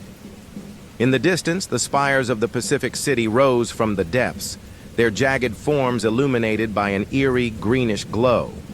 As he moved closer, the air grew heavy, pressing against his chest like a tangible force. The whispers began, soft, at first, but growing louder with each step. When he reached the city, he saw them, figures etched into the spires, their grotesque forms writhing against the stone. The carvings moved, their eyeless faces turning to watch him as he passed. At the heart of the city stood a pedestal, its surface glowing with intricate symbols. Ethan approached cautiously, his breath catching as a shadow passed over him. Thalzareth's voice echoed in his mind, low and resonant. "You will fail. You are nothing." Ethan turned, his heart pounding as the sea god's massive form emerged from the shadows, its single glowing eye fixed on him, its tentacles unfurling with slow, hypnotic grace. "The seals are broken. The chains are undone. Your world will kneel." Ethan fell to his knees, the weight of the god's presence overwhelming him. The carvings on the pedestal flared, their light burning into his vision. And then he woke. Ethan sat up in bed, his chest heaving. The whispers still echoed faintly in his mind, their words incomprehensible but filled with dread. He swung his legs over the side of the bed, his hands trembling as he reached for the notebook on his nightstand. He scribbled down everything he could remember, the carvings, the symbols, Thalzareth's words, before the memory faded. Sophia appeared in the doorway, her expression wary. "Another dream?"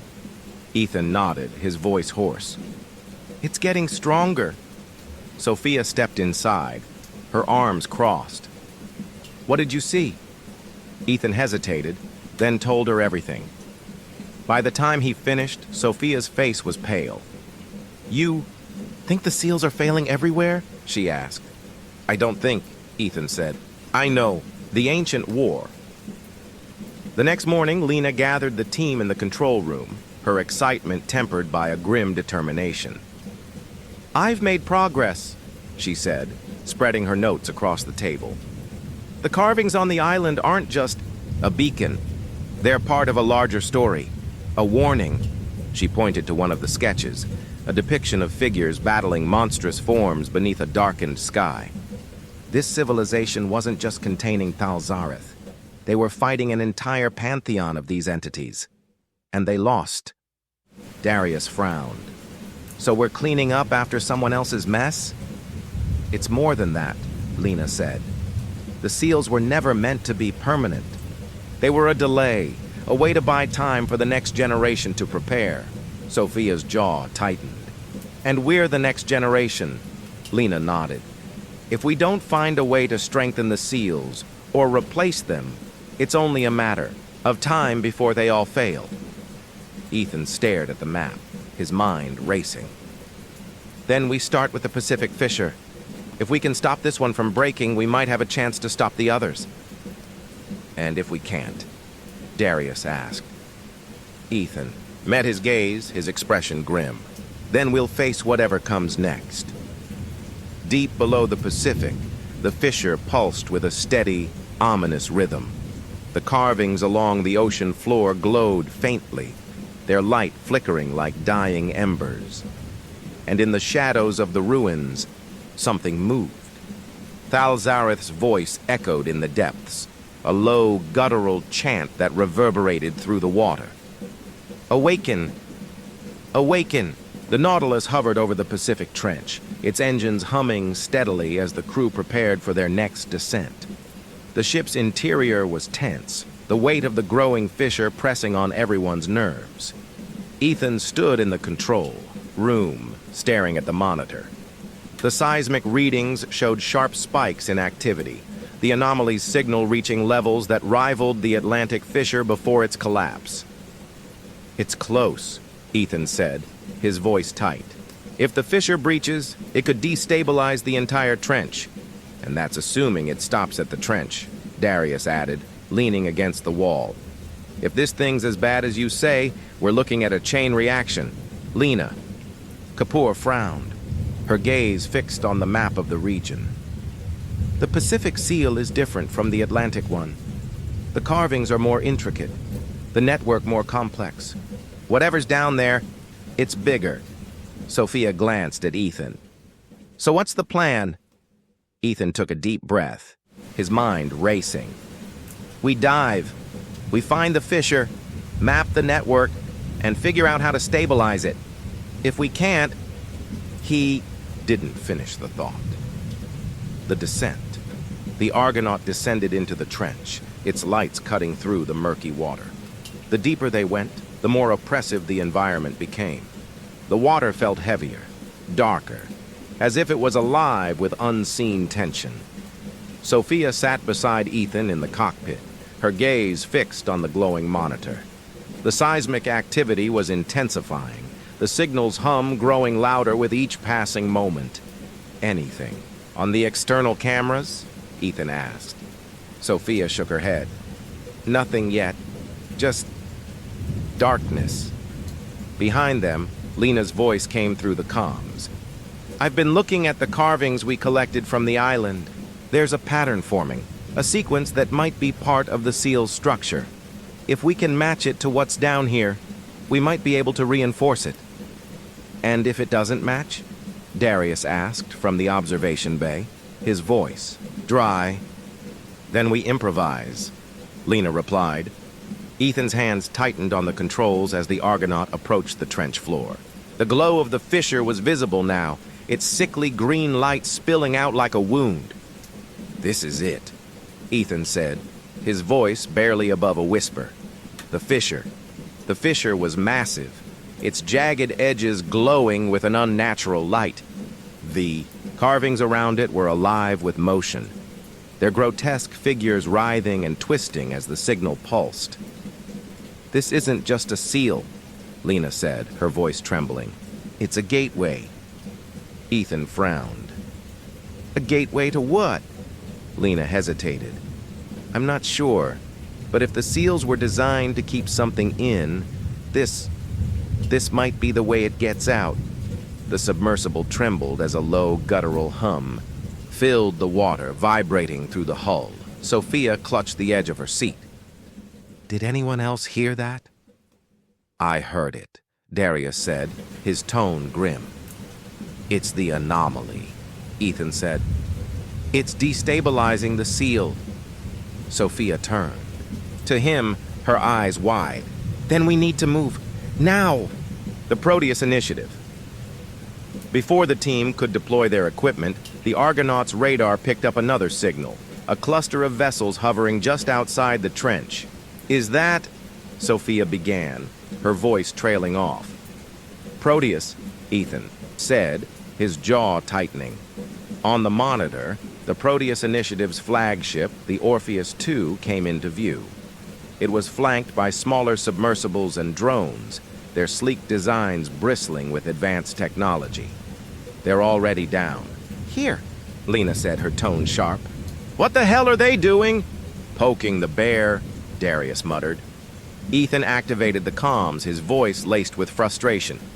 "Proteus Initiative, this is Ethan Kessler aboard the Argonaut. What the hell are you doing?" There was a pause before a cold, clipped voice responded.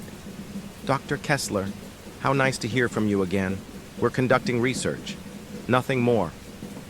"That research is going to wake up something you can't control," Ethan said, his anger barely contained. The voice on the other end chuckled. We appreciate your concern, but we have the situation under control. Ethan's hands clenched into fists. You're going to get us all killed. That's a risk we're willing to take, the voice replied before the line went dead. The confrontation as the Proteus drones descended toward the fissure. The anomaly's hum grew louder, its pulse faster. The carvings around the fissure flared, their light blinding. Ethan watched in horror as the drones deployed strange devices, black metallic structures that pulsed with a faint red glow. What are they doing? Sophia asked, her voice rising. They're amplifying the signal, Lena said, her face pale. They're trying to force the fissure open. Ethan's stomach dropped. We have to stop them. How? Darius asked. We're outgunned, and they've got tech that makes ours look like toys. Ethan stared at the monitor, his mind racing. We sabotage their operation, disable their drones, disrupt their signal. Whatever it takes.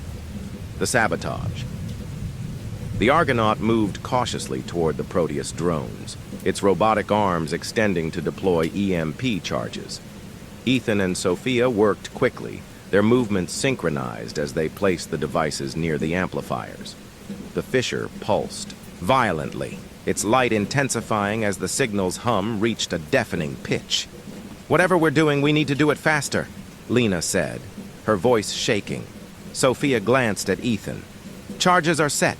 Ethan nodded, his hand hovering over the detonator. On my mark. The submersible shook violently as the fissure erupted, a massive wave of energy radiating out. The anomaly's hum became a roar, drowning out everything else. Ethan, Sophia shouted. Do it now! Ethan pressed the button. The EMP charges detonated, sending a surge of energy through the water. The Proteus drones sputtered and died, their lights flickering out. The amplifiers fell silent, their red glow extinguished. The fissure's light dimmed, its pulse slowing. We did it, Lena said, her voice filled with relief. But the celebration was short-lived. The breach, the fissure trembled violently, cracks spidering out from its edges. The carvings writhed and twisted, their grotesque forms breaking free from the stone. A deep, guttural voice echoed through the water, shaking the submersible. You cannot stop me. Ethan's chest tightened as a massive shadow emerged from the fissure, its form shifting and writhing. Tentacles unfurled, their movements hypnotic and alien. It's coming through, Sophia said, her voice trembling. Ethan's hands tightened on the controls. We need to get out of here. Now! The Argonaut ascended rapidly, the shadowy form of Thalzareth looming behind them. The anomaly's hum grew louder, resonating through the trench as the fissure pulsed violently. As they broke the surface, the team sat in stunned silence, the weight of what they had seen pressing down on them. Back aboard the Nautilus, Ethan stood on the deck, staring out at the horizon. The fissure was still active, its signal growing stronger by the hour. We stopped them, Sophia said, joining him. But for how long? Ethan exhaled slowly, his gaze fixed on the distant waves. Not long enough. Deep below the ocean, the fissure pulsed again, its light flaring like a beacon. Thalzareth was coming. The Nautilus remained anchored near the trench, its engines silent as the team regrouped. The Pacific fissure pulsed below, its eerie glow visible even through the ocean's surface at night. Every ripple of light served as a grim reminder of how close they were to disaster. Ethan sat at the table in the control room, poring over Lena's latest sketches of the Pacific carvings. The symbols were more elaborate than those in the Atlantic, their fractal-like patterns forming intricate sequences. This isn't just a seal, Lena said, her voice tinged with awe and fear. It's a system, a network of symbols designed to work together like an ancient machine. Ethan rubbed his temples, exhaustion etched into his features. And it's failing. Sophia, seated across from him, leaned forward. Can we fix it? Lena hesitated, her brow furrowing. Maybe. If we can figure out how the network operates, we might be able to stabilize it. But the carvings are incomplete. There are gaps in the sequence. Ethan's gaze darkened. The missing pieces must still be somewhere in the trench. And the longer we wait, the more unstable the fissure becomes, Sophia added. Darius entered the room, a grim look on his face. You're forgetting something. Proteus. They're still out there, and I guarantee they're not done messing. With this thing. Ethan clenched his jaw. Then we work fast. The Argonaut descended into the trench once more, its lights cutting through the inky blackness. The hum of the anomaly was louder now, a constant vibration that resonated through the submersible's hull. Ethan, Sophia, and Lena sat in the cockpit, their expressions tense. Darius monitored the radar from the observation bay, keeping an eye out for any signs of Proteus activity. We need to find the remaining carvings, Lena said, her tablet glowing faintly in the dim light. If the sequence is incomplete, the seal won't hold. Let's hope we're not too late, Ethan muttered. As they neared the fissure, the water grew colder, the glow of the carvings illuminating the ocean floor. The grotesque figures etched into the stone seemed to writhe in the light, their movements hypnotic and unsettling. There, Lena said, pointing to a cluster of carvings on a nearby spire. Those symbols, they're different from the ones we've seen before. Ethan guided the Argonaut closer, the submersible's robotic arms extending to scan the carvings. The symbols pulsed faintly as the scanner passed over them, their glow intensifying. These might be the missing pieces, Lena said, her voice filled with a mixture of excitement and dread. If we can map the sequence, we can complete the network. The tremores. The team worked, the fissure trembled violently, sending a shock wave through the water. The Argonaut shuddered, its instruments flickering. What the hell was that? Sophia asked, her hands gripping the edge of her seat. The fissure's destabilizing, Lena said, her voice tense. We don't have much time. Ethan's hands moved quickly over the controls. Darius, anything on the radar? Nothing. Yet, Darius replied. But if Proteus is out there, they're playing it smart. The carvings on the spire began to glow brighter, their light pulsating in time with the anomaly's hum. Ethan felt the pressure in his chest increase, the weight of the signal pressing against his thoughts. It's reacting to us, Lena said, her brow furrowing. Or to something else, Sophia added, her voice low. The entity emerges. As the Argonaut moved to scan another set of carvings, the fissure erupted with a blinding light. The carvings on the ocean floor flared, their grotesque figures twisting violently. A deep guttural roar echoed through the trench, shaking the submersible. Ethan's heart pounded as a massive shadow emerged from the fissure, its form shifting and writhing.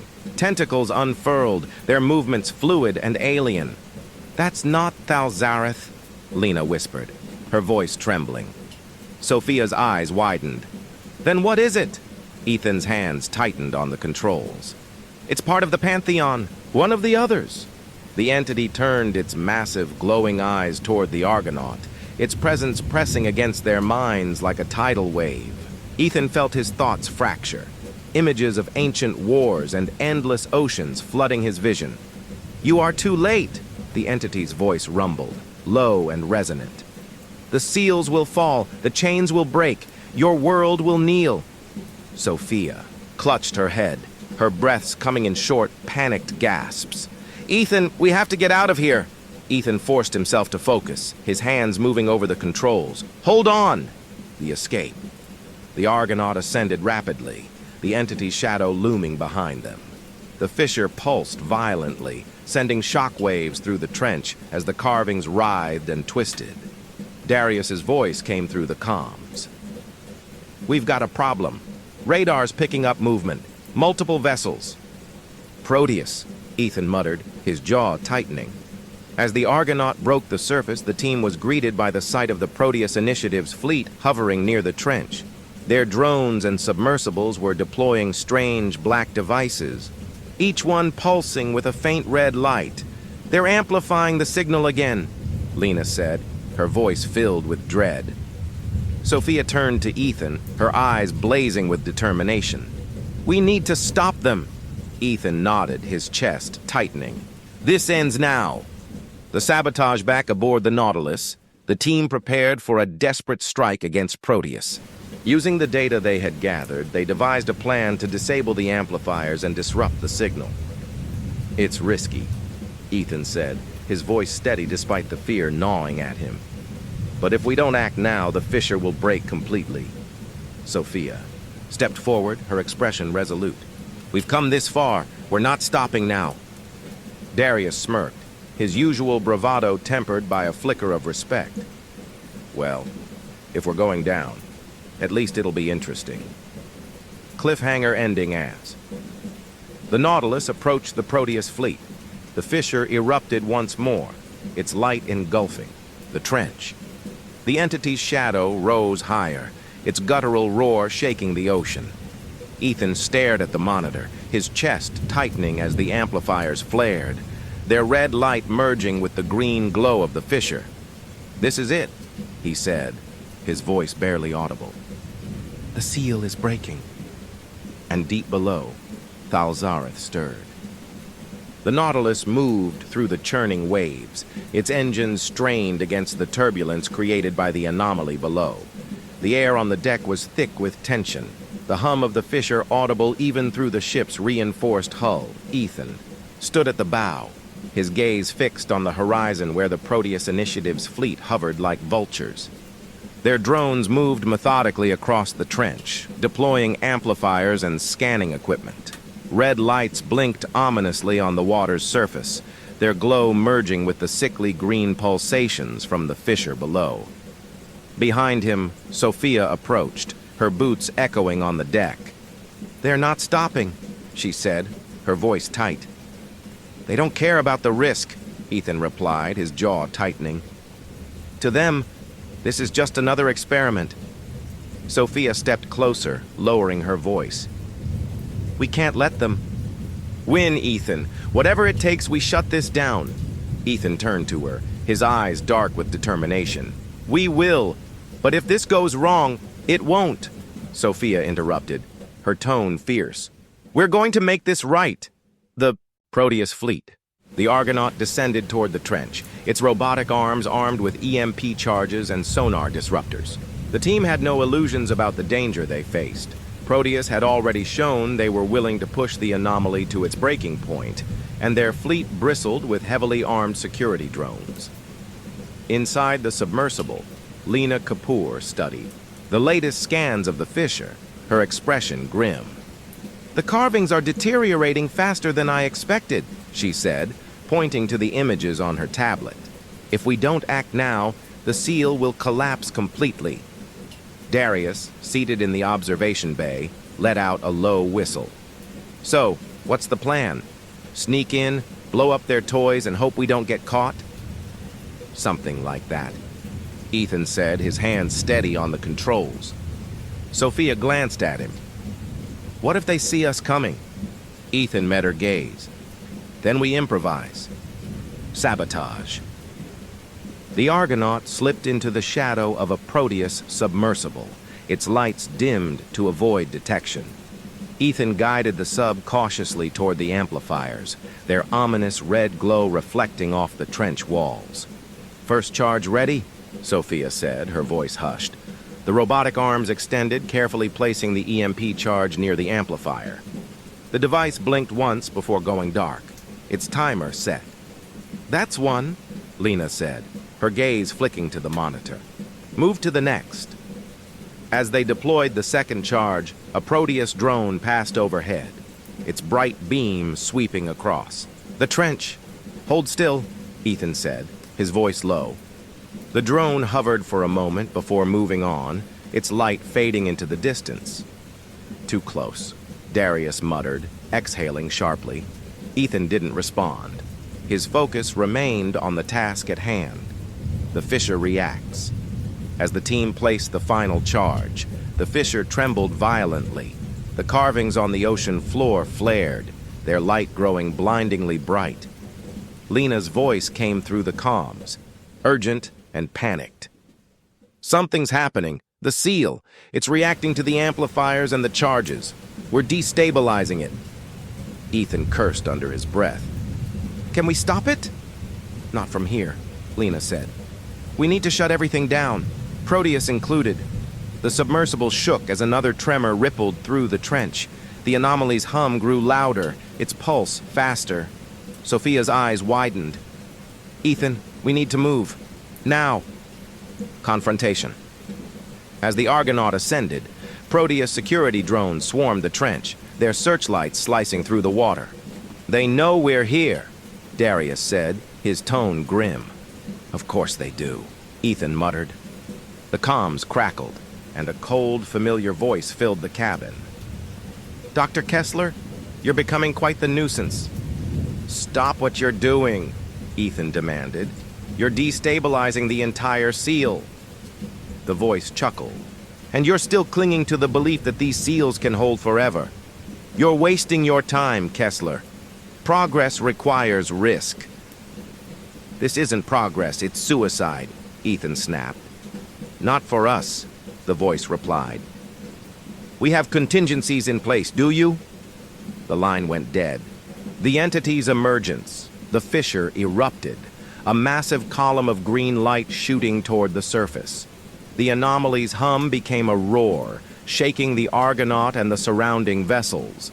From the fissure's depths, a shadow emerged, its form massive and shifting. Tentacles unfurled, their edges glimmering with iridescent light. The entity's glowing eyes fixed on the fleet, its presence suffocating. Lena's voice trembled. "That's not Thalzareth." "It's one of the others," Sophia said, her breath hitching. The entity roared, its voice reverberating through the water. "The chains are broken. The seal is undone. The end begins." The Proteus fleet erupted into chaos as the entity surged forward. Drones and submersibles were torn apart, their wreckage scattering across the trench floor. Ethan guided the Argonaut away, his heart pounding. "We need to trigger the charges now," Sophia hesitated. "But the fissure—" "It's already collapsing," Ethan said. "We can't stop it, but we can slow it down." The detonation. The EMP charges detonated in sequence, sending a shockwave through the trench. The amplifiers flickered and died, their red light extinguished. The fissure's glow dimmed, but the entity remained, its massive form writhing in the darkness. "It's not enough," Lena said, her voice filled with despair. "We didn't stop it." Ethan's chest tightened. "We bought time. That's all we can do." The aftermath back aboard the Nautilus, the team watched the anomaly's faint signal on the monitor. The fissure was still active, but its activity had slowed. "For now," Darius said, shaking his head. "But that thing's still down there." "And it's not alone," Lena added, her voice quiet. Sophia turned to Ethan. "What's next?" Ethan stared at the screen, his jaw tightening. "We find the next seal, and we pray we're not too late." Far below, the fissure pulsed faintly, its light casting eerie shadows across the trench. The entity's massive form lingered, its glowing eyes fixed on the surface, and in the depths, Thalzareth whispered, "Awaken." The Nautilus drifted in the Pacific under a sky heavy with dark clouds. The storm had yet to arrive, but the air was charged, a tangible reminder of the chaos brewing beneath the waves. Inside the ship, the atmosphere was no less fraught as the team prepared for the next stage of their mission. Ethan stood in the control room, staring at the faint but persistent signal emanating from the fissure. Despite the team's best efforts, the anomaly's hum had returned, its pulse steady and ominous. "It's not slowing down," Lena said, her voice tinged with frustration. "The charges bought us time, but the seal is still breaking." "Proteus isn't helping," Darius added, his tone dark. "They're still out there regrouping." Sophia leaned against the console, her arms crossed. So what do we do? Wait for them to try again? No, Ethan said, his voice firm. We take the fight to them. A message from Proteus. Before the team could act, the comms crackled to life. The familiar, cold voice of the Proteus Initiative's commander filled the room. Dr. Kessler, how fortuitous that you're still alive. Ethan's jaw tightened. What do you want? To propose a truce, the voice replied smoothly. We've observed your efforts, and while I can't fault your determination, your methods leave much to be desired. Sophia scowled. You've got to be kidding me. We're not interested in petty squabbles, Ms. Morales, the commander continued. Our goals are aligned more than you'd like to admit. Both of us seek to understand and control the anomaly. We're not trying to control it, Ethan snapped. We're trying to stop it. And that's where you're mistaken, the commander replied. Stopping it is impossible. The seals were never meant to last forever. The only logical course of action is to harness its power before it destroys us. Your logic is going to kill us all, Ethan said, his voice cold. Perhaps, the commander said, but consider this. If we work together, we might stand a chance of surviving what's coming. Without us, your little team won't last another week. The line went dead, leaving the team in tense silence. Division among the team, the conversation that followed was heated. They're lying, Sophia said, pacing the room. They don't care about survival. All they want is power. She's right, Darius added. Proteus isn't interested in saving the world. They're looking for a way to control it. Ethan rubbed his temples, the weight of the decision pressing down on him. But what if they're right? If the seals are failing everywhere, we might not be able to stop this alone. Sophia turned to him, her eyes blazing. You can't seriously be considering this. I'm considering every option, Ethan said, his voice rising. Because if we don't, we're all dead. The room fell silent. Lena spoke up, her tone cautious. What if we use them? Work with Proteus long enough to get access to their resources, then cut ties when we've got what we need? That's a dangerous game, Darius said. They'll see through it. Ethan met Sophia's gaze, his expression grim. We don't have to trust them, but if they can help us stabilize the seal, it's a risk we might have to take. Sophia hesitated, then nodded reluctantly. Fine. But the second they cross us, we shut them down. A fragile alliance. The Nautilus rendezvoused with the Proteus Initiative's flagship, the Orpheus II, a massive vessel bristling with advanced technology and a heavily armed security force. The team boarded cautiously, their movements tense and deliberate. Inside, the contrast was stark. The Proteus crew moved with mechanical efficiency, their uniforms pristine and their expressions cold. The air hummed with the energy of countless machines, the walls lined with monitors displaying complex data streams. The team was escorted to a sleek conference room where the Proteus commander waited. A tall, sharp-featured man in a tailored uniform. His presence was commanding and unnerving. Dr. Kessler, the commander said, extending a hand. I'm glad you've decided to be reasonable. Ethan ignored the gesture. Let's skip the pleasantries. What's your plan? The commander's smile didn't reach his eyes. Direct. I appreciate that. He gestured to a holographic display in the center of the table. The image showed the Pacific Fissure, its glowing edges marked with Proteus amplifiers. Our analysis indicates that the seal's network is fragmented, the commander explained. If we can restore the connections between the carvings, we may be able to reinforce it. Lena frowned. You're talking about reactivating an ancient system you barely understand. That's dangerous. All progress involves risk, the commander replied smoothly. Sophia crossed her arms. And what happens if your little experiment makes things worse? The commander's expression hardened.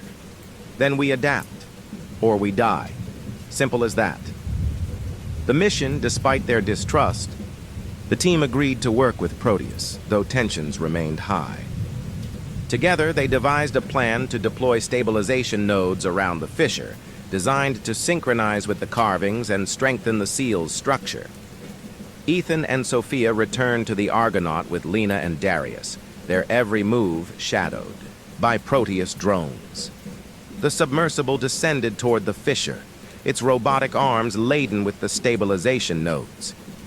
"This feels like a trap," Darius muttered, his eyes scanning the monitors. "It probably is," Sophia replied. "But we don't have a choice."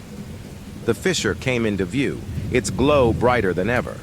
The carvings around it writhed and twisted, their light flickering erratically. Lena studied the data on her tablet. "The signal's getting stronger. If we don't stabilize it soon, it'll collapse." Ethan guided the Argonaut toward the first deployment point, the robotic arms moving with precision. The node clicked into place, its lights flickering to life as it synchronized with the carvings. "One down," Lena said. 3 to go." Sabotage.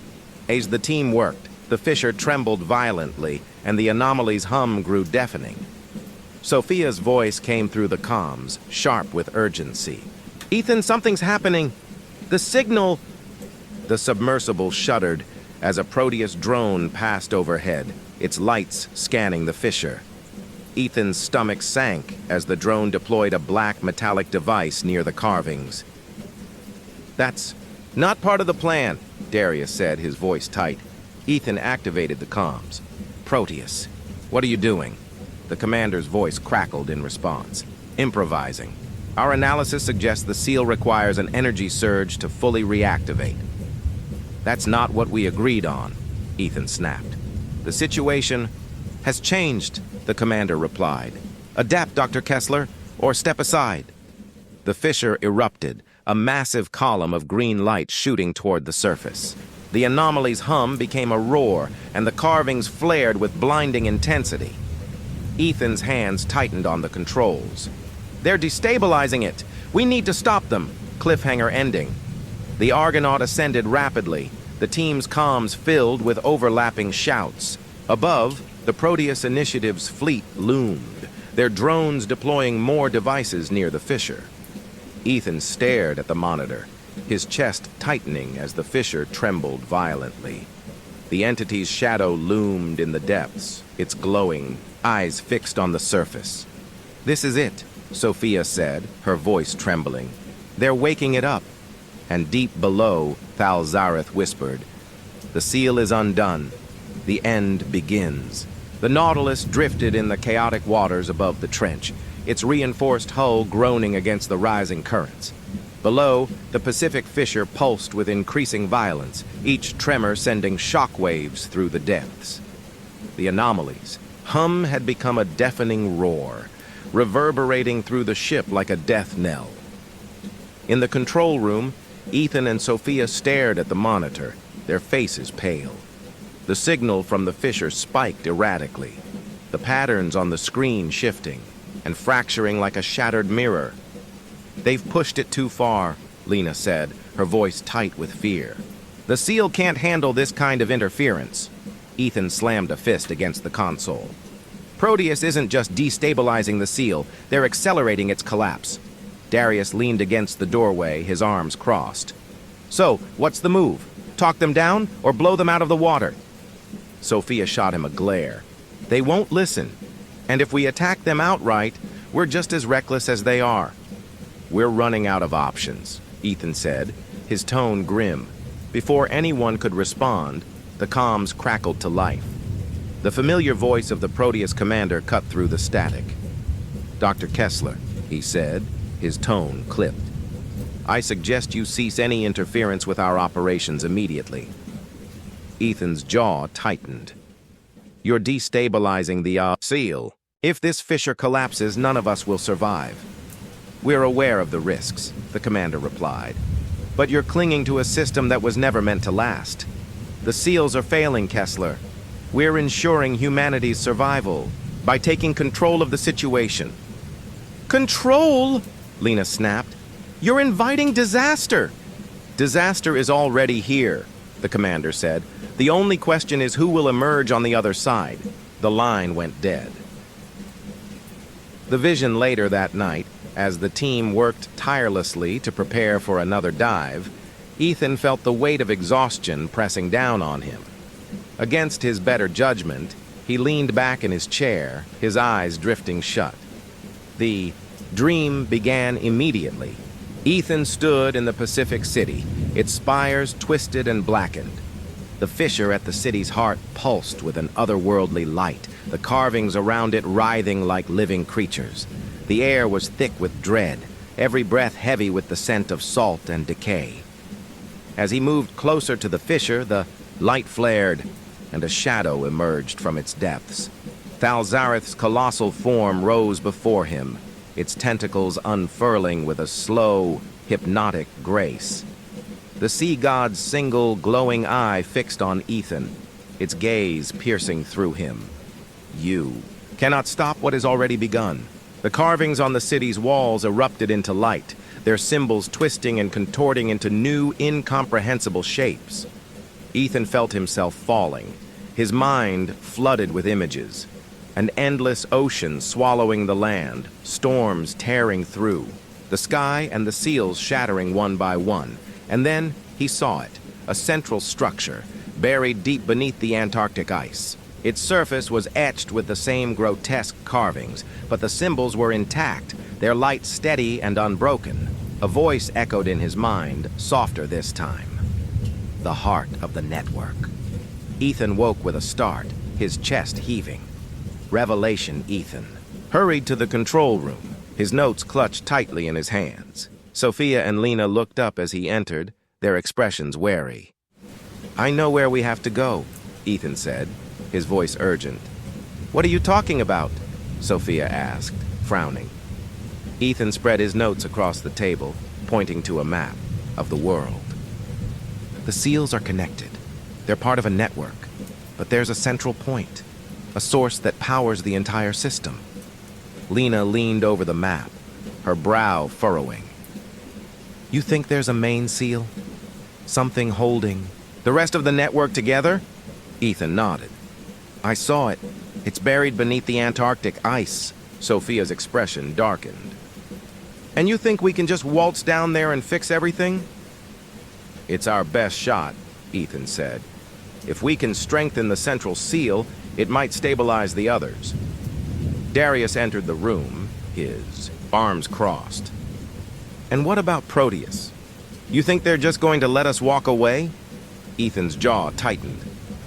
"They won't have a choice." Descent into chaos. The Argonaut descended into the trench one last time, its robotic arms equipped with tools designed to disrupt the Proteus amplifiers. Ethan's heart pounded as he guided the submersible closer to the fissure, its pulsations stronger than ever. "Keep an eye on the radar," he said to Sophia. "If Proteus shows up, we'll need to move fast." Lena studied the monitor, her expression grim. "The carvings are deteriorating rapidly. If we don't stabilize them, the fissure will collapse completely." Sophia's voice cut through the comms. "We've got movement. Multiple drones inbound." Ethan cursed under his breath. "They're not giving up." The entity's awakening, as the team worked to deploy the stabilization devices, the fissure erupted with a deafening roar. A massive shadow emerged from its depths, its form shifting and writhing. The entity was larger than anything they had seen before, its tentacles stretching across the trench like living currents. Its glowing eyes fixed on the Argonaut, its presence suffocating. Ethan felt his thoughts fracture as the entity's voice thundered in his mind. "The chains are broken. The seals are undone. The end begins." Sophia's voice trembled. "Ethan, we have to go." Ethan's hands tightened on the controls. "Not yet." The Argonaut surged forward, its robotic arms deploying the final stabilization device. The fissure trembled violently, the carvings flaring with blinding light. The entity roared, its tentacles lashing out as the fissure began to collapse. Cliffhanger ending. The Argonaut ascended rapidly, the tremors from the fissure shaking the submersible.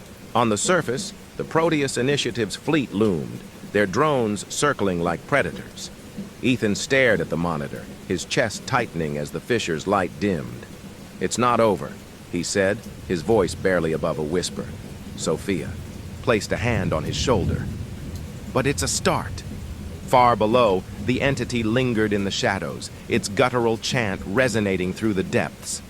And in the silence, Thalzareth whispered, "Awaken. Awaken." The Nautilus cruised southward, its bow cutting through the icy waters of the Southern Ocean. The journey to Antarctica was grueling, the air growing colder with each passing day as the ship approached the edge of the known world. Ethan stood on the deck, his breath visible in the chill as he stared at the horizon. Sheets of ice drifted lazily on the water, their jagged edges glinting in the pale sunlight. Behind him, the faint hum of the anomaly pulsed in his mind, a reminder that time was running out. Sophia stepped beside him, her coat pulled tight against the wind. "You've been quiet." "I'm thinking," Ethan replied, his voice low. "About Ava?" Ethan hesitated, then nodded. "And about what happens next?" Sophia's expression softened. "We've come this far. Whatever's down there, we'll face it together." Ethan managed a faint smile, though the weight in his chest didn't lessen. "Let's hope it's enough." Arrival at the ice shelf. The Nautilus anchored near a vast expanse of ice, its towering cliffs stretching endlessly in both directions. The Antarctic wind howled across the frozen landscape, carrying with it a sense of foreboding. Lena Kapoor emerged from the ship's interior, her arms laden with equipment. "The readings are strongest beneath the shelf," she said, her breath clouding in the frigid air. "The seal should be directly below us." Darius adjusted his gear, his face grim. "Let me guess. It's not going to be easy getting down there." "Nothing about this has been easy," Sophia muttered, pulling her scarf tighter. The team prepared the Argonaut for the descent, its reinforced hull equipped to withstand the crushing depths and freezing temperatures of the Antarctic waters. "Once we're under the ice, we'll have to move fast," Lena said. "The seal's network is fragile. If the carvings are damaged, the whole system could collapse." "And if we're too late?" Darius asked. Ethan's jaw tightened. "Then we deal with it." The descent. Under the ice. The Argonaut slipped beneath the frozen surface, its lights casting eerie shadows across the walls of the ice cavern. The water here was dark and cold, its stillness broken only by the faint tremors emanating from below. Ethan guided the submersible deeper, his hands steady on the controls. Sophia and Lena sat beside him, their expressions tense as they monitored the readings on their tablets. "The carvings are here," Lena said, pointing to the monitor. "They're embedded in the ice." Ethan adjusted the sub's trajectory, bringing the carvings into view. The symbols glowed faintly, their light refracted through the frozen walls. "They're intact," Lena said, her voice tinged with relief. "For now," Sophia added. The central seal as the Argonaut descended further. The ice gave way to a massive underwater cavern. At its center stood a towering structure, its surface covered in glowing carvings that pulsed with a rhythmic light. "This is it," Lena said, her voice barely above a whisper. "The central seal." The structure was unlike anything they had seen before. Its spires twisted upward like frozen flames, and its base was surrounded by massive carvings depicting battles between ancient civilizations and monstrous, tentacled forms. "The carvings here are different," Lena said, scanning the symbols. "More complex. This is the heart of the network. Everything flows through here." Sophia leaned forward, her eyes narrowing. "Can we stabilize it?" Lena hesitated, then nodded. "If we can repair the damaged sections, it should strengthen the entire system." Ethan guided the Argonaut closer, its robotic arms extending to begin the delicate process of mapping the carvings. The Proteus interference. Before the team could finish, the radar lit up with multiple signals. They found us, Darius said from the observation bay, his tone grim. Ethan cursed under his breath. Proteus. The Proteus Initiative's submersibles descended into the cavern, their lights cutting through the darkness. Their drones moved with precision, scanning the seal and deploying black metallic devices similar to the amplifiers used in the Pacific Trench. Sophia's voice came through the comms, sharp with urgency. They're trying to access the seal's power. We can't let them, Ethan said. Darius smirked, his hands moving over the controls. Good thing we came prepared. The Argonaut surged forward, its robotic arms deploying EMP charges near the Proteus devices. The first detonation sent shockwaves through the water, disabling several drones and forcing the submersibles to retreat. The seal awakens. The central seal reacted violently to the disturbance. The carvings flared with blinding light, and the cavern trembled as cracks formed along the structure's base. What's happening? Sophia shouted. The seal's destabilizing, Lena said, her voice frantic. We need to restore the sequence before it collapses. Ethan guided the Argonaut closer to the seal, his hands moving quickly over the controls. Lena, what do we need to do? Patch the carvings on the lower spire, Lena said. That's where the flow is weakest.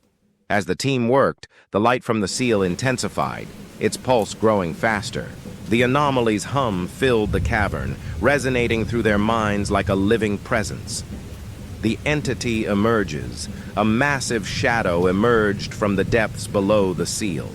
The entity's form was indistinct, its edges shifting and writhing like smoke.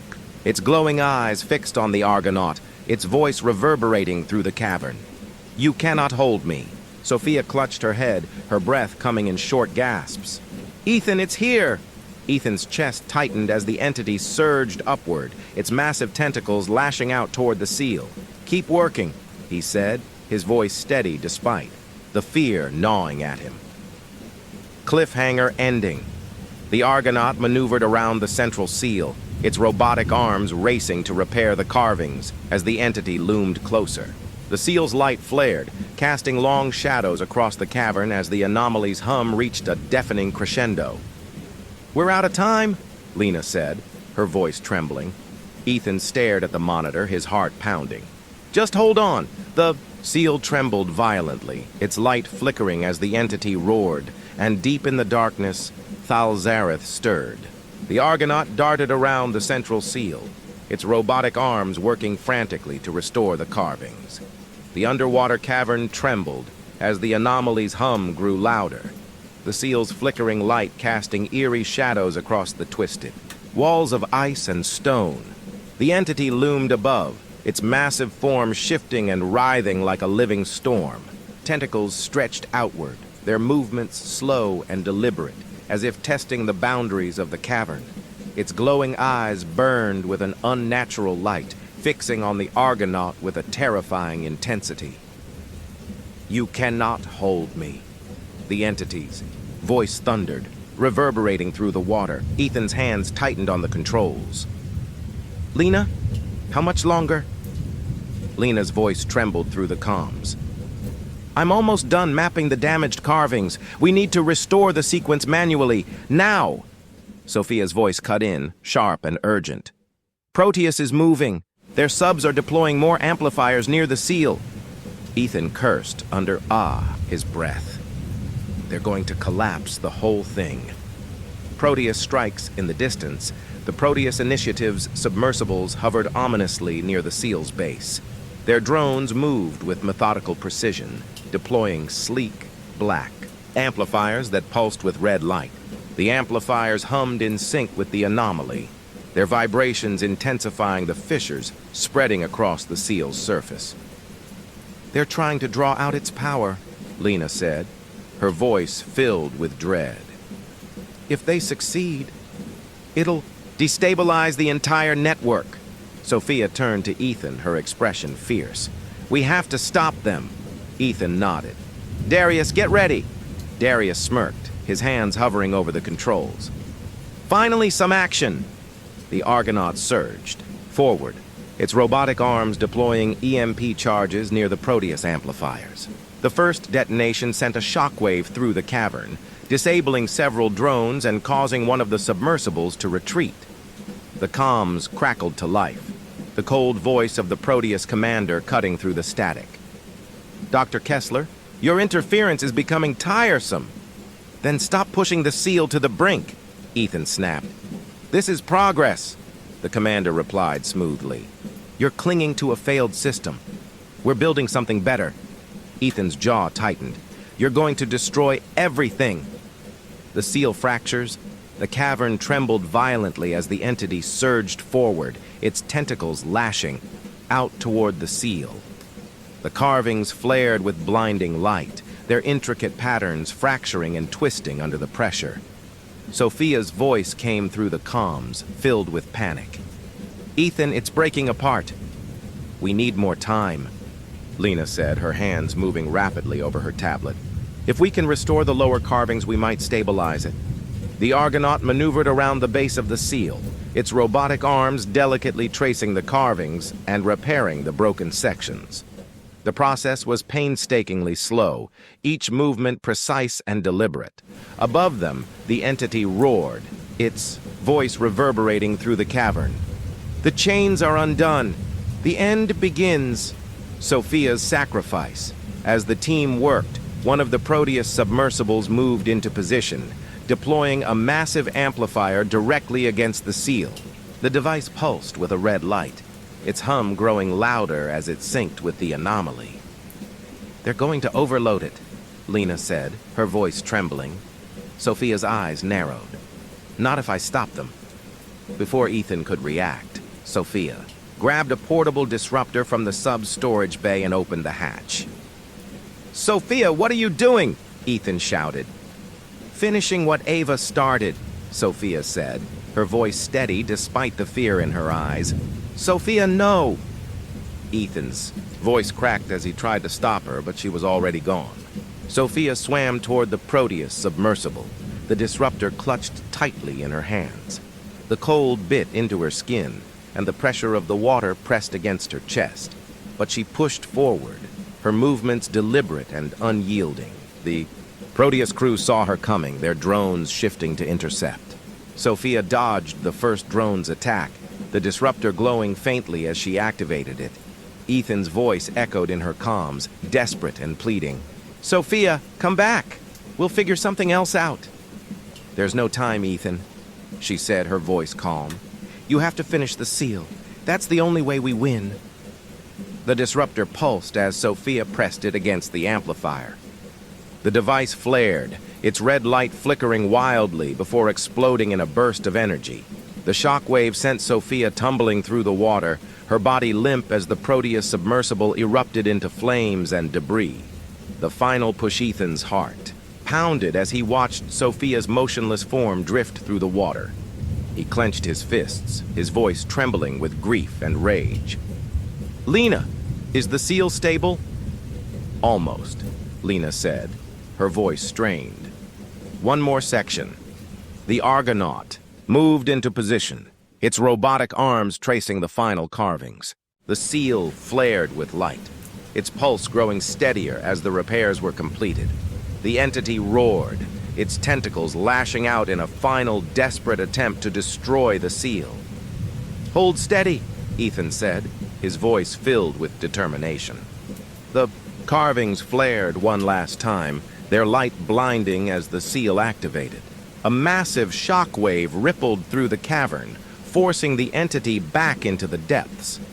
The anomaly's hum faded, replaced by an eerie silence. Aftermath.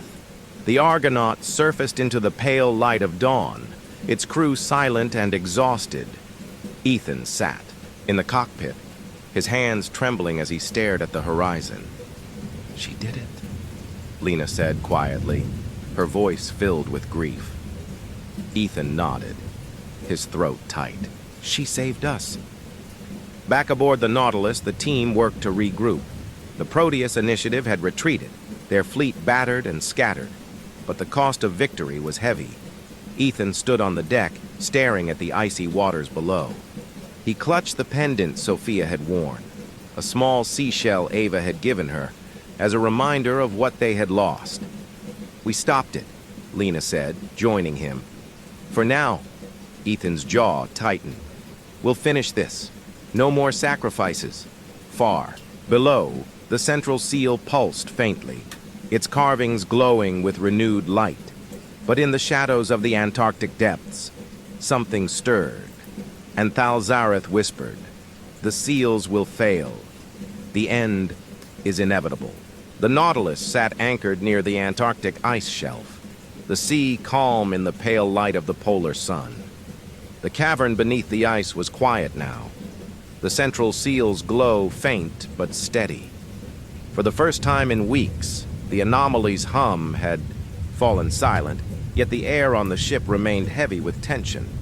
Inside the control room, the remaining team members worked in grim silence.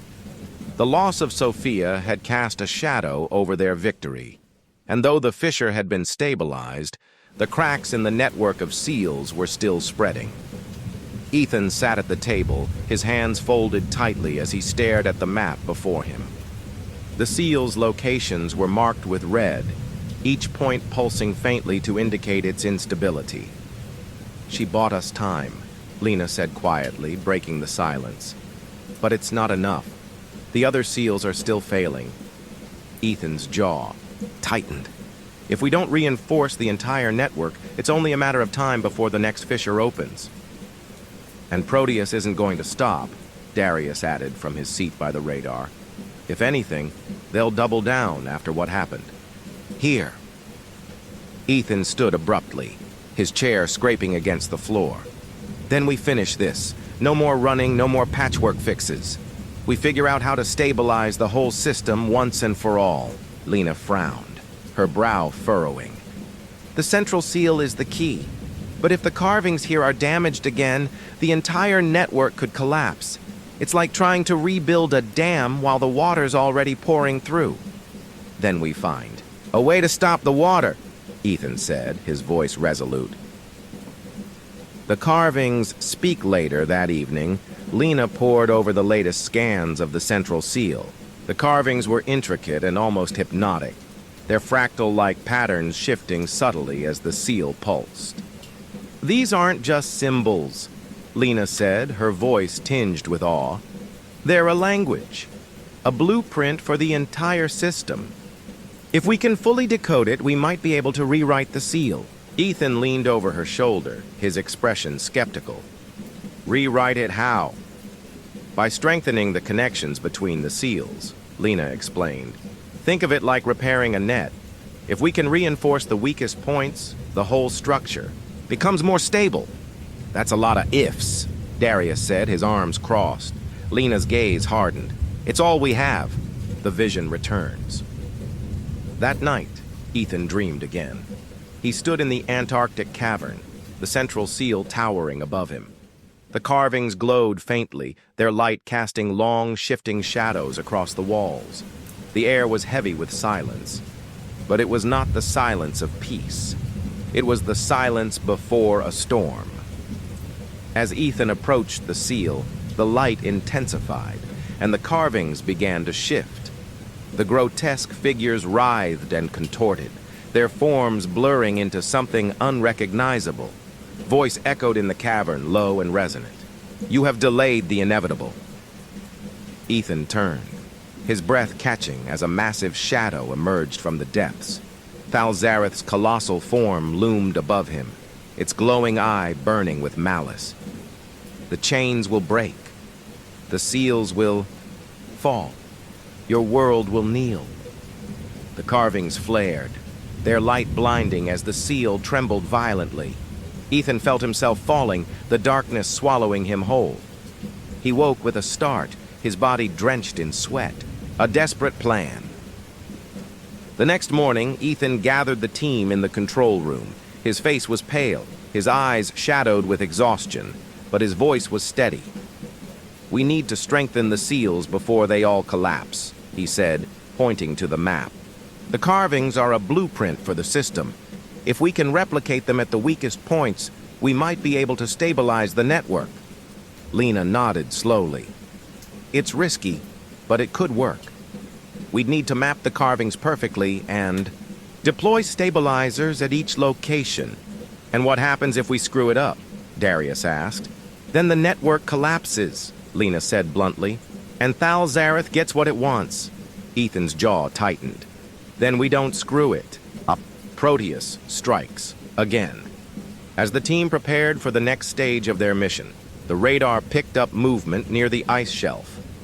Proteus, Darius muttered, his voice low.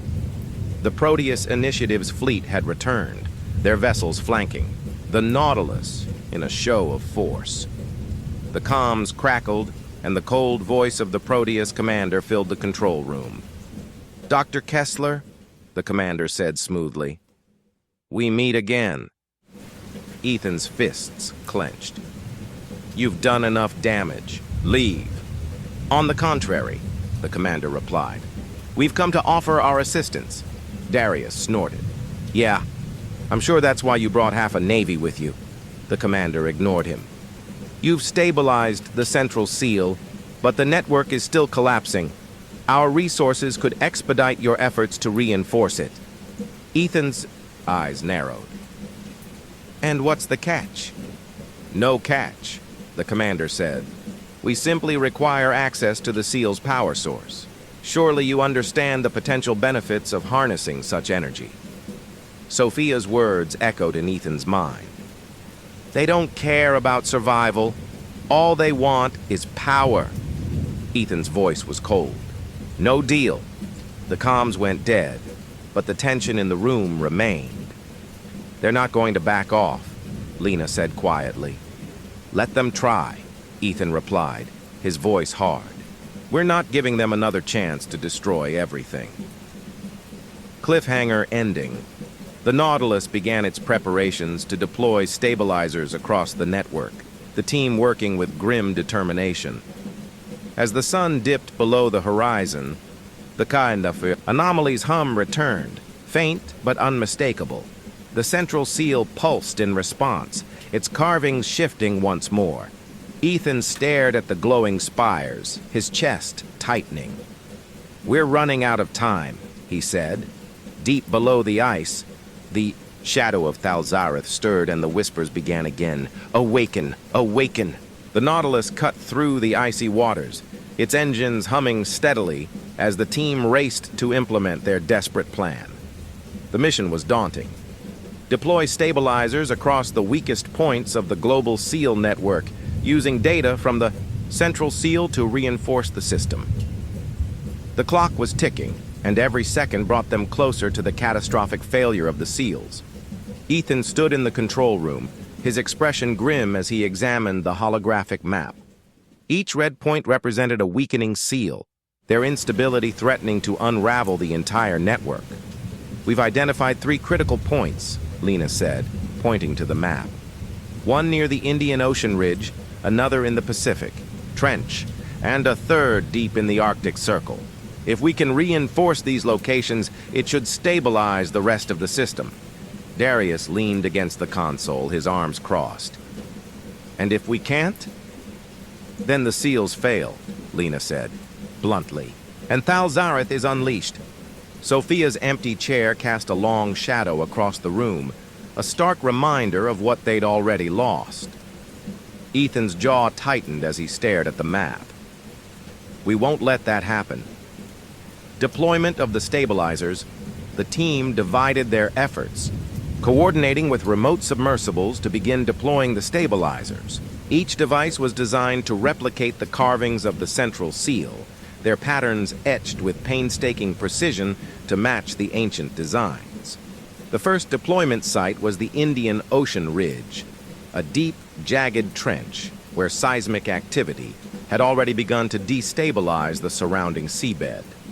The Argonaut descended cautiously, its robotic arms extending to position the stabilizer near a cluster of glowing carvings. These carvings are more degraded than the ones in the Atlantic and Pacific, Lena said, her voice tense. "We'll need to restore them manually before the stabilizer can sync with the network." Ethan's hands moved steadily over the controls. "Let's make it quick. The anomaly's signal is starting to spike." Proteus strikes back as the Ma. Stabilizer powered up. The radar lit up with multiple signals. Proteus, Darius said, his tone dark. They're back. The Proteus Initiative's fleet had followed the team to the deployment site, their submersibles flanking the Argonaut, like predators circling their prey. The comms crackled, and the voice of the Proteus commander cut through the static. Dr. Kessler, we meet again. I suggest you stand down and let us handle this. Ethan's jaw tightened. You're destabilizing the SEALs. If you push this any further, we're all dead. On the contrary, the commander replied smoothly. Your methods are archaic. Our technology is the future. If you insist on interfering, you leave us no choice. The line went dead. Moments later, the Proteus submersibles surged forward, their drones deploying black amplifiers near the stabilizer. They're trying to override the network, Lena said, her voice filled with panic. Not on my watch, Darius muttered, his hands moving over the controls.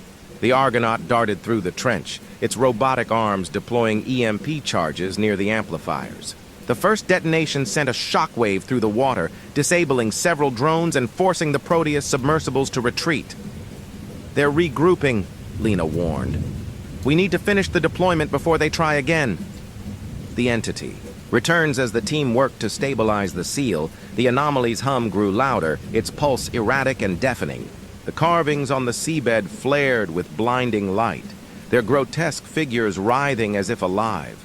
And then, the shadow emerged. A massive, indistinct form rose from the depths, its edges shifting and rippling like smoke.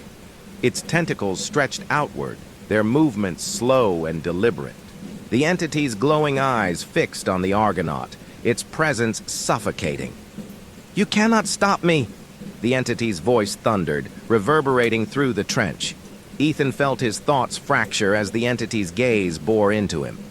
Images of the seals shattering and oceans swallowing the land flooded his mind, each vision more terrifying than the last. We have to hold it back, Lena shouted. If it reaches the stabilizer, it's over. A desperate gamble, Ethan guided the Argonaut closer to the seal, the robotic arms working frantically to restore the final carvings. The entity surged forward, its tentacles lashing out toward the submersible. Darius's voice came through the comms, sharp and urgent. We've got incoming. Proteus drones are closing in fast. Focus on the stabilizer, Ethan said, his voice steady despite the chaos. Lena's hands moved rapidly over her tablet, syncing the stabilizer with the carvings. Almost there! Just a few more seconds! The entity roared, its massive form shaking the trench. The Proteus Initiative's drones converged on the site, their amplifiers pulsing with a red light that clashed violently with the seal's glow. Ethan's chest tightened as he made a decision. Darius, take the controls. What?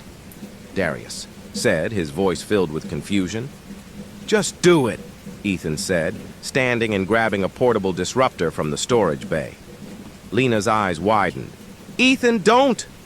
If I don't, we all die, Ethan said firmly. Ethan's sacrifice. Ethan exited the Argonaut, the cold water biting into his skin as he swam toward the stabilizer. The entity's gaze followed him, its tentacles stretching outward to intercept. Ethan. Come back! Lena shouted through the comms, but Ethan ignored her. He reached the stabilizer, the disruptor in his hands glowing faintly as he activated it. The device pulsed with energy, its light merging with the carvings on the seabed. The stabilizer flared, its power surging through the seal network. The entity roared, its form writhing as the stabilizer's energy pushed it back. Ethan, it's working! Lena said, her voice filled with relief. But Ethan didn't respond.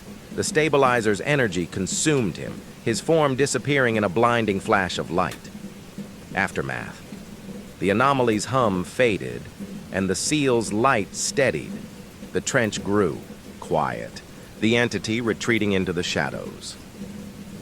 Back aboard the Nautilus, Lena and Darius sat in stunned silence, their faces pale. He did it, Lena said quietly.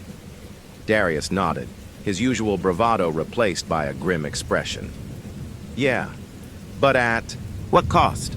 The radar showed the remaining seals pulsing faintly, their instability slowing. Ethan's sacrifice had bought them time. Far below, the shadow of Thalzareth stirred, and the whispers began anew. Awaken, awaken.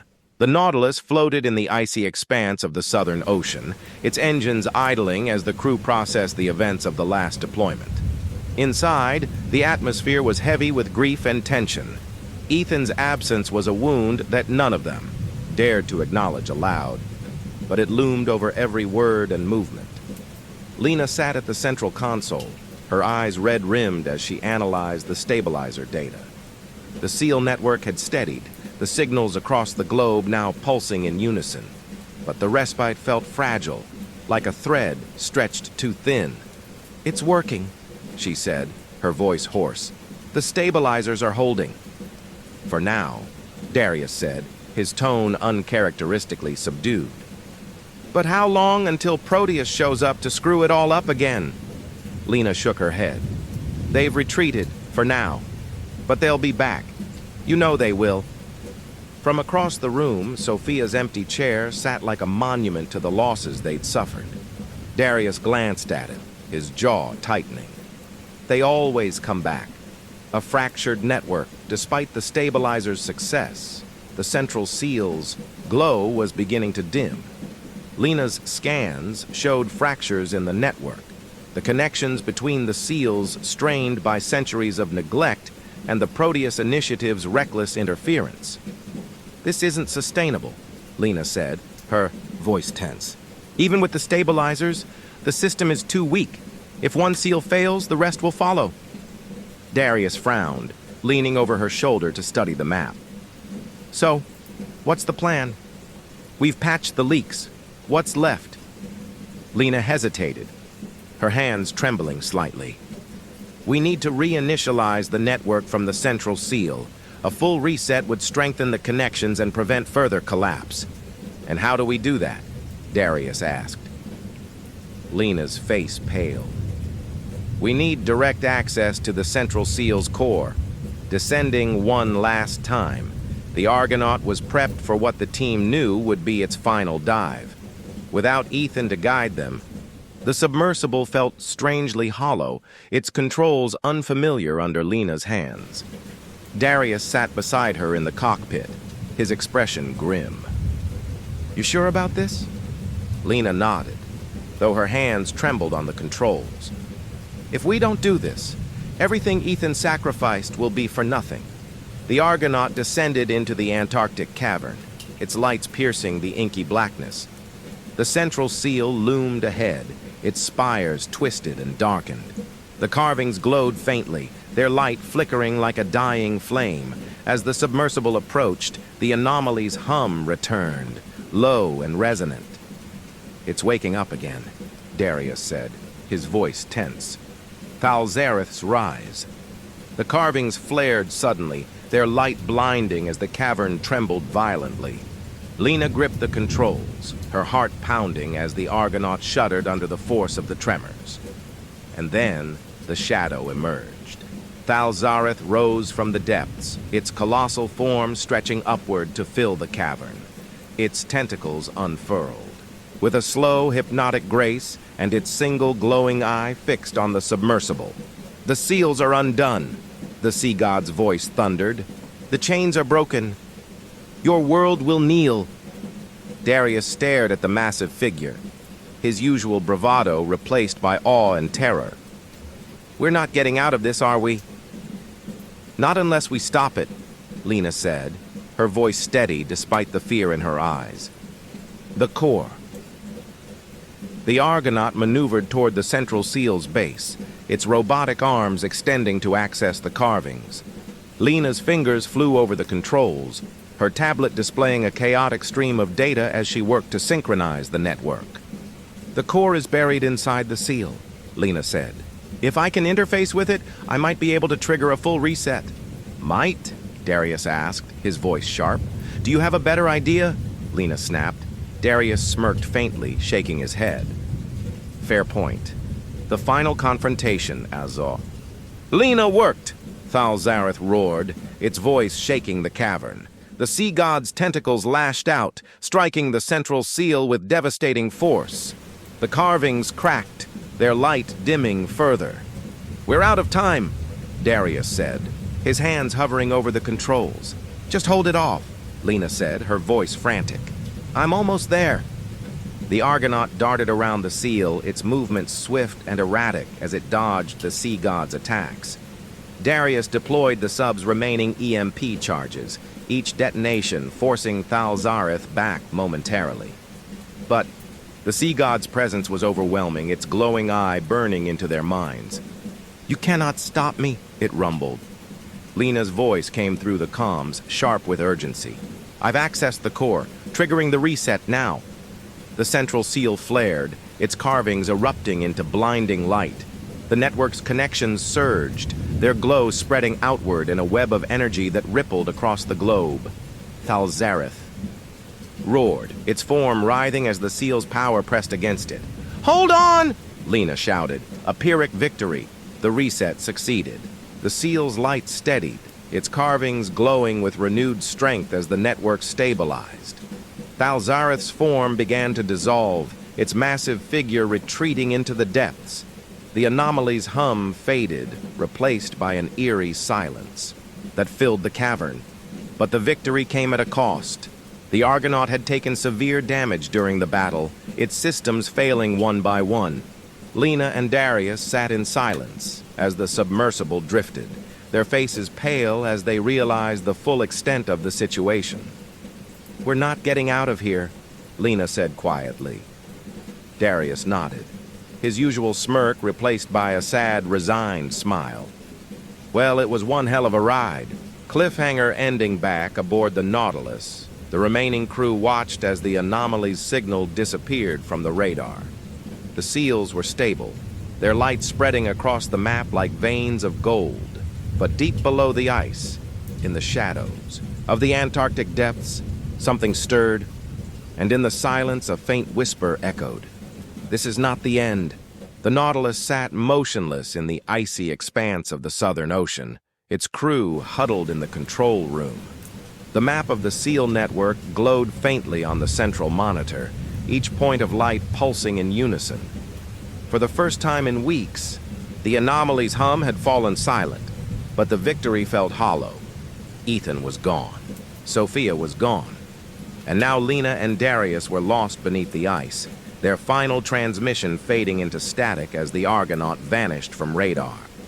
Dr. Samuel Cartwright, who had remained aboard the Nautilus to coordinate the mission, placed a steady hand on the console. His face was pale, his shoulders hunched with the weight of what they'd accomplished, and what it had cost. "They did it," he said quietly. "The network is holding." A young technician sitting nearby glanced at him nervously. "For how long?" Cartwright didn't answer. The ghosts of the SEAL. The Antarctic sky was dark and overcast as Cartwright stepped onto the deck, his breath visible in the frigid air. He stared out at the endless expanse of ice, his mind replaying the final moments of the mission. The central seal had flared with blinding light, its carvings rippling with energy as the network reinitialized. Thalzareth's massive form had retreated into the depths, its guttural roar fading into silence. But Cartwright couldn't shake the feeling that the silence was temporary. He reached into his pocket and pulled out a weathered notebook, its pages filled with Ethan's meticulous notes. The final entry was scrawled hastily, the handwriting uneven. "The seals aren't enough. Thalzareth is bound, but it's not gone. The network can hold it for now, but if the power source fails..." The sentence trailed off, unfinished. Cartwright closed the notebook, his jaw tightening. "We're not done," he muttered. A haunting discovery. The next morning, the Nautilus received an automated distress signal.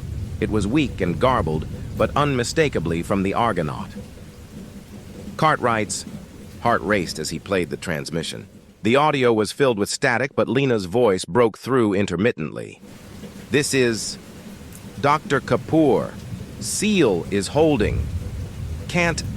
Still alive. The signal cut off abruptly. They're alive, Cartwright said, his voice filled with urgency. The technician shook his head. The sub's last known location was at the base of the central seal. That area is unstable. We can't risk another dive. Cartwright's gaze hardened. We don't leave people behind. The descent, despite the risks, the Nautilus launched a remote drone to investigate the source of the distress signal. The drone's lights pierced the darkness beneath the ice, illuminating the jagged walls of the cavern. The central seal loomed ahead, its carvings glowing faintly. The stabilizers were intact, their light merging with the seal's energy in a steady rhythmic pulse. The drone's camera panned across the seabed, searching for any sign of the Argonaut. "There!" Cartwright exclaimed, pointing at the monitor. The submersible was partially buried beneath a layer of ice and debris, its hull battered but intact. The drone's lights revealed faint movement inside the cockpit, a shadow passing across the glass. "They're alive," Cartwright said, his voice trembling. A dire warning as the drone approached the Argonaut. The anomaly's hum returned, faint but unmistakable. The central seal pulsed erratically, its light flickering as cracks formed along its base. Lena's voice came through the drone's comms, weak but clear. "Cartwright, you have to leave. The seal is compromised." Cartwright's stomach dropped. "Lena, what's happening?" "The reset wasn't enough," Lena said, her voice trembling. "The network is failing. Thalzareth's influence is spreading again." Cartwright gripped the console tightly. "We'll get you out of there. Just hold on." "No," Lena said firmly. "If you disrupt the seal now, the whole system will collapse. You have to leave us." "I can't do that," Cartwright said, his voice breaking. Lena's voice softened. "You have to. The network needs time to stabilize. If you interfere, everything Ethan sacrificed will be for nothing." The final decision. The control room fell silent as Cartwright stared at the monitor. The team aboard the Nautilus waited for his command, their faces filled with uncertainty. "Dr. Cartwright?" the technician asked hesitantly. Cartwright closed, his eyes, his mind racing.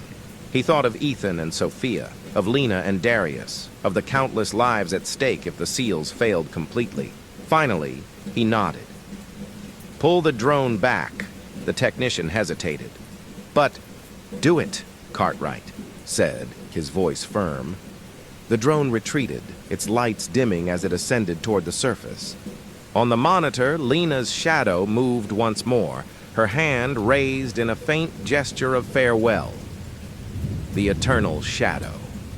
The Nautilus left the Antarctic waters under a gray, overcast sky. The anomaly's signal had faded again, and the seals appeared, stable. For now. Cartwright stood on the deck, the cold wind biting at his face. He clutched Ethan's notebook tightly, his gaze fixed on the horizon.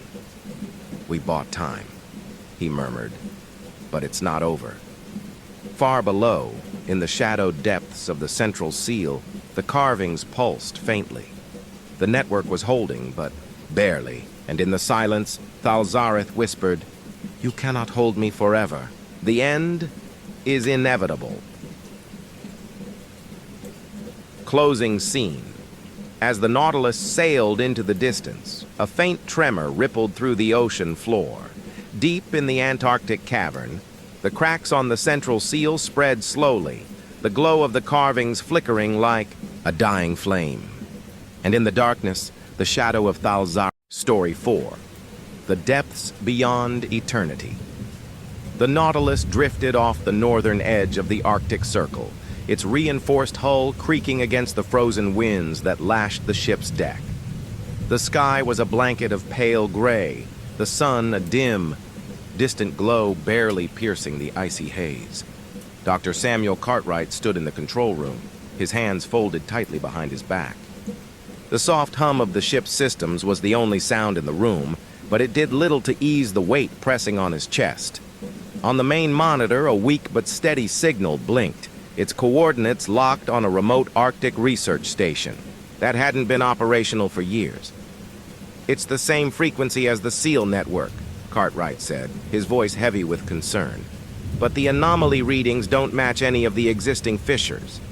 Across the room, a young technician frowned as he studied the data. Maybe it's an echo from the Antarctic seal. Some kind of residual energy? Cartwright shook his head. No, this is something else. The pattern's different, more chaotic. Darius Cole leaned against the doorway, his arms crossed. His weathered face bore new scars, a testament to the battles they'd fought and survived. So, what are we looking at? Another fissure opening up? Possibly, Cartwright replied. But it's coming from the surface, not the ocean floor. Surface? Darius straightened, his brow furrowing. That's new. Cartwright nodded grimly. Which is why we need to find out what's going on. If this is connected to the seals, it could destabilize the entire network. The distress signal. The Nautilus adjusted course, its engines rumbling, softly as it cut through the icy waters. The journey to the research station was slow, the shifting ice sheets forcing the crew to navigate carefully. As they approached, the station came into view. A series of steel and glass structures perched on a jagged ice shelf. Most of the buildings were dark, their windows shattered and walls coated in frost. Cartwright adjusted the comms. This is Dr. Samuel Cartwright aboard the Nautilus. Is anyone receiving? The radio crackled with static. Then a faint voice broke through. This is Kapoor. Anomaly spreading. Need help. Cartwright froze, his chest tightening. Lena. The signal cut off abruptly. Darius stared at the monitor, his jaw tightening. That's impossible. She's dead. Cartwright turned to the technician. Trace that signal. I want its exact location. Exploring the station, a small team disembarked from the Nautilus, their movements cautious as they approached the station. The air was biting cold, their breaths visible as they trudged across the frozen ground. Cartwright led the group, his flashlight cutting through the dim light. The station's doors creaked loudly as they forced them open, the sound echoing through the empty halls. Inside, the station was in disarray. Tables and chairs were overturned, and strange, glowing carvings covered the walls. The patterns were jagged and chaotic, their shapes twisting unnaturally. What the hell is this? Darius muttered, his flashlight sweeping across the carvings. Cartwright stepped closer, his breath catching. The symbols were similar to the ones on the seals, but they seemed warped, as if corrupted by some unknown force. It's spreading, he said quietly. A haunting discovery. Deeper inside the station, the team found a small lab that appeared hastily abandoned. Computers hummed faintly, their screens displaying fragmented data streams. Cartwright scanned the files, his hands trembling slightly. The research logs detailed strange phenomena. Day 1. Unexplained energy readings near the ice shelf. Day 3. Formation of glowing carvings on the station walls. Day 5. Team members reporting hallucinations and whispers. Day 7. Distress signal sent. Darius leaned over his shoulder. This doesn't sound like a fissure. It sounds like something else. Cartwright didn't respond. His attention was fixed on a video file marked with a red warning symbol. He clicked it, and the screen flickered to life. The footage showed a frantic researcher, Lena Kapoor. Her hair was disheveled and her face was pale, but her voice was steady. If you're watching this, you've seen the carvings. They're not random. They're part of something alive. The seals aren't containing it, they're feeding it. It's growing stronger. The screen went black. The signal intensifies. As the team returned to the Nautilus, the anomaly's signal grew louder, its pulse resonating through the ship's hull. Cartwright stared at the monitor, his mind racing. She's alive, he said, his voice filled with a mix of hope and fear. Darius shook his head. If that's true, then what the hell happened to her in the Antarctic? Cartwright didn't answer. Deep down, he knew the truth would be worse than anything they could imagine. Cliffhanger ending back in the Arctic station, the carvings on the walls pulsed faintly, their light casting eerie shadows across the empty halls. And in the distance, a low guttural whisper echoed through the frozen air. "Awaken! Awaken!" The Nautilus floated silently off the Arctic ice shelf, its reinforced hull creaking as the freezing winds battered the ship. Inside the control room, Dr. Samuel Cartwright sat hunched over the console, staring intently at the faint signal emanating from the abandoned research station. Lena Kapoor's voice echoed in his mind, fragmented and distorted. The carvings, spreading, feeding it, need help. Her signal's too weak to trace further, the technician said, glancing nervously at Cartwright. "We know she's close, but the interference is off the charts." Cartwright leaned back in his chair, his fingers steepled. "She's alive. That means she has answers. We need to get her out of there." Darius stood near the doorway, his arms crossed. "If she's alive," he said, his voice skeptical. "We all saw the Argonaut go dark. How the hell did she survive that?" "We'll find out when we bring her back," Cartwright replied firmly. The rescue mission, a small crew prepared for the perilous trek back to the research station. The blizzard had worsened, the icy winds cutting like knives as the team made their way across the frozen landscape. Darius led the group, his rifle slung across his shoulder, while Cartwright followed close behind, clutching a portable scanner. The signal grew stronger as they neared the station, its rhythmic pulse vibrating faintly through the ground. The carvings on the station walls glowed brighter, their jagged patterns twisting and shifting in the dim light. "What's causing them to change?" Cartwright asked, his breath visible in the cold air. Darius shrugged. "Whatever it is, I doubt it's friendly." Finding Lena deeper inside the station, the team discovered a makeshift barricade constructed from overturned desks and storage containers. Behind it, Lena Kapoor lay slumped against the wall, her body shivering uncontrollably. Her clothes were torn, her skin pale, and her eyes glowed faintly with a soft green hue.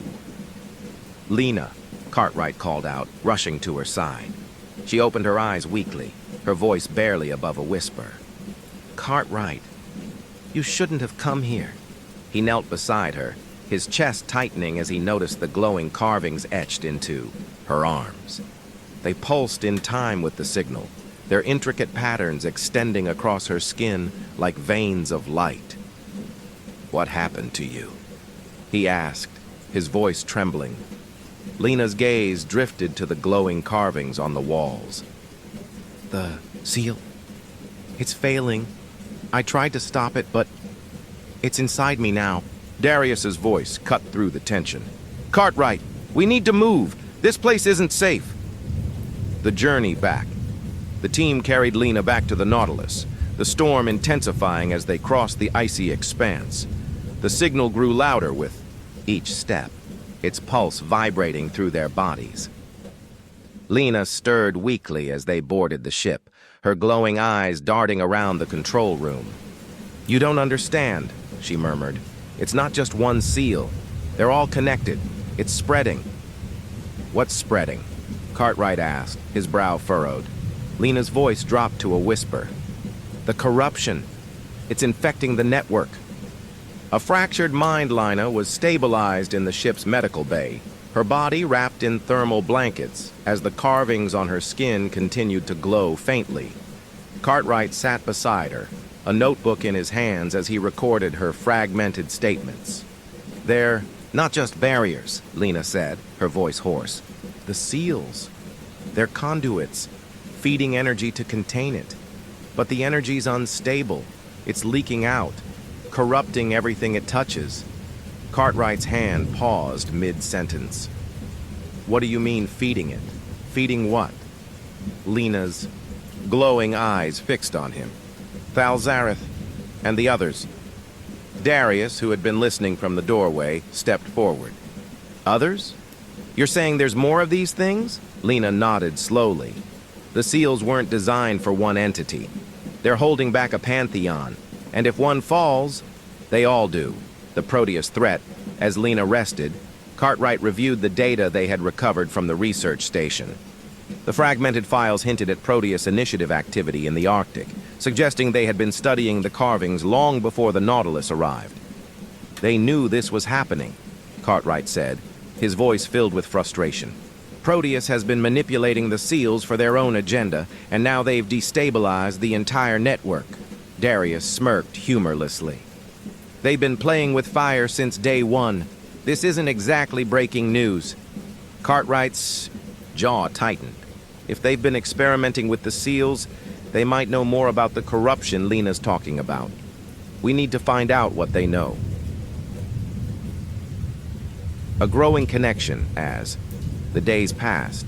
Lena's connection to the seals became increasingly apparent. The carvings on her skin glowed brighter whenever she was near the control room's monitors, their patterns shifting to match the signals from the network. It's like she's part of the system now, one of the technicians remarked. Lena herself seemed wary of her new abilities, her memories of the Antarctic fissure fragmented and unreliable. But as she studied the carvings on her arms, flashes of alien landscapes and ancient battles filled her mind. They're showing me things, she said quietly to Cartwright. The civilization that built the seals. Their war with Thalzareth. They didn't just seal him away, they sacrificed themselves to do it. Cartwright leaned forward, his brow furrowed. What else do you see? Lena hesitated, her voice trembling. A portal, somewhere deep in the Pacific. It's connected to the corruption. If we don't shut it down... She trailed off, her glowing eyes filled with fear. Cliffhanger ending as... Lena spoke. The anomaly's hum returned, faint but distinct. The monitors in the control room flickered, their displays showing erratic signals from the Pacific Trench. Cartwright stared at the screen, his chest tightening. The portal! Proteus has already found it. Darius's voice was grim. And you know they're not just sitting on it. Far below the Pacific Ocean, a massive structure pulsed with green light. Its carvings writhed and twisted, their patterns forming grotesque shapes as a deep, guttural whisper filled the darkness. Awaken, awaken. The Nautilus cruised through the frigid waters of the Arctic, its engines humming softly beneath the icy waves. In the control room, tension hung thick as Dr. Samuel Cartwright and the crew pored over the latest data from the SEAL network. The faint signal from the Pacific Trench pulsed on the monitor, its erratic rhythm a stark contrast to the more stable readings from the Arctic and Antarctic seals. Lena Kapoor sat in a chair nearby, her glowing eyes fixed on the screen. The carvings on her arms pulsed faintly in sync with the Pacific signal, their intricate patterns twisting and shifting like living things. It's connected to the portal, she said quietly, her voice laced with unease. Whatever Proteus is doing, they're amplifying the corruption. It's spreading faster than we thought. Darius Cole leaned against the console, his arms crossed. Figures they'd double down after what happened in the Antarctic. They've got a whole fleet out there. Bet they're sitting on that portal like it's the crown jewels. Cartwright nodded grimly. We've intercepted fragments of their transmissions. They've set up a facility near the trench, and they're running full-scale experiments. If we don't stop them, they'll tear the seals apart, Lena finished, her voice trembling. Proteus's agenda, the intercepted Proteus transmissions painted a grim picture. The organization had discovered the portal months ago and had been conducting experiments to harness its energy. Their goal, according to the fragmented data, was to use the portal to access Thalzareth's dimension directly, a move they believed would give them control over the SEAL network's power. They think they can weaponize it, Cartwright said, his voice filled with disbelief. They're trying to tap into a force they don't understand. Lena shook her head. It's not just the portal. It's Thalzareth itself. The more they interfere, the stronger it gets. Darius smirked humorlessly. Classic Proteus. Always betting on the wrong horse. Cartwright turned to the team, his expression resolute. We need to get to that facility. If we can disrupt their experiments, we might be able to shut the portal down before it destabilizes the entire network. The journey to the Pacific. The Nautilus set course for the Pacific Trench, its engines roaring to life as it left the icy waters of the Arctic behind. The journey was tense and silent, the crew fully aware of the stakes. Lena spent most of her time in the control room, her glowing carvings reacting strongly to the proximity of the portal's signal. She often woke from restless sleep muttering about visions of ancient battles and alien landscapes, her connection to the SEAL network growing stronger with each passing day. It's like it's calling to her, Cartwright said one evening, watching as Lena traced the carvings on her arms. Darius, seated nearby, shrugged. Maybe it is. The SEALs marked her. Who's to say they don't have their own agenda? The Proteus facility. After days of travel, the Nautilus arrived near the Pacific Trench. The Proteus facility came into view on the sonar. A sprawling underwater base anchored to the ocean floor, its structures glowing faintly with artificial light. It's bigger than I expected, Lena said, her voice tinged with awe and dread. Looks like they've been busy, Darius muttered, his gaze fixed on the monitor. The facility was surrounded by a defensive perimeter of drones and submersibles, their movements precise and deliberate. At the center of the base, a massive cylindrical structure pulsed with green light, its surface covered in patterns reminiscent of the SEALs.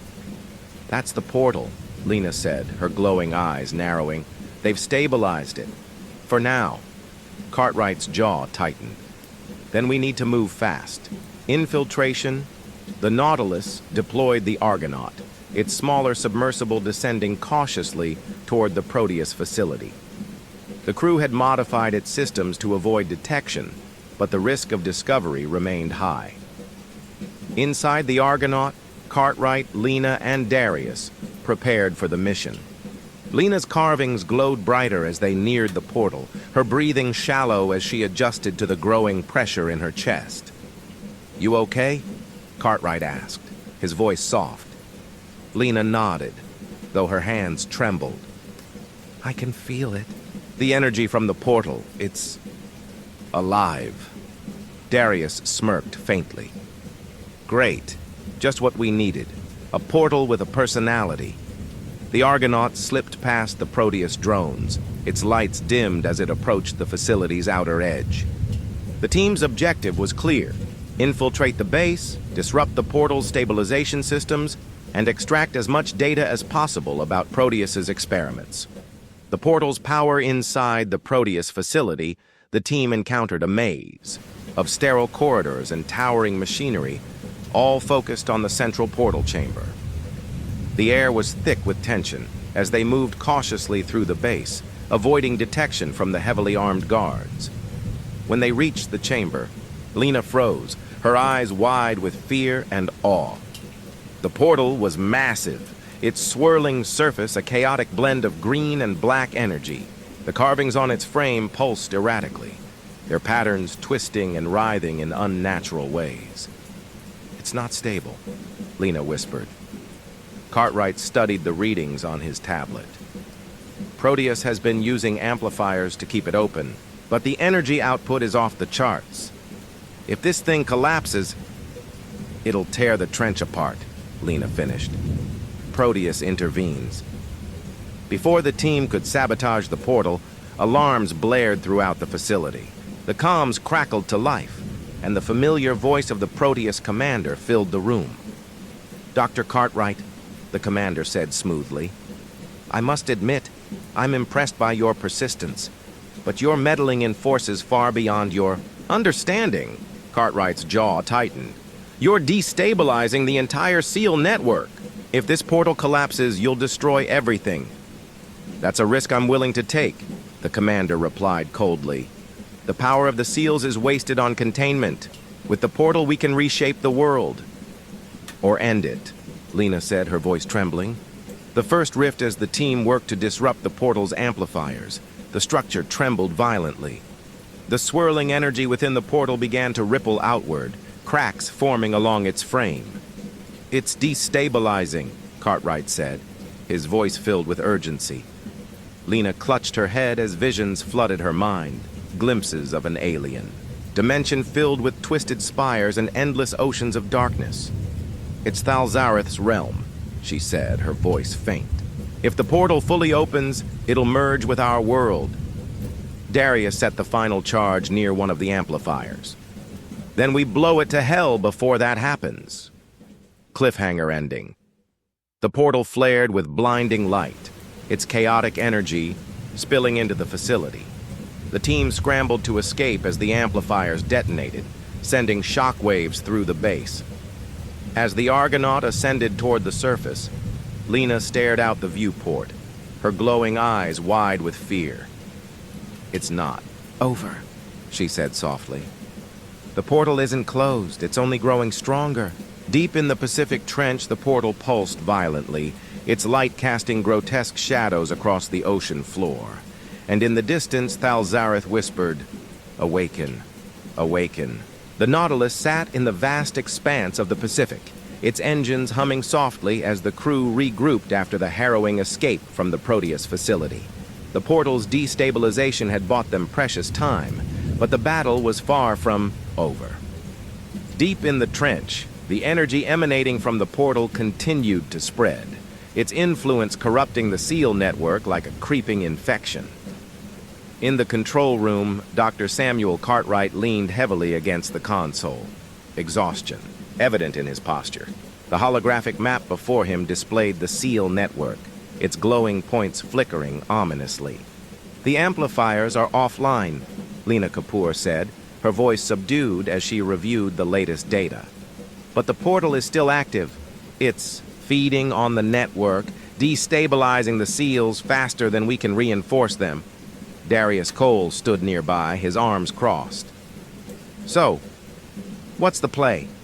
We can't just keep patching leaks. Sooner or later, the whole dam's coming down."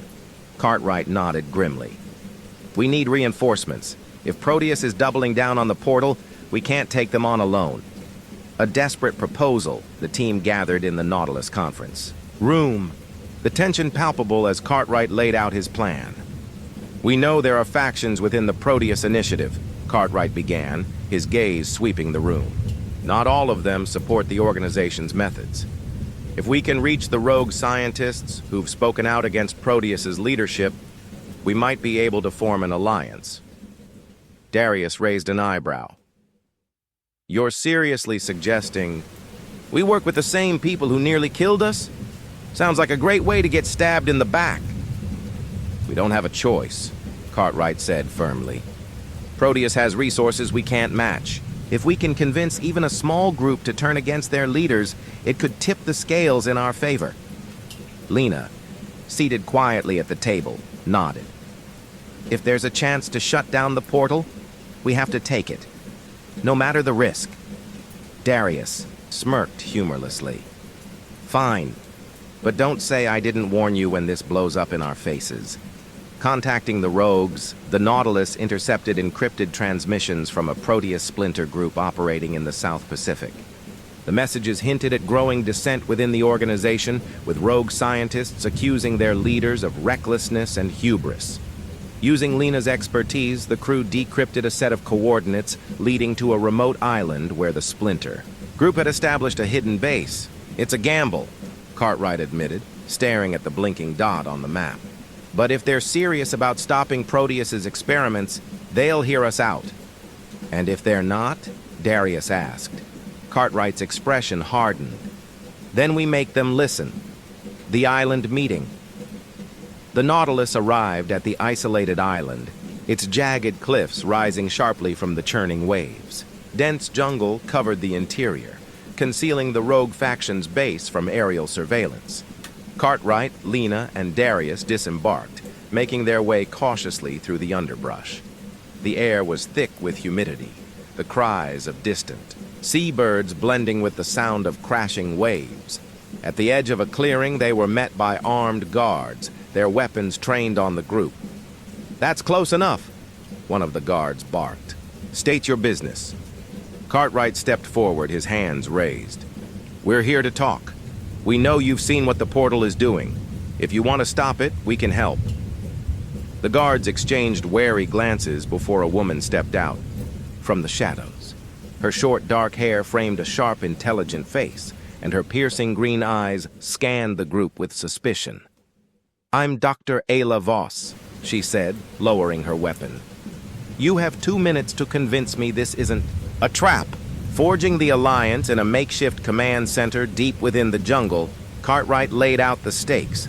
The rogue faction listened intently as he explained the portal's destabilizing influence on the SEAL network and the catastrophic consequences of its collapse. "We've seen what Thal Zareth is capable of," Cartwright said, his voice steady. "If the portal opens fully, it won't just destroy the SEALs. It'll merge its dimension with ours, and everything you've ever known will be consumed." Dr. Voss folded her arms, her expression unreadable. "And you think you can stop it?" "With your help, yes," Cartwright replied. "You have the technology and resources we need to take on the main Proteus facility. Together we can shut the portal down for good."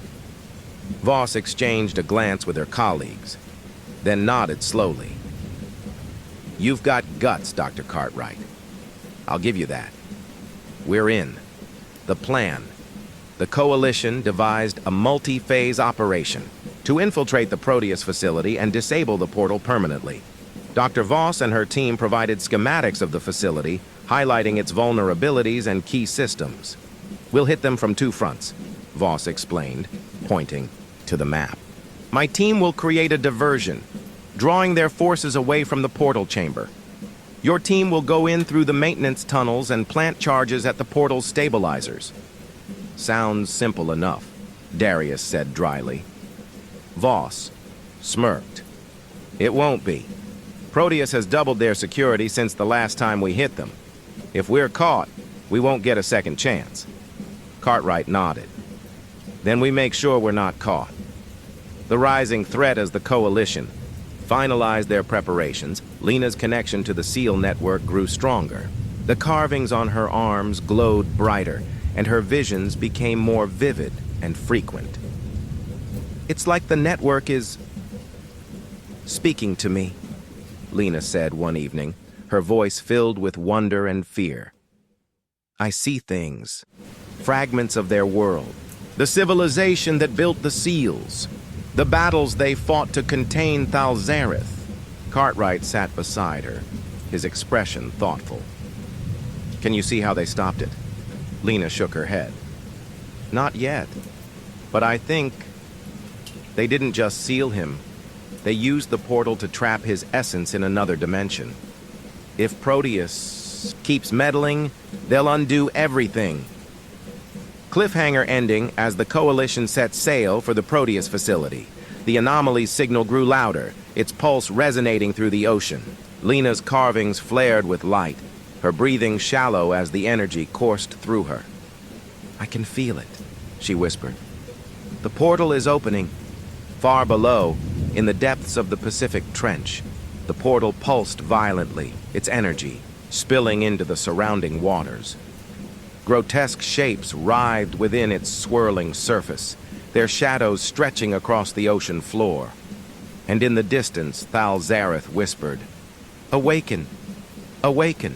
The Nautilus hovered in the vast depths above the Pacific Trench. Its lights dimmed as the crew prepared for the most dangerous mission of their lives. The coalition between Dr. Samuel Cartwright's team and Dr. Ayla Voss's rogue Proteus faction was uneasy, but united by necessity. The plan was simple in theory, but perilous in execution. Infiltrate the Proteus facility, disable the portal's stabilizers, and if possible, gather intelligence on the dimension it connected to. In the control room, Cartwright stood at the central console, reviewing the schematics of the Proteus base. The holographic display highlighted the portal chamber, its stabilizers glowing faintly on the map. "We've pinpointed 3 key stabilizers," Dr. Voss said, her sharp voice cutting through the tension. If we can take them offline, the portal will destabilize. But if we're going to shut it down permanently, someone needs to cross through and disrupt it from the other side. Lena Kapoor sat nearby, her glowing carvings casting faint light across her pale skin. Her connection to the SEAL network had deepened over the past few days, granting her insights no one else could access.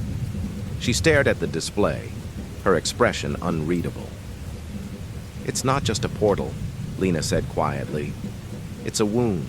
If we don't close it from both sides, it'll keep bleeding into our world." Darius Cole leaned against the wall, his rifle slung over his shoulder. "So, who's volunteering to go through? Because that sounds like a one-way trip." Lena didn't look away from the display. "I'll go." Cartwright turned to her sharply. "No, it's too dangerous." "It has to be me," Lena insisted, her glowing eyes meeting his. "The SEALs marked me. I can feel the portal, its energy, its patterns. If anyone can stop it, it's me." The room fell silent. Finally, Cartwright nodded reluctantly. "We'll get you there. But if anything goes wrong, we're pulling you back." The dive to the Proteus facility, the Coalition launched 2 submersibles, the Argonaut, piloted by Cartwright's team, and a second vessel carrying Dr. Voss and her operatives. The plan was for Voss's team to create a diversion, drawing Proteus security forces away from the portal chamber while Cartwright's team accessed the maintenance tunnels. As the Argonaut descended into the trench, the water grew darker and colder. The glowing light of the portal became visible, casting eerie green patterns across the ocean floor. "That thing's a lot bigger up close," Darius muttered, his voice tight. Lena stared out the viewport, her breathing shallow. The carvings on her arms glowed brighter as they neared the portal, their patterns shifting in response to its energy. "It's alive," she whispered.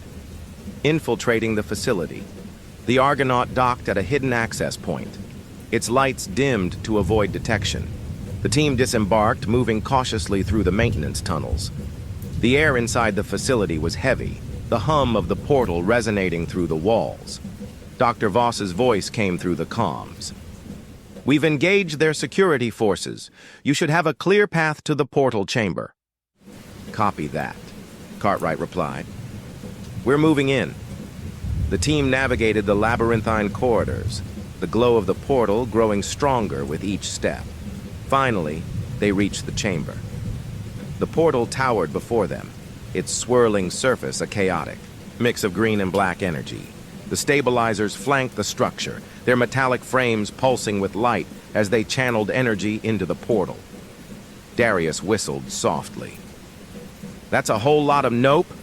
Lena stepped forward, her glowing carvings pulsing in sync with the portal. "We need to move fast. It's destabilizing." Crossing the threshold, as the team worked to disable the stabilizers, the portal began to ripple violently. The energy spilling from its surface coalesced into grotesque shapes, amorphous, shifting forms that moved with unnatural fluidity. "They're coming through," Lena said, her voice trembling. Cartwright's hands moved rapidly over the controls. "Darius, cover us!" Darius opened fire, his rifle's rounds tearing through the writhing shapes. The creatures dissolved into wisps of energy, but more emerged to take their place. "The stabilizers are offline," Cartwright announced. "But the portal's not closing." Lena stepped closer to the swirling energy, her glowing eyes fixed on the portal. "It won't close from this side. I have to go in." Cartwright grabbed her arm. "You're not doing this alone." Lena shook her head. "You won't survive in there. I will." Before Cartwright could argue, Lena stepped into the portal. The energy enveloped her, and she disappeared into the swirling void. Inside the dimension, Lena found herself standing in a vast alien landscape. The ground beneath her feet was black and glass-like, reflecting a sky filled with swirling green and black clouds. Jagged spires rose in the distance, their surfaces covered in carvings similar to those on her arms. The air was heavy, charged with an oppressive energy that pressed against her chest. Whispers filled her mind, low and guttural, their words incomprehensible but filled with malice. In the distance, a massive structure loomed. It was a spire larger than any she had seen, its carvings glowing faintly as if alive. "That's it," Lena murmured. "The core." As she approached, the whispers grew louder, and the shadows around her began to shift. Grotesque forms emerged. From the darkness, their eyes glowing faintly as they moved toward her. Lena raised her hands instinctively, and the carvings on her arms flared with light. The creatures recoiled, their forms dissolving into mist. "You're not stopping me," Lena said, her voice steady despite the fear gnawing at her. The core, the central spire, radiated power, its carvings writhing and shifting like living things. Lena placed her hands on its surface, the energy surging through her as the carvings on her arms flared brighter than ever. Visions flooded her mind, images of the ancient civilization that had built the seals, their desperate war against Thalzareth and its kin. She saw the creation of the portal, a final act of defiance to trap the sea god's essence in this dimension. It's not just a prison, Lena realized. It's a weapon. The carvings on her arms pulsed violently as she channeled her energy into the spire. The whispers turned into screams, the dimension itself trembling as the portal began to collapse. Cliffhanger ending back in the Proteus facility, the portal flared violently, its surface rippling with chaotic energy. Cartwright and Darius watched in horror as the structure began to crack, the stabilizers failing one by one. "She's still in there," Cartwright said, his voice breaking. Lena's voice came through the comms, faint but clear. "It's working. The portal's collapsing." "Get out of there!" Cartwright shouted. Lena's reply was barely audible over the roar of the collapsing dimension. "I'll see you on the other side." The portal erupted in a blinding flash of light, the shockwave, tearing through the facility, and then there was silence. The swirling energy of the collapsed portal left a hollow silence in its wake. The Proteus facility now shrouded in darkness. Sparks flickered from damaged systems, casting erratic shadows across the walls. Cartwright and Darius stood in the wreckage of the portal chamber, their faces pale as they stared at the space where Lena had disappeared. "She's gone," Darius said, breaking the silence, his voice low and grim. Cartwright shook his head, his jaw tightening. "Not yet. She said she'd see us on the other side." Darius gestured at the shattered portal frame, its metallic edges warped and dripping with residual energy. "You're betting on a miracle, Sam." Cartwright stepped forward, placing a hand on the damaged structure. The faintest pulse of energy coursed through it, enough to send a shiver down his spine. "She's still alive. I can feel it." A sharp crackling sound interrupted them as Dr. Voss's voice came through the comms. "Cartwright, what the hell happened down there? The entire trench lit up like a Christmas tree." "The portal collapsed," Cartwright replied, his tone clipped. "But Lena, she went through. She's in the other dimension." There was a pause on the line before Voss spoke again, her voice tinged with disbelief. "And you let her? Are you out of your mind?" "We didn't have a choice," Cartwright snapped. "If she hadn't gone in, the portal would have consumed everything." Voss sighed. "We're detecting surges across the SEAL network. Whatever's happening on the other side isn't over. Get back to the Nautilus. We need to regroup." Cartwright glanced at the portal one last time before turning to Darius. "Let's move." Deep in the alien dimension, Lena stumbled through the shattered landscape, her body trembling from the energy coursing through her veins.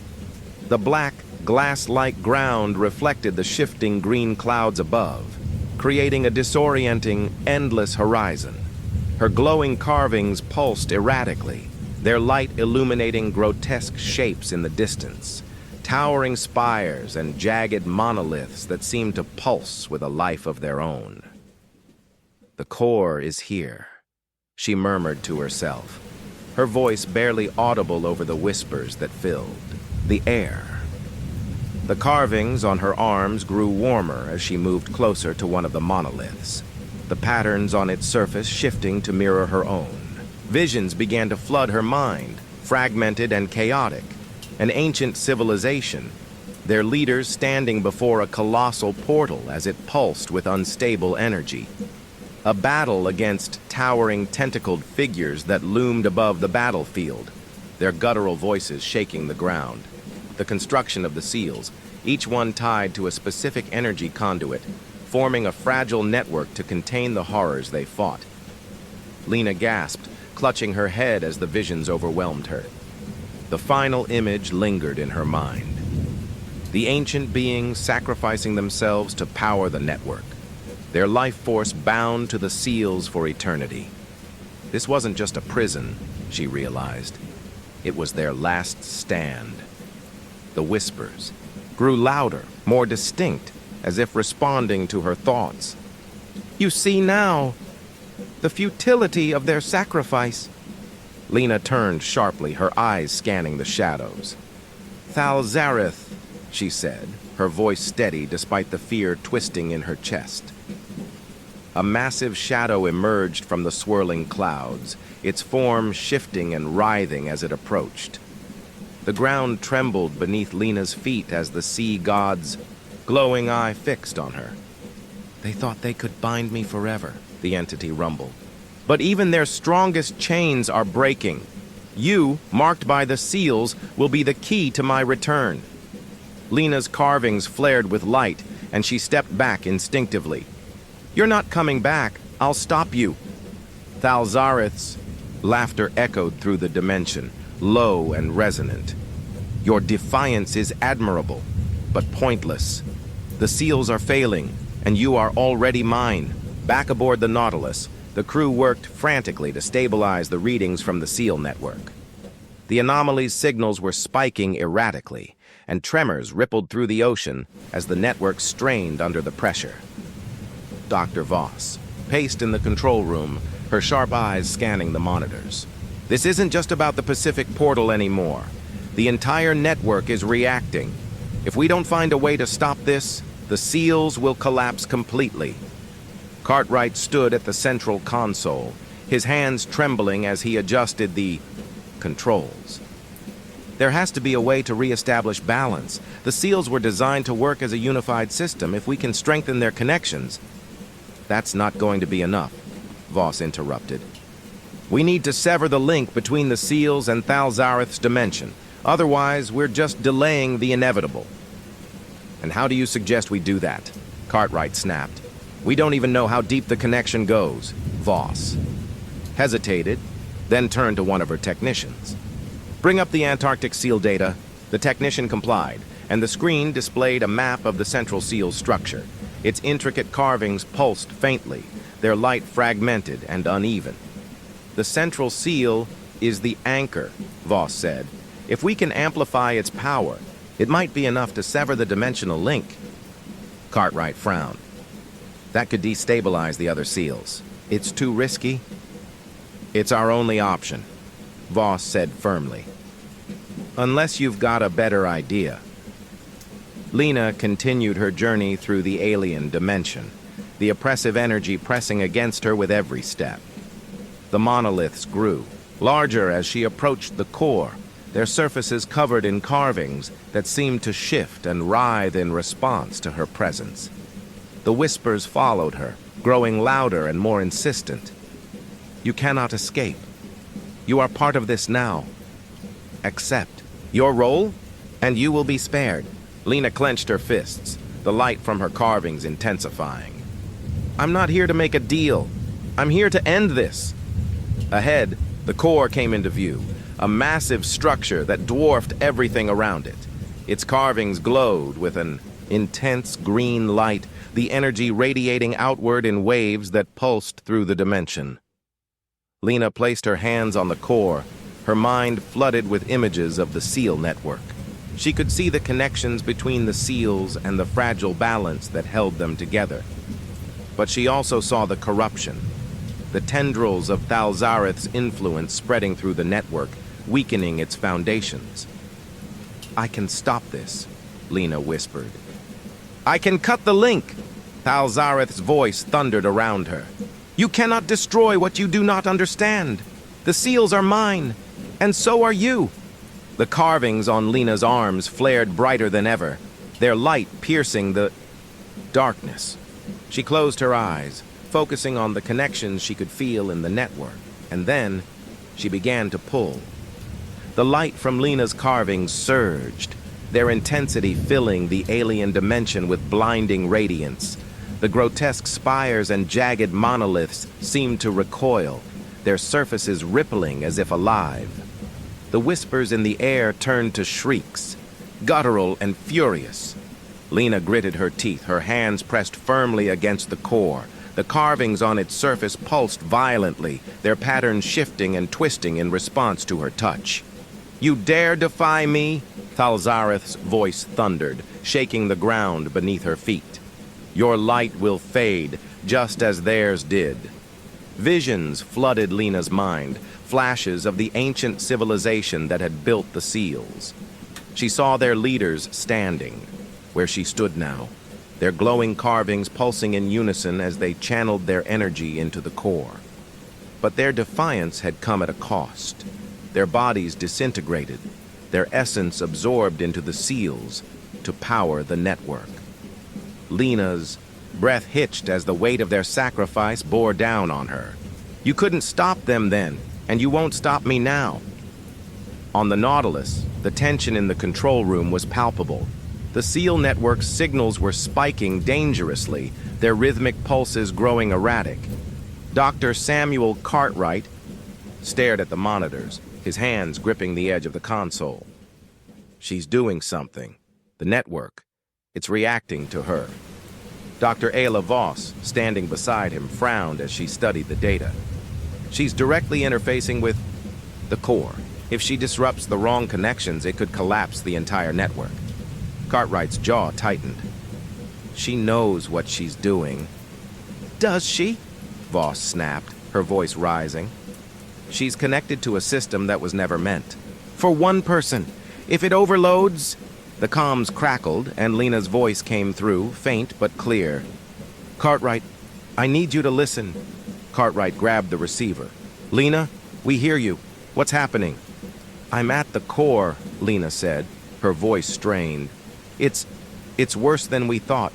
The seals aren't just failing, they're corrupted. Thalzareth's influence is spreading through the entire network. What can we do? Cartwright asked. There was a pause.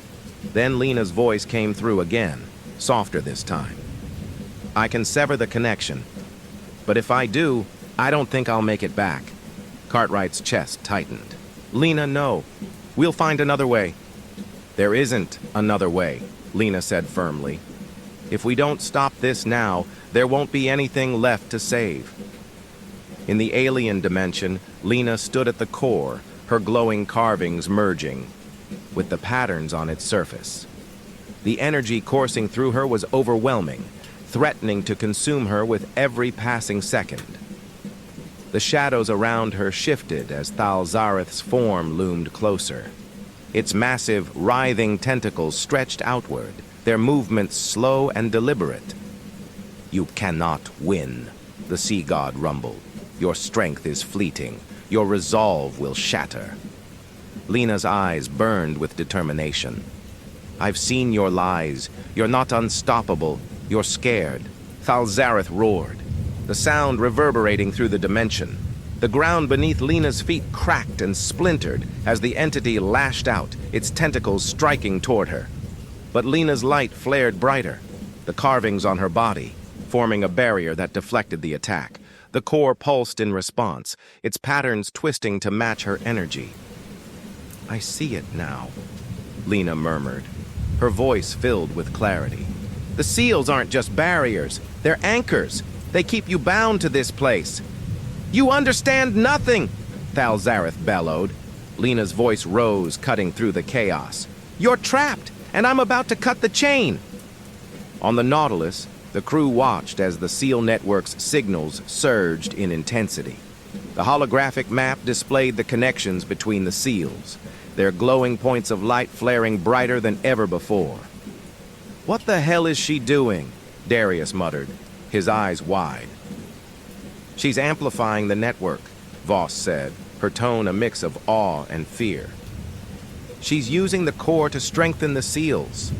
Cartwright's hands trembled as he gripped the console. Come on, Lena. You can do this. Lena's body trembled as the core's energy surged through her, the light from her carvings intertwining with the glowing patterns on its surface. She could feel the network stabilizing, the corruption receding as the seals strengthened their connections. But the strain was immense. Her vision blurred and her breathing grew shallow as the energy threatened to tear her apart. You can't hold me forever, Thalzareth hissed, its voice laced with fury.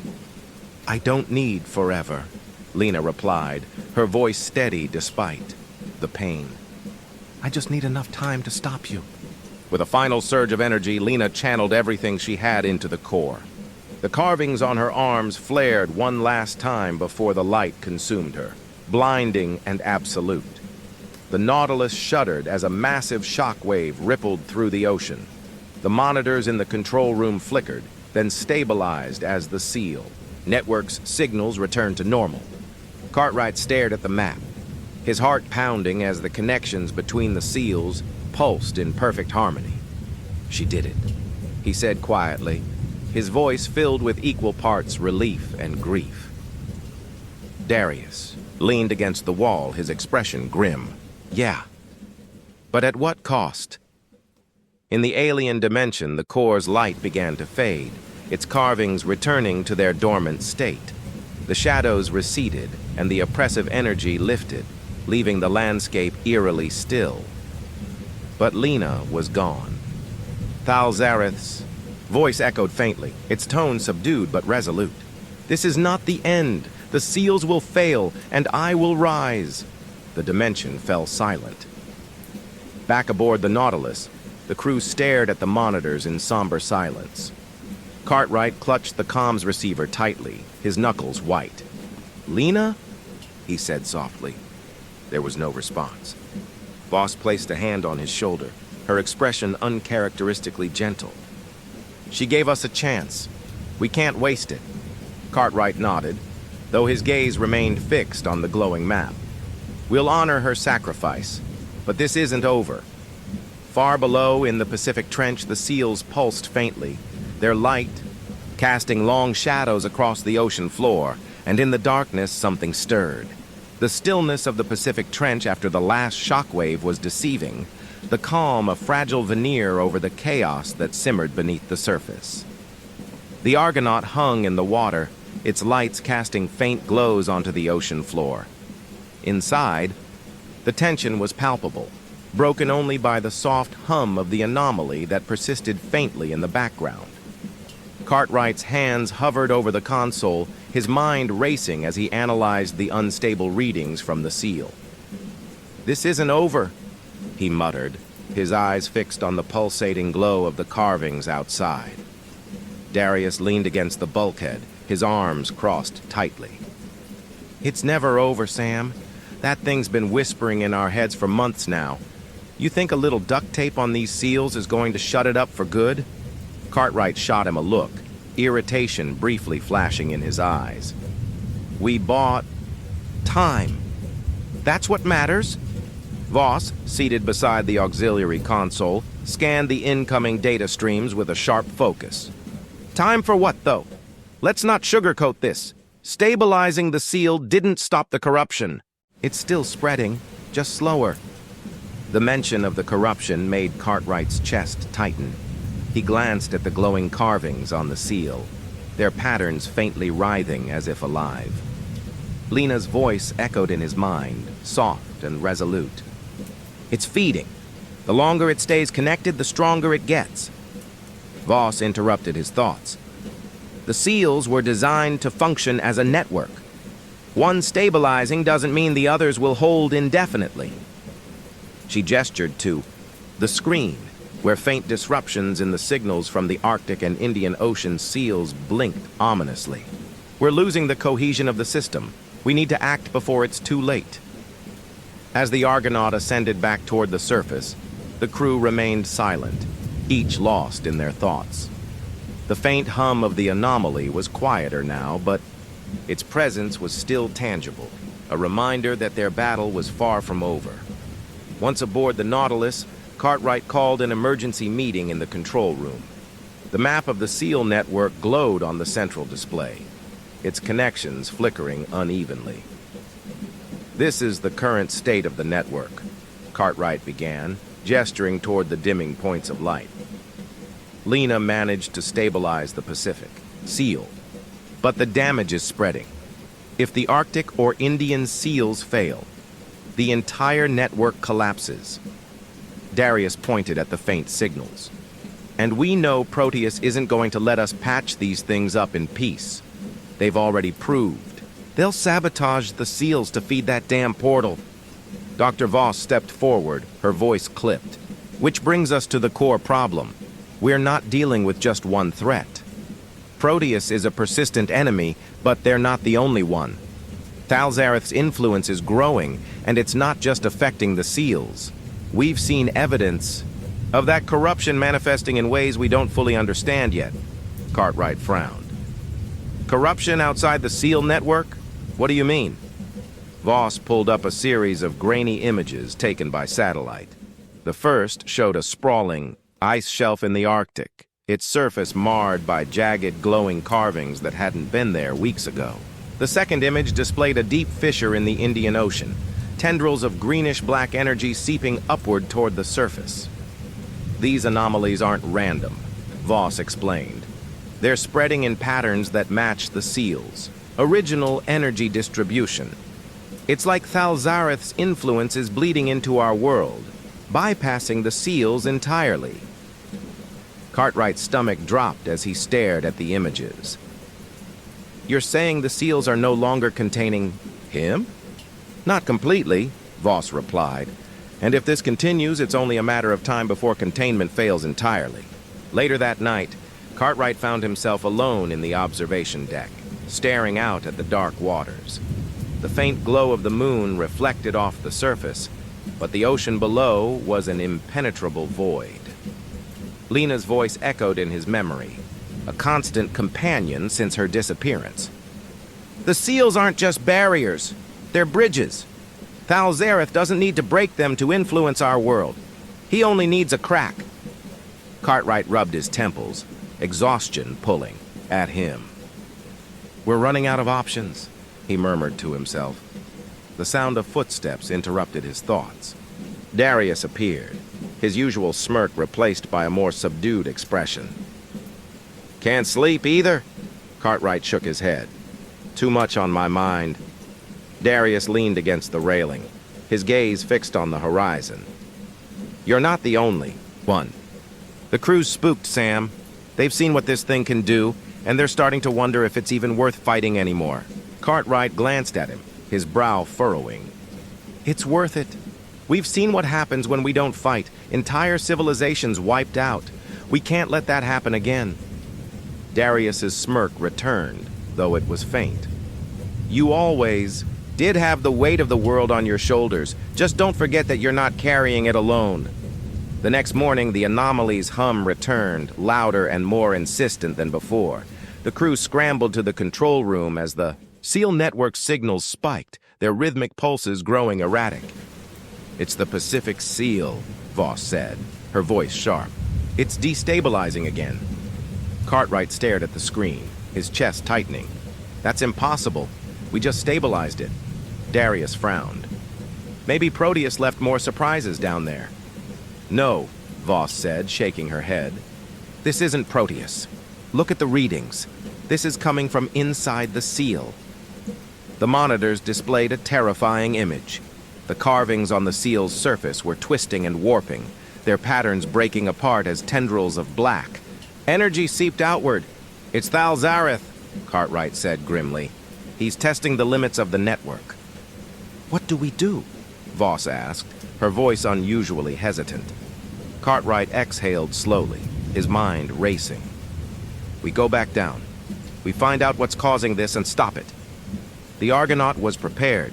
For another dive, its systems reinforced to handle the volatile conditions near the Pacific SEAL. Cartwright, Darius, and Voss boarded the submersible, their faces set with determination as the Nautilus crew wished them luck. The descent was tense and silent, the water growing darker as the Argonaut moved deeper into the trench. The faint glow of the seal became visible in the distance, but its light was weaker than before, the carvings barely pulsing. As the submersible approached, the anomaly's hum grew louder, vibrating through the hull. The seal's carvings writhed violently, their patterns breaking apart as the corruption spread. "What's that?" Darius asked, pointing to the monitor. Cartwright followed his gaze. Near the base of the seal, a dark, shifting mass had emerged, its form indistinct but pulsating with the same energy as the carvings.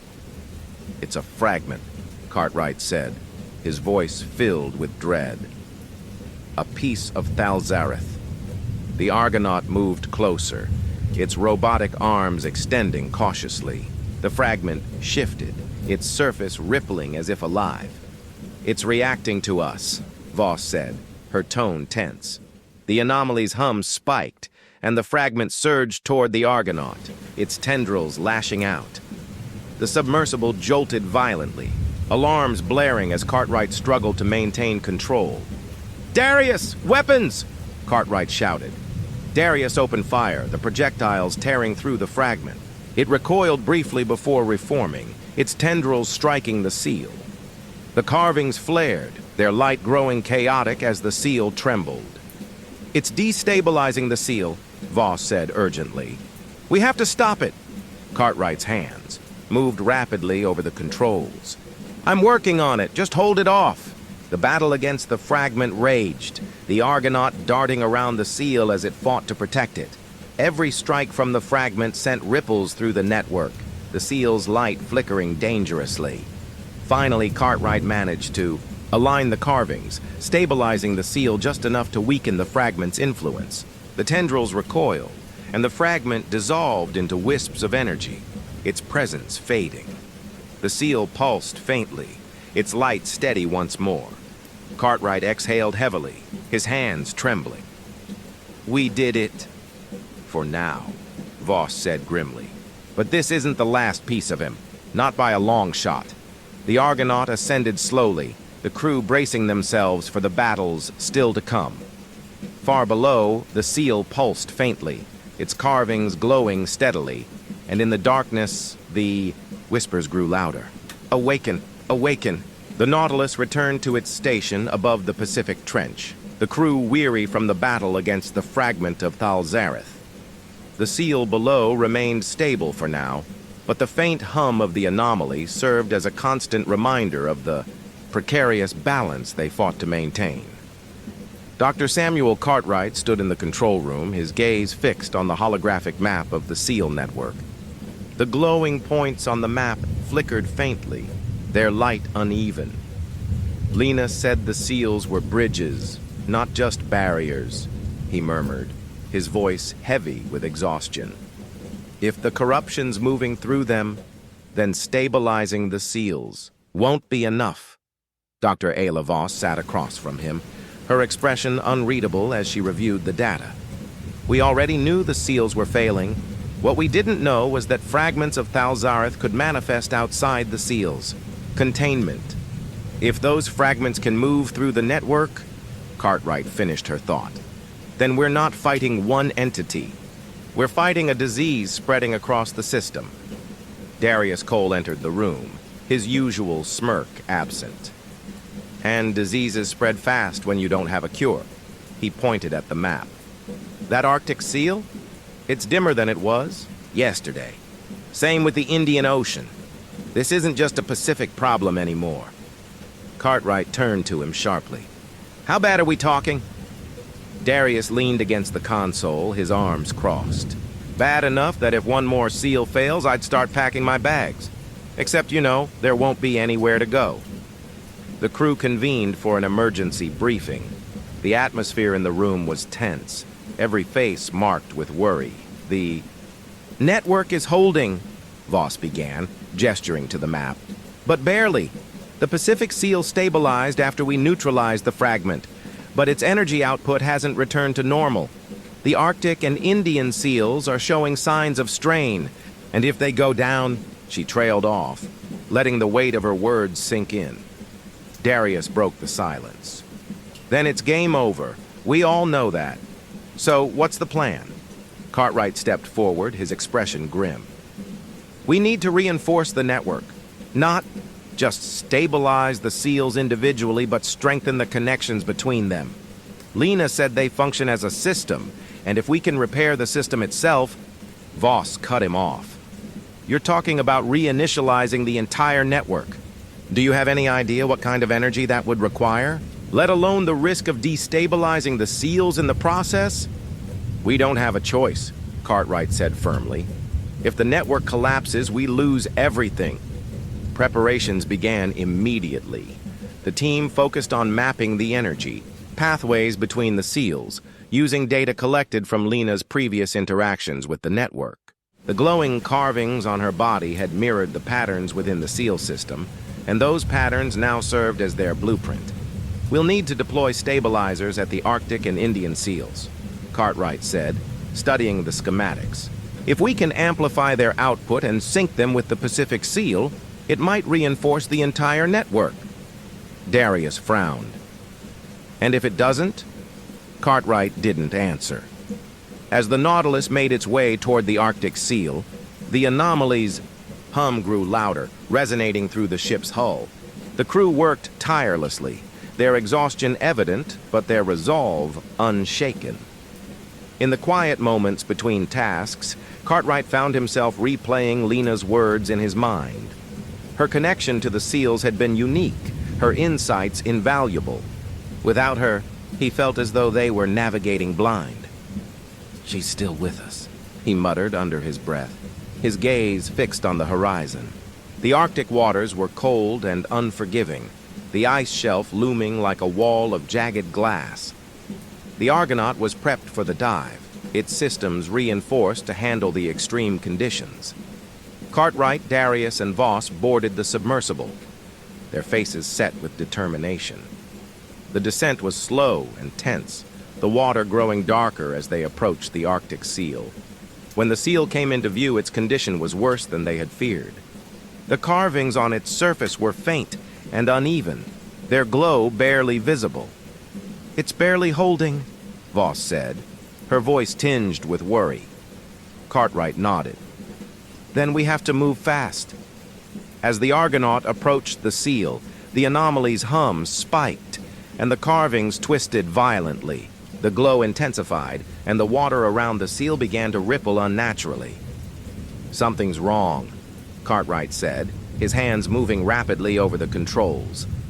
A sudden jolt shook the submersible, and alarms blared as the radar lit up, with multiple signals. Proteus, Darius muttered, his tone dark. Several submersibles appeared on the radar, their sleek forms cutting through the water with precision.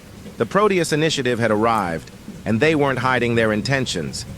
They're heading straight for the seal, Voss said urgently. Cartwright clenched his fists. They're trying to sabotage it. The Argonaut moved into position, its robotic arms deploying stabilizers near the base of the seal. The devices emitted a faint hum as they synced with the carvings, their light merging with the seal's glow. We need to hold them off while the stabilizers do their work, Cartwright said. Darius grinned, his hands moving over the weapons console. Finally, something I'm good at. The Proteus submersibles opened fire, their projectiles streaking through the water. Darius retaliated, the Argonaut's defensive systems intercepting the attacks with precision. They're not backing off, Voss said, her voice tense. They won't stop until they break the seal, Cartwright replied. As the battle raged, the seal's condition began to stabilize. The carvings pulsed steadily, their light growing brighter as the stabilizers reinforced the network. But the anomaly's hum grew louder, and the water around the seal began to churn violently. The faint outline of a massive form appeared in the shadows, its presence oppressive and suffocating. That's not Proteus, Voss said, her voice barely above a whisper. The form moved closer, its tentacles stretching outward. The seal's light flared in response, and the carvings twisted as if resisting an unseen force. Cartwright's chest tightened. "It's him! Thalzareth!" The entity's voice echoed through the water, low and guttural. "You cannot hold me! The chains are breaking!" The Argonaut shuddered as the entity's presence pressed against it, the submersible's system struggling to compensate for the strain. "Keep working!" Cartwright shouted, his hands moving frantically over the controls. The robotic arms continued their delicate adjustments, the stabilizers emitting bursts of energy that synced with the seal's patterns. The entity roared, its massive form writhing as it pushed against the seal's energy. The carvings flared one last time, their light blinding as the seal stabilized completely. Thalzareth's form began to fade, his voice echoing in the silence. "This is not the end. The chains will fail. Your world will kneel." The Argonaut ascended slowly, the tension inside palpable as the crew processed what had just happened. "We stabilized the seal," Voss said, her tone cautious. "But he's getting stronger. That wasn't a fragment. It was him." Cartwright nodded grimly. "And he's not done testing us." Far below, the Arctic seal pulsed faintly, its carvings glowing steadily. And in the darkness, the whispers began anew. "Awaken! Awaken!" The Nautilus drifted across the frigid waters of the Arctic, its hull creaking softly as the ship adjusted to the shifting currents. The stabilizers deployed to the Arctic seal had held for the moment, but the tension aboard the vessel was as heavy as the icy air outside. Dr. Samuel Cartwright stood in the control room, staring at the holographic map of the seal network. The Arctic seal glowed steadily now, its faint pulse synchronized with the other seals. But the readings were fragile, a temporary reprieve in an escalating war. "He wasn't just testing us," Cartwright said aloud, though his voice carried more to himself than anyone else. Dr. Ayla Voss stood by the auxiliary console, arms crossed as she studied the data. "No," she agreed, her voice clipped. "That was an outright attack. He's not just pushing at the edges of the network anymore, he's targeting the seals directly." Darius Cole entered the room, tossing a wrench onto the table with a loud clatter. "You mean to tell me that thing gets to throw its weight around while we patch up these magical locks and hope for the best? Great plan." Cartwright turned to him, his jaw tightening. "We don't have a choice, Darius. If we don't keep these seals stable, we're done." Darius gestured at the map. "Then maybe it's time we stop playing defense. We can't keep chasing him around every time something flares up. If Thalzareth's smart enough to attack us like this, maybe it's time we hit back." The room fell into silence at Darius's suggestion. Voss tilted her head, her sharp gaze narrowing on him. "And how exactly do you propose we hit? Back against something we barely understand? Let alone something that exists half in another dimension?" Darius shrugged. "We've got stabilizers, tech, and a crew willing to dive headfirst into hell. That's more than most civilizations get when they're facing an apocalypse." Cartwright let out a long sigh, pinching the bridge of his nose. "This isn't a fight we can win by brute force. The seals are what keep Thalzareth contained. If we disrupt them trying to hit back, we risk letting him out completely." Darius smirked faintly. "I'm not saying we kick down the door, but maybe there's a way to shut it tighter from the inside." Voss raised an eyebrow. "You're suggesting we go back into the portal? You saw what happened to Lena. And yet her crazy plan kept this whole thing from falling apart," Darius shot back. "If she hadn't gone in, we'd all be dead." Cartwright's jaw tightened at the mention of Lena. The thought of sending anyone else into that alien realm filled him with dread, but Darius wasn't wrong. The seals weren't just failing, they were actively being attacked. "If we do this," Cartwright said slowly, his voice heavy with hesitation, "it has to be surgical. No unnecessary risks, no improvisation." Darius gave him a crooked grin. "When do we ever do things the easy way?" Preparations began immediately. The team worked tirelessly to calibrate the Argonaut, modifying its systems to withstand the unstable energy of Thalzareth's dimension. The submersible's hull was reinforced, its power systems rerouted to handle the immense strain of the portal's energy. "We've only got one shot at this," Voss warned as she reviewed the modifications. "If the portal destabilizes while you're inside, there won't be a way back." Cartwright nodded grimly. "We're not going in blind. This time we're bringing enough tech to monitor every pulse, every anomaly. If we find a way to reinforce the seals from the other side, we'll take it." Darius loaded the Argonaut with supplies, his movements deliberate and focused. "Just another day saving the world, huh?"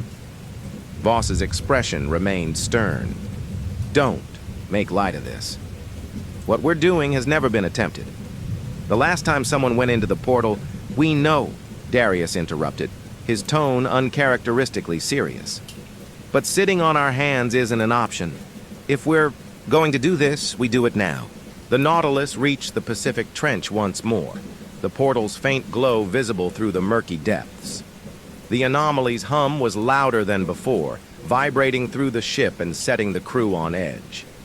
Cartwright stood in the observation deck, staring out at the swirling energy below. The portal was smaller now, its light dimmer, but it still radiated an unnatural power. Voss joined him, her gaze fixed on the same spot. "You sure about this, Sam?" "No," Cartwright admitted, "but I don't see any other way. If we don't act now, Thalzareth's influence will spread beyond the seals." "We can't let that happen." Voss nodded slowly. "Then let's finish what Lena started." The Argonaut descended into the trench, its lights piercing the darkness. Cartwright, Darius, and Voss sat in the cockpit, their faces illuminated by the soft glow of the controls. The portal grew larger as they approached, its swirling energy rippling outward in chaotic waves. The submersible's sensors lit up, displaying erratic readings that filled the monitors with noise. "Energy levels are off the charts," Voss said, her voice tense. "It's more unstable than last time." Cartwright steadied his breathing, his hands firm on the controls. "Then we stabilize it from the inside. Prepare for entry." The Argonaut hovered just outside the portal, its systems humming as they synced with the anomaly's energy. The swirling patterns of the portal intensified, the light pulling at the submersible like a living thing. "Here goes nothing," Darius muttered. With a final command, Cartwright guided the Argonaut into the portal. The world outside dissolved into chaos, the submersible jolting violently as it was pulled into the swirling void. The alien dimension was as vast and surreal as Cartwright had feared. The black, glass-like ground reflected the churning green clouds above, creating an endless, disorienting horizon. Towering spires loomed in the distance, their surfaces covered in glowing carvings that writhed and shifted unnaturally. "We're in," Voss said, her voice tight. "Systems are holding, but the interference is intense."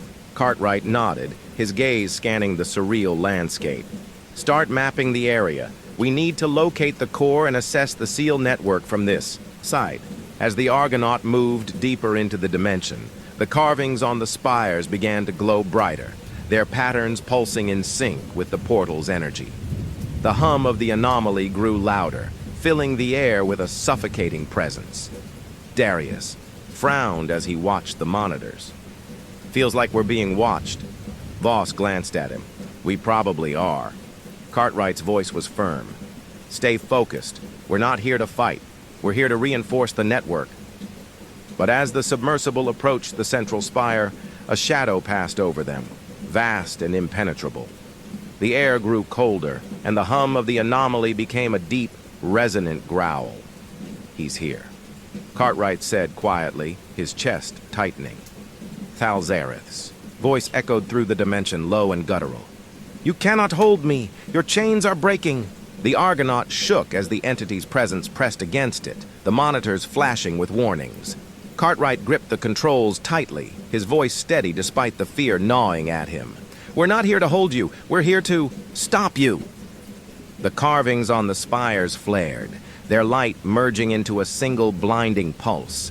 The entity roared, its massive form writhing as it moved closer, and the battle for the seal network began anew. The alien dimension stretched endlessly in all directions, a surreal and oppressive void where the rules of reality felt tenuous at best. The Argonaut hovered near the base of a massive spire, its lights casting long, jagged shadows against the black, glass-like ground. The carvings on the spire's surface glowed faintly, their intricate patterns shifting and twisting in response to the presence of the submersible. Inside, the crew worked frantically to make sense of the chaotic readings displayed across the monitors. Energy fluctuations are off the scale, Dr. Ayla Voss said, her voice tight as she scanned the data. The SEAL network's output is being rerouted into this place. It's destabilizing the entire system. Darius Cole, seated at the weapons console, leaned forward, his gaze fixed on the swirling green clouds outside. "I'd say that's the least of our problems," he muttered. "Look!" A massive shadow moved through the air, its outline barely visible against the unnatural light of the dimension. The tendrils of Thalzareth stretched outward, their colossal forms writhing. As the entity's guttural voice echoed across the landscape, "You return blind as ever. Your resistance is meaningless." Dr. Samuel Cartwright gripped the controls tightly, his jaw clenched. "We're not here to resist. We're here to end this." The Argonaut trembled as a wave of energy surged outward from the spire, the carvings, flaring with blinding light. The readings on the monitors spiked wildly, filling the cockpit with a cacophony of alarms. "Whatever you're planning to do, Sam, you'd better do it fast," Darius said, his tone edged with tension. "We need to sync with the spire," Cartwright replied, his hands moving rapidly over the controls. "If this is the central hub of the SEAL network, we can use it to stabilize the entire system." Voss frowned, her sharp eyes fixed on the data streams. "The network's been corrupted, Sam. If we sync with it in its current state, we could make things worse." Cartwright hesitated, his gaze darting to the monitors. The network's connections were erratic, the SEAL's energy output fluctuating dangerously. But if they didn't act, the system would collapse completely. "We don't have a choice," he said firmly. "If we don't reinforce the network from here, the SEALs will fail." The Argonauts' robotic arms extended toward the spire, their tools glowing faintly as they made contact with the carvings. The spire's surface rippled like liquid, its patterns shifting to match the movements of the submersible. "The spire's accepting the connection," Voss said, her voice tinged with surprise. "It's syncing with the stabilizers." Cartwright nodded, his hand steady on the controls. "Good. Let's give the network a boost." The stabilizers hummed softly as they channeled energy into the spire. The carvings glowed brighter, their light spreading outward in rippling waves. But as the energy surged through the network, the anomaly's hum grew louder, vibrating through the cockpit. "Something's wrong," Voss said, her voice sharp. "The network's rejecting the connection. The corruption's fighting back." The spire trembled violently, and the light from the carvings turned an ominous shade of green. The Argonaut shook as a pulse of energy erupted from the spire, sending shock waves through the dimension. "We're losing control," Cartwright shouted. The shadow of Thalzareth loomed closer, its massive form obscuring the faint light of the spires. The entity's voice echoed again, low and resonant. "You cannot repair what is already mine. The SEALs are bound to me, as are you." The carvings on the spire twisted violently, their patterns contorting into grotesque shapes. The anomaly's hum became a deafening roar, and the air inside the Argonaut grew heavy with an oppressive energy. Cartwright's vision blurred, his thoughts fracturing as the entity's presence pressed against his mind. He clutched the console, his breathing shallow. "Sam!" Voss shouted, snapping him out of the haze. "Focus!" Cartwright blinked, his vision clearing. He stared at the spire, his jaw tightening. "We need to isolate the corruption. If we can sever its connection to the network, the SEALs might be able to stabilize." "And how do you plan on doing that?" Darius asked, his tone sharp. Cartwright hesitated, his mind racing. The corruption was intertwined with the network, its tendrils spreading through every connection. Removing it would require a complete reset, a purge of the system. It's a gamble, he admitted, but it's the only option we have. The Argonaut redirected its stabilizers, their tools emitting a sharp pulse of energy that rippled through the spire. The carvings reacted violently, their patterns flickering as the stabilizers attempted to overwrite the corruption. The anomaly's hum spiked, and the cockpit filled with alarms. The shadow of Thalzareth writhed in the distance, its tendrils lashing out as the entity roared. "You cannot sever what is eternal!" The spire trembled, its light flickering erratically. The carvings began to stabilize, their patterns aligning with the pulses from the stabilizers. "It's working," Voss said, her voice filled with cautious hope. But the victory was short-lived. The spire suddenly pulsed with an intense burst of energy, and the Argonaut jolted violently. "What the hell was that?" Darius shouted. Voss's hands moved rapidly over her console. "The spire's fighting back. The corruption isn't just passive, it's active. It's adapting to our interference." Cartwright's hands tightened on the controls. Then we push harder. The Argonaut's stabilizers surged with power, their light merging with the carvings on the spire. The patterns began to shift again, their shapes smoothing as the corruption receded. But the strain was immense. The monitors displayed critical warnings, and the submersible's systems began to overheat. "We're overloading," Voss warned. "If we keep this up, the Argonaut won't survive." Cartwright's gaze remained fixed on the spire. "We can't stop now. If we pull back, the corruption will spread again." Darius stared at him, his expression tense. "You're gambling with all our lives, Sam." "I know," Cartwright said quietly, "but it's a gamble we have to take." The spire flared with blinding light, its carvings locking into place as the stabilizers completed their work. The anomaly's hum grew, softer, and the oppressive energy in the dimension began to lift. The Argonaut hovered in silence, its systems barely holding together. The crew exchanged wary glances, their relief tempered by exhaustion. "Is it over?" Darius asked. Cartwright stared at the spire, his expression unreadable. "For now."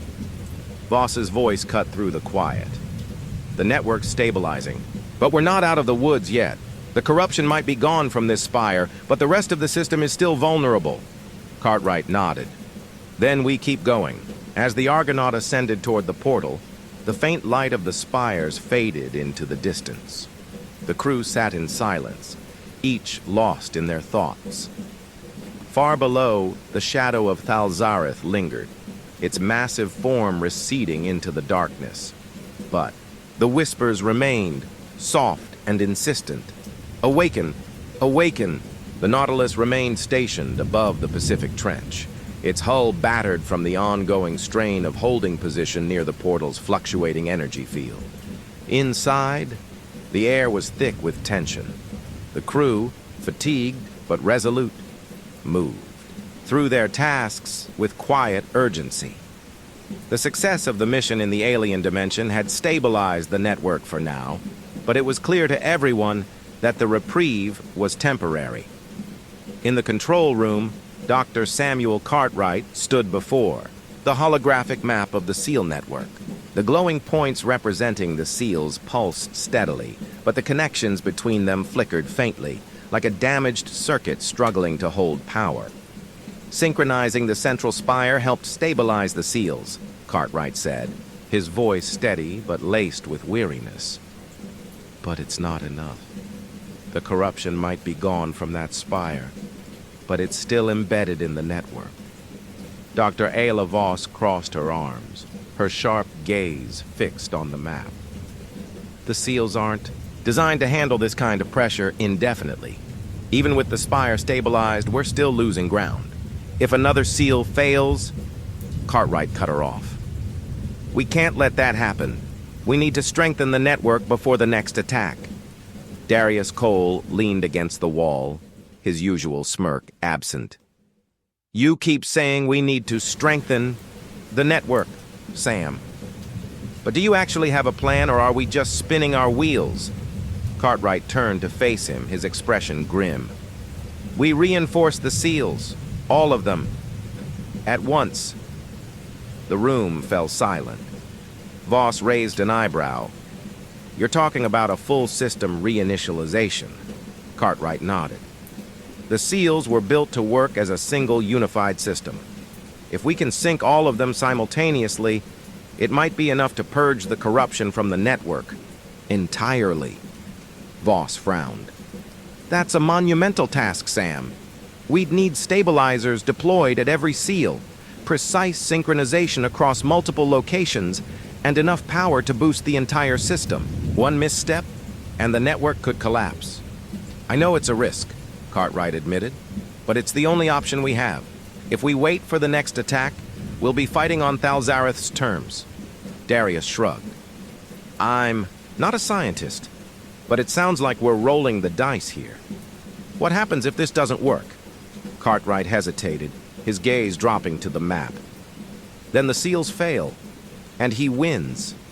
Preparations for the reinitialization began immediately. The crew worked tirelessly to modify the stabilizers, recalibrating them to handle the immense power required to sync the entire network. Cartwright and Voss coordinated with the remaining members of the rogue Proteus faction, deploying submersibles to the Arctic, Indian, and Pacific seals. The timing has to be perfect, Voss said during a briefing. Each stabilizer needs to activate within milliseconds of the others.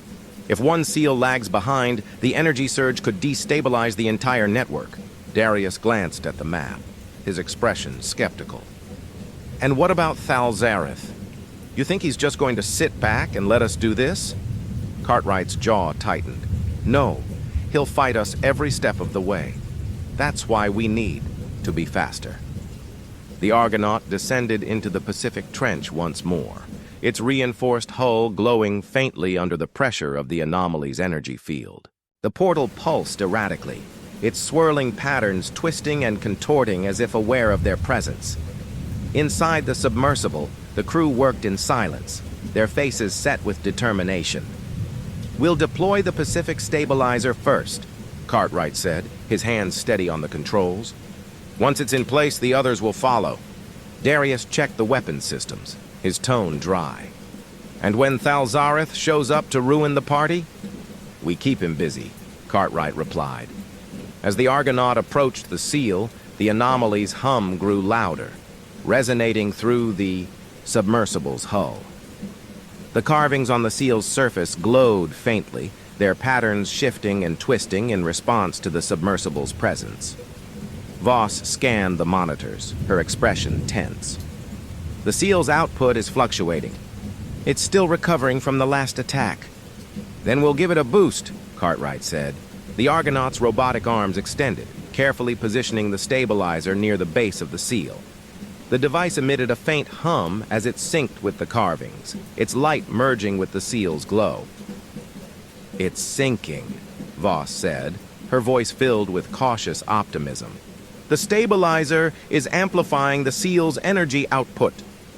But the moment of relief was short-lived. The anomaly's hum spiked sharply, and the water around the seal began to ripple violently.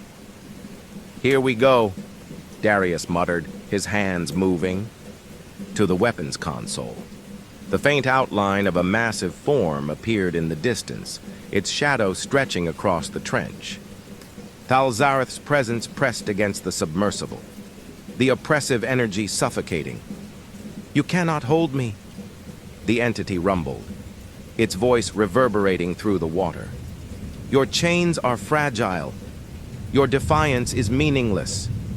The carvings on the seal twisted violently, their light dimming as the corruption surged.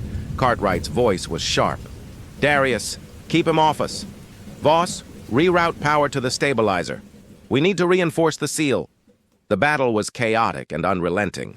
The Argonaut darted around the seal, its defensive systems firing bursts of energy to intercept Thalzareth's attacks. The entity's tendrils lashed out, each strike sending shock waves through the trench. Inside the cockpit, Cartwright worked frantically to stabilize the seal, his hands moving rapidly over the controls. Energy levels are spiking, Voss warned. The stabilizer's output is maxed out. It's not enough, Cartwright said, his voice tight. We need more power. Voss hesitated. If we push the stabilizer any harder, we risk overloading the seal.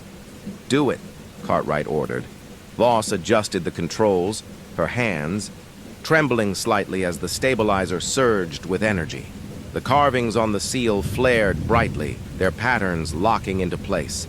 The anomaly's hum became a deafening roar, and the water around the seal began to churn violently.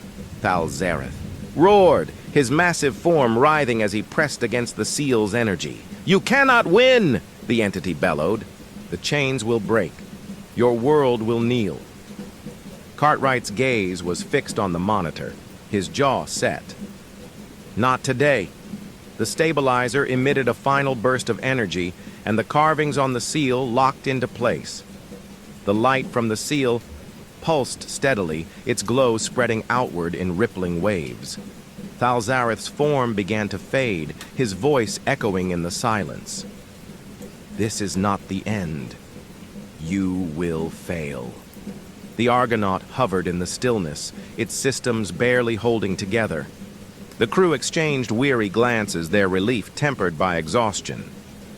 We stabilized the Pacific Seal, Voss said, her voice quiet. But the others are still vulnerable. Cartwright nodded, his expression grim. Then we moved to the next, one. Far below, the seal pulsed faintly, its carvings glowing steadily, and in the distance, the whispers began anew. Awaken, awaken. The Nautilus sliced through the frigid waters, heading toward the next critical point in the seal network. The glow of the Pacific Trench had dimmed behind them, a fragile victory that offered little solace. Inside the ship, the air was taut, with urgency.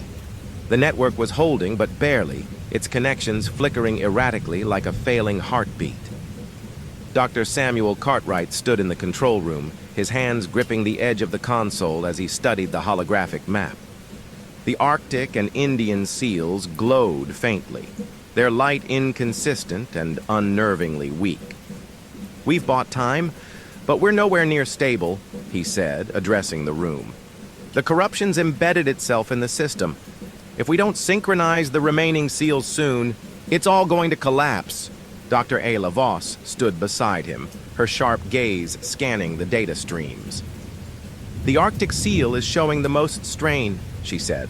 We need to reinforce it immediately, but the Indian seal, its energy output is practically non-existent. If we lose either one, the entire network fails. Darius Cole leaned against the wall, his arms crossed. So, 2 seals on the verge of collapse, 1 pissed-off eldritch god breathing down our necks, and a ticking clock. You've got a plan, right? Cartwright exhaled, his expression tight. We split the team. Voss, you and the Proteus faction handle the Arctic seal. I'll take the Argonaut to the Indian Ocean. We'll synchronize both seals simultaneously. Darius frowned. You're splitting up. We barely held it together last time, Sam. If something goes sideways, then we adapt, Cartwright said firmly. We don't have a choice. Voss nodded, her expression unreadable. If we can stabilize both seals and sync them with the Pacific, the network might be able to purge the remaining corruption. Might? Darius echoed. That's comforting. Cartwright turned to him, his gaze steady. We've faced worse odds before. The crew prepared for the dual mission with a quiet urgency. The Arctic team, led by Voss, deployed a submersible equipped with modified stabilizers, while Cartwright and Darius readied the Argonaut for the journey to the Indian Ocean. As the two teams parted ways, the tension aboard the Nautilus was palpable. The hum of the anomaly echoed faintly through the hull, a constant reminder of the stakes. We'll regroup once both seals are stabilized, Cartwright said over the comms. Stay sharp. We can't afford any mistakes. Voss's voice crackled through the radio. Good luck, Sam. You too, Cartwright replied. The Argonaut descended into the Indian Ocean trench, its lights piercing the inky darkness. The readings from the Indian seal were chaotic, the energy levels fluctuating dangerously. This thing's on its last legs, Darius said, studying the monitor. If it collapses before we get the stabilizer in place, it won't, Cartwright interrupted. We won't let it. The submersible's sensors picked up the faint glow of the seal in the distance. As they approached, the carvings on its surface came into view, their patterns warped and distorted. The seal trembled visibly, its light flickering weakly. It's worse than I thought, Cartwright muttered. Darius gestured to the radar. And we're not alone. Several signals appeared on the monitor, moving rapidly toward the seal. Proteus submersibles. Of course they're here, Darius said, his tone dark. Cartwright's hands tightened on the controls. We need to deploy the stabilizer before they reach us. If they sabotage the seal, it's over. The Argonaut moved into position, its robotic arms extending to place the stabilizer near the base of the seal. The device emitted a soft hum as it synced with the carvings, its light merging with the seal's faint glow. It's sinking, Cartwright said, his voice filled with cautious relief. The stabilizer's amplifying the seal's output. But the moment was short-lived. The Proteus submersibles arrived, their lights cutting through the darkness. They're splitting up, Darius said, watching the radar. Half of them are heading for the stabilizer. The other half, they're coming for us. Cartwright's jaw tightened. Defend the stabilizer. We can't let them take it offline. The Argonaut engaged the Proteus submersibles, its weapons systems firing bursts of energy to intercept their attacks. The water around the seal became a chaotic battleground, the stabilizer glowing faintly as it worked to reinforce the carvings. Inside, the cockpit. Darius grinned grimly as he unleashed a volley of projectiles. They're persistent. I'll give them that. Cartwright focused on the stabilizer's readings, his hands moving rapidly over the controls. Just keep them off us. We're almost there. A sudden jolt shook the Argonaut, and alarms blared as one of the Proteus submersibles struck the hull. They're not letting up, Darius growled. Neither are we, Cartwright replied. In the Arctic, Voss and her team faced their own challenges. The Arctic seal was surrounded by jagged ice formations, the water thick with sediment that made navigation treacherous. The stabilizer's in position, Voss said, her voice steady as she adjusted the controls. But the energy output is spiking. The seal's barely holding together. A rogue Proteus submersible emerged from the shadows, its weapons primed. Contact! One of Voss's crew shouted. Defend the stabilizer, Voss ordered. No matter what. Back in the Indian Ocean, the Argonaut managed to take out the last of the Proteus submersibles, the wreckage sinking into the trench. The stabilizers. Holding, Cartwright said, his voice filled with relief. We did it! But the anomaly's hum suddenly spiked, and the seal trembled violently. What now? Darius demanded. Cartwright stared at the monitor, his chest tightening. It's him! The shadow of Thalzareth loomed above the seal, his massive form, writhing as his guttural voice echoed through the trench. You think you can restore what is already broken? You are fools! The entity lashed out, its tendrils striking the seal. The carvings twisted violently, their light dimming as the stabilizer struggled to compensate. We're losing it, Cartwright said, his voice frantic. We need more power. Darius stared at him. We've already pushed the stabilizer to its limit. If we overload it, it'll destroy the seal. Cartwright finished grimly. But if we don't, Thalzareth will break it anyway. He hesitated, his mind racing. The weight of the decision pressed down on him. Sam, Darius said quietly, his voice uncharacteristically serious. Do what you have to do. Cartwright rerouted the Argonaut's power systems, channeling everything into the stabilizer. The device flared with blinding light, the carvings on the seal pulsing in response. Thalzareth roared, his form writhing as the seal's energy pushed back against him. You cannot stop me! The chains will break! The stabilizer emitted. A final burst of energy, and the seal's light locked into place. The entity's shadow began to fade, his voice echoing faintly in the silence. This is not the end. The Argonaut hovered in the stillness, the hum of the anomaly fading to a soft vibration. Cartwright exhaled heavily, his hands trembling. We stabilized it, he said quietly. Darius slumped back in his seat. Barely. The comms crackled and Voss's voice came through. The Arctic seal's stable. We're syncing it with the others now. Cartwright nodded, his exhaustion evident. Good work, Ayla. Let's finish this. Far below, the seal pulsed steadily, its carvings glowing faintly, but in the darkness, the whispers remained. Awaken, awaken. The Nautilus cut through the waters like a phantom, its engines humming faintly as it navigated the fragile balance between victory and disaster. With the Arctic and Indian seals stabilized, the seal network now pulsed with a tentative cohesion. But the battle was far from over. The connections between the seals, though re-established, were tenuous, flickering like faint beacons in an encroaching storm. Dr. Samuel Cartwright stood in the control room, his shoulders heavy with exhaustion. The holographic map of the seal network glowed before him, its points of light steady but dim. We've stabilized the network, Dr. Ayla Voss said, her voice steady but cautious.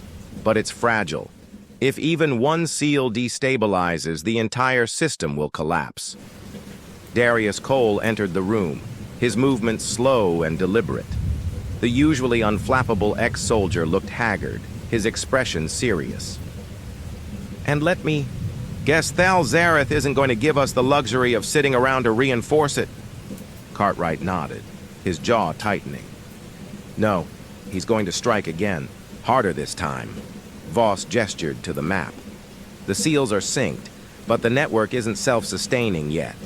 Without a constant source of reinforcement, the corruption could return. We need to find a way to cut off his influence entirely. Cartwright stared at the map, his mind racing. Lena's voice echoed in his memory. The seals aren't just barriers, they're bridges. He looked up suddenly. What if we sever the bridges? The room fell into silence. Voss tilted her head, her sharp gaze narrowing. Sever the bridges? Are you suggesting we isolate the seals from each other? That could destabilize the entire system. No, Cartwright replied, shaking his head. Not isolate them. Reinforce their independence. Right now, the seals rely on the network to stay intact. If we cut off Thal Zareth's influence, at the source they might be able to function autonomously. Darius frowned. And where exactly is the source? The big guy himself? Cartwright nodded. His connection to the seals runs through the central spire in his dimension. That's where he's feeding off their energy. Voss folded her arms. So, what you're saying is, we need to go back into his realm and destroy the spire. Permanently. Yes, Cartwright said. If we can sever his connection, the seals will stabilize on their own. Preparations for the final mission began immediately. The crew worked tirelessly to retrofit the Argonaut, reinforcing its hull and upgrading its systems to withstand the immense strain of the alien dimension. The stabilizers were modified to act as disruptors, capable of targeting the central spire directly. This is it, Cartwright said during the final briefing. We destroy the spire, sever Thal Zareth's connection to the seals, and end. This once and for all. Darius smirked faintly. No pressure, huh? Voss's expression remained serious. This isn't just another mission, Sam. If we fail, there won't be a second chance. Are you sure we're ready for this? Cartwright's gaze was steady. We have to be. The Argonaut descended into the trench, its lights cutting through the darkness. The portal loomed ahead, its swirling energy pulsing erratically. The anomaly's hum was louder than ever, resonating through the submersible's hull like a heartbeat. Inside the cockpit, the crew worked in tense silence. Cartwright sat at the controls, his hands steady despite the weight of the mission. We're synced with the portal, Voss reported. Systems are holding. Darius checked the weapons console, his fingers moving over the controls. Let's hope they keep holding. Cartwright exhaled slowly. Here we go. With a final command, he guided the Argonaut into the portal. The world outside dissolved into chaos, the submersible jolting violently as it was pulled into the alien dimension. The dimension was darker than before, its oppressive energy thicker and more suffocating. The black, glass-like ground stretched endlessly, the towering spires glowing faintly in the distance. The carvings on their surfaces writhed and twisted, their patterns pulsing in time with the anomaly's hum. "That's new," Darius said, his voice edged with tension. Cartwright's gaze was fixed on the central spire, its massive form looming on the horizon. "He knows we're here." Voss scanned the monitors. "The energy output from the spire is off the charts. It's feeding directly into the SEAL network." "Then we take it out," Cartwright said firmly. As the Argonaut approached the central spire, the anomaly's hum grew louder, vibrating through the cockpit.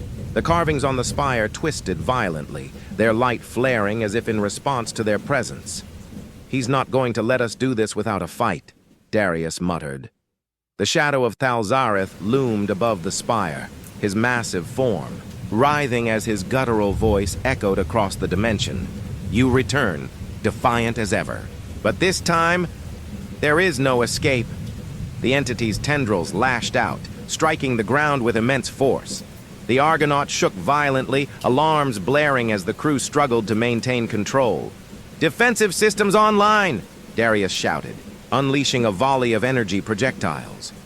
The tendrils recoiled briefly, but Thalzareth's form continued to press forward, his voice reverberating through the submersible. "You cannot sever what is eternal. The seals are mine."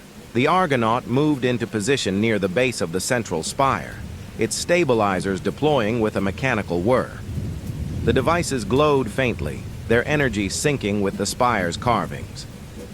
"We're in position," Voss said. "But the spire's resisting.